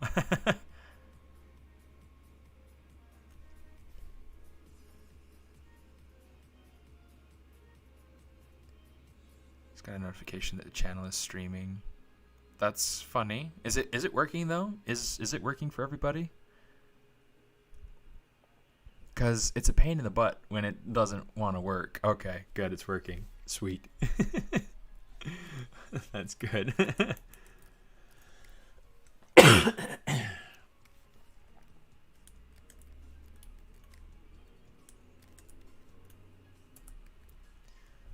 Let's use this move infinite depth brush.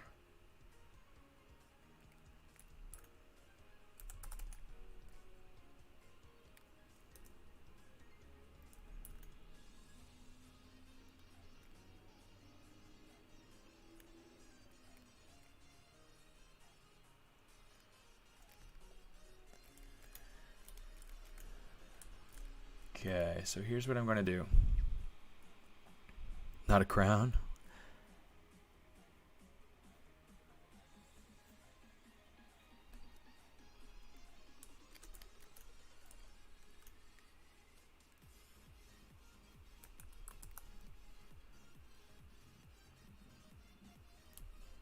Okay, let's see. Let's do this. I'm going to say extrude, single poly. Great.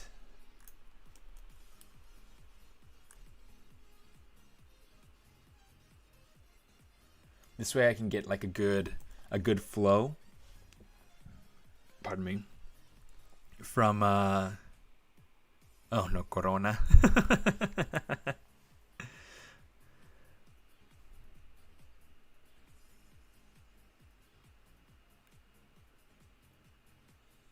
I'm not sure what you refer to from parametric assets for game development and parametric character design. What does parametric refer to?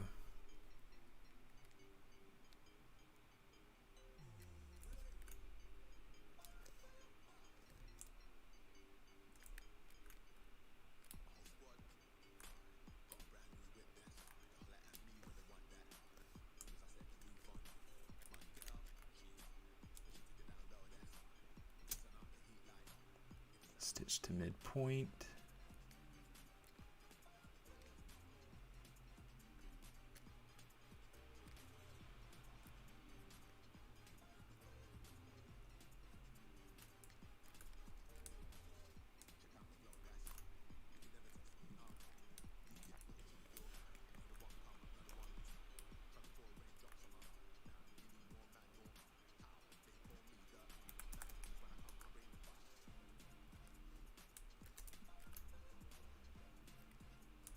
This song's really weird. It doesn't even feel like it's the same genre of music.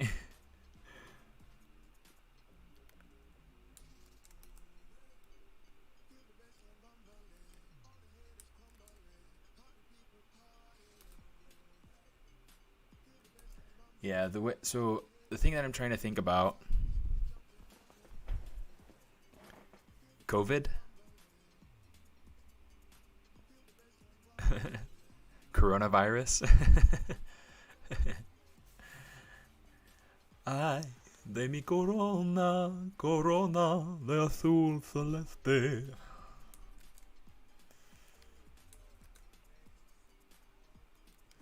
Aunque si me cueste llorona, oh, corona.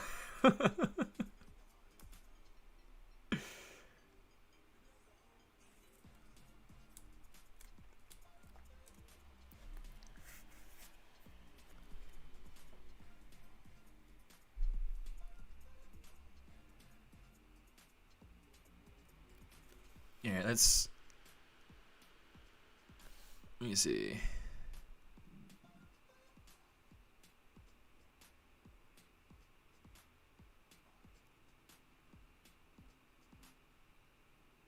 Parametric is hard to say.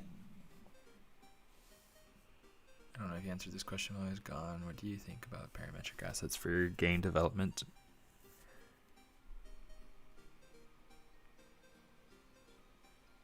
Oh. Yeah, no, I didn't answer it, mostly because I'm not entirely sure. I'm not entirely sure what it is.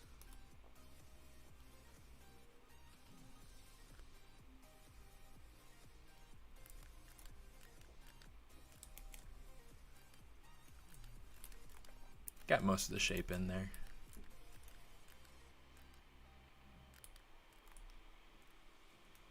Back from a connection crash. Oh no. I hate it when that happens. Happens to me all the time. It's the worst when I'm teaching class. Like for instance, a couple of terms ago, I had the signal go out during class, and it was during finals, and so I had to go and try to find somewhere where I could finish class. I had to give final feedback and give people a final word, before running off into the sunset with their I finished Stephen's class certificate. It's just, it was crazy. So I ended up walking, like using my cell data. Oh no, it wasn't that the signal died. It was that the power in my area went out. And so I went walking like 2 blocks to try to get Wi-Fi at like the coffee shop that's over on the corner. And that didn't work. Because I needed to be able to cut the signal in order to get signal, and then I don't know, it was a mess. It was such a mess. It's like technology is great when it works. It's tricky. Tricky.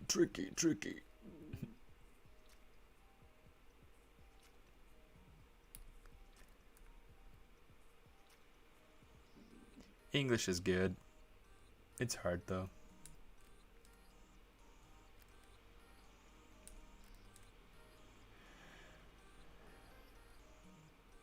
It is helpful though, especially from the standpoint that there are so many different countries and places that speak English.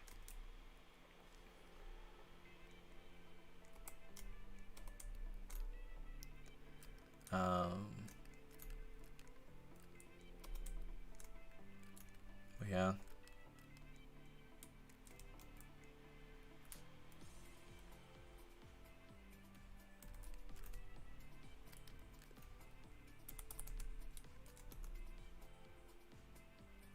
You're gonna make it get a little bit wider right here.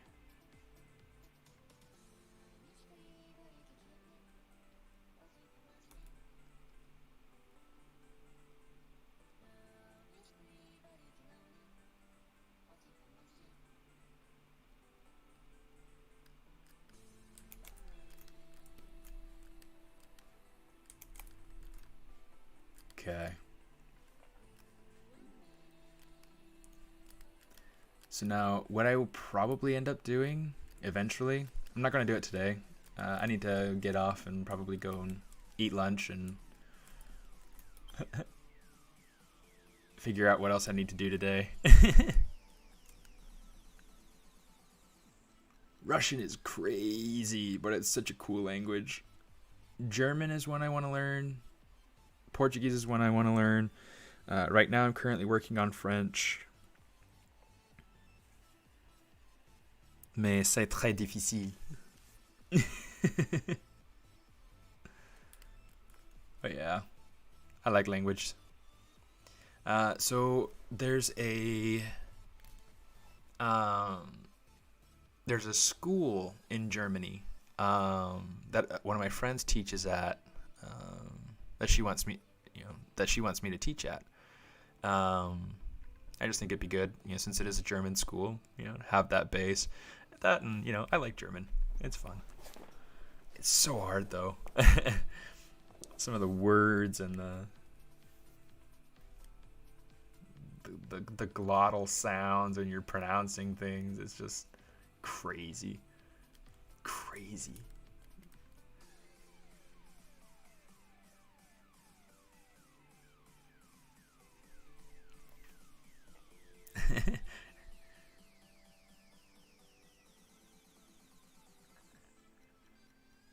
Well, so it's actually being built. It's not something that's up and running yet.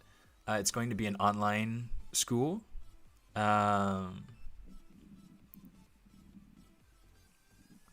so cool.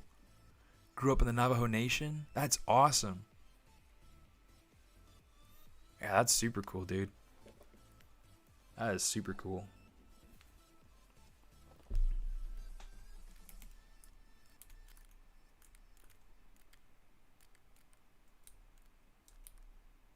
I need that tail to be a little longer. But yeah.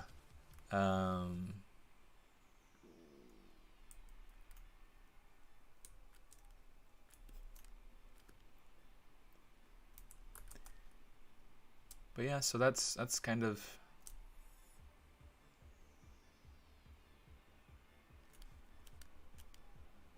that's why I'm working on German, as little as it is. I still need to, so on this pigeon, the things I have left to do, I mean, I've got to go through and kind of figure out the wings, make sure that they look and feel the way that I need them to feel. I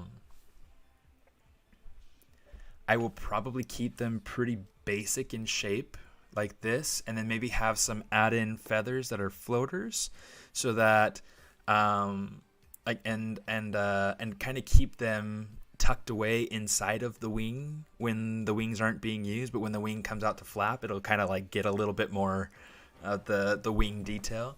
Keeping it simple like this will allow me to kind of nestle the wings up against I guess up against the body like this. Yeah.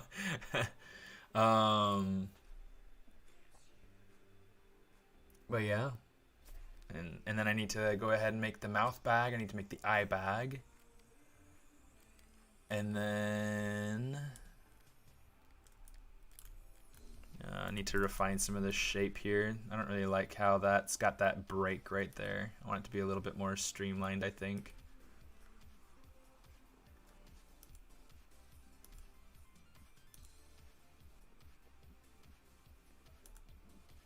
And then we'll kind of fix some of the flow down here, but yeah. There we go. There's something of a pigeon for our to show for our stream.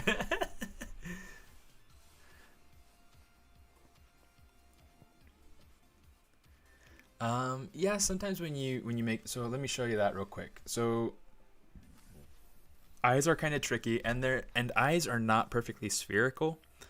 Here, let's go ahead and append in a sphere.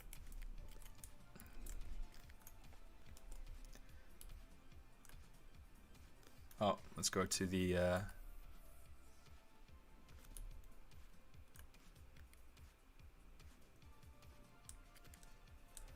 okay, so I'm going to rotate this forward so that it's, just a forward-facing eye. Okay, and then first thing I'm going to do, let's go ahead, go to mask pen.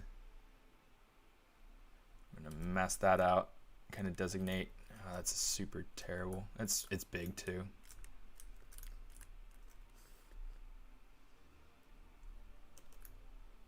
There we go. Okay, so for an eye, one of the things that I like to do is I'll tap on that poly group right there, and then I'll grab that and then kind of lengthen that out. And really just like keeping it like that kind of works. In fact, I might even want it to be just a little bit bigger.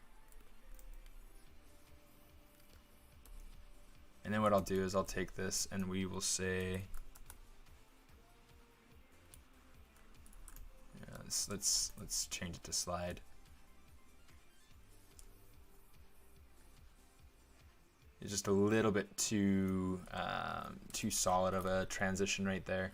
So something like that. If you wanted to, you could come over, you could just kind of polish it so it's a little bit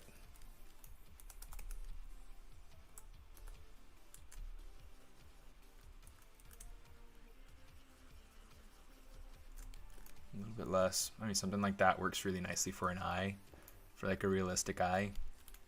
I mean, you'll want to go through and kind of compare different scales and things like that.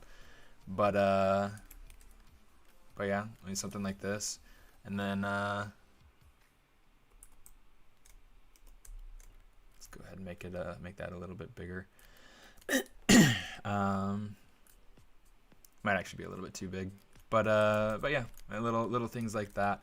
Now, if you do have, like, you wanted to make something that was maybe not realistic, but you're maybe you're adding subdivisions and you're finding out that it's not keeping the sphere shape. If you have your object in the middle of the scene, you can go ahead and you can come over here and you can say spherize, and this is great.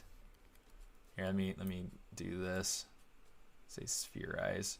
So you can see it's like it's taking everything back to that sphere shape until you're back to a perfect sphere. These points are not going to be as nicely distributed as if they were when they were, back in their normal state, but it's going to be in a nice sphere shape. I use this a lot when I am doing something like this cube, so I can go ahead and kind of give that a subdivision. I can spherize this, okay, and then if I add another subdivision or two, I can come in and I can keep saying, spherize this, and that'll give me a good sphere that doesn't have any triangular poles. So this is nice. I like doing this a lot if I'm working with something that I need a sphere but I don't want the poles. So yeah, something to keep in mind. Now it looks like our pigeon's wearing a snowball. Yeah.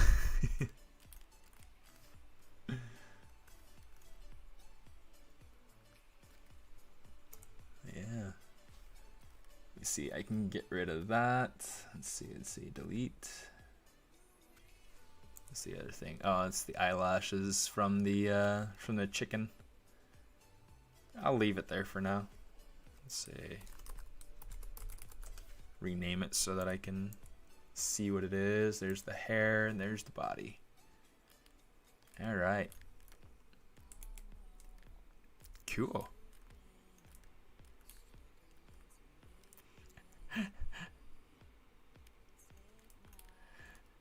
Yeah, it's a simple task. It's something that's not really too terribly difficult. So hopefully that made sense and hopefully that was helpful. I better save this before I don't. But yeah, thanks for tuning in, guys. I'm gonna call it good for the day, and I think besides Thomas Whittlesbach, I'm probably the the one that drones on the longest. Good to meet you guys too, and if you're interested in checking out my character modeling course, you can see the code for it over here, the QR code, or you can check it out on ArtStation. You can find me pretty much anywhere on social media with SMAARTIST. You can see my username just right over there, kind of in the middle. And yeah, yep, it's gonna be over for today. But thanks for coming, tuning in. Thanks for bearing my Spanish. And yeah, hope you guys have a good one. Stay safe. Stay kind, and I'll see you around.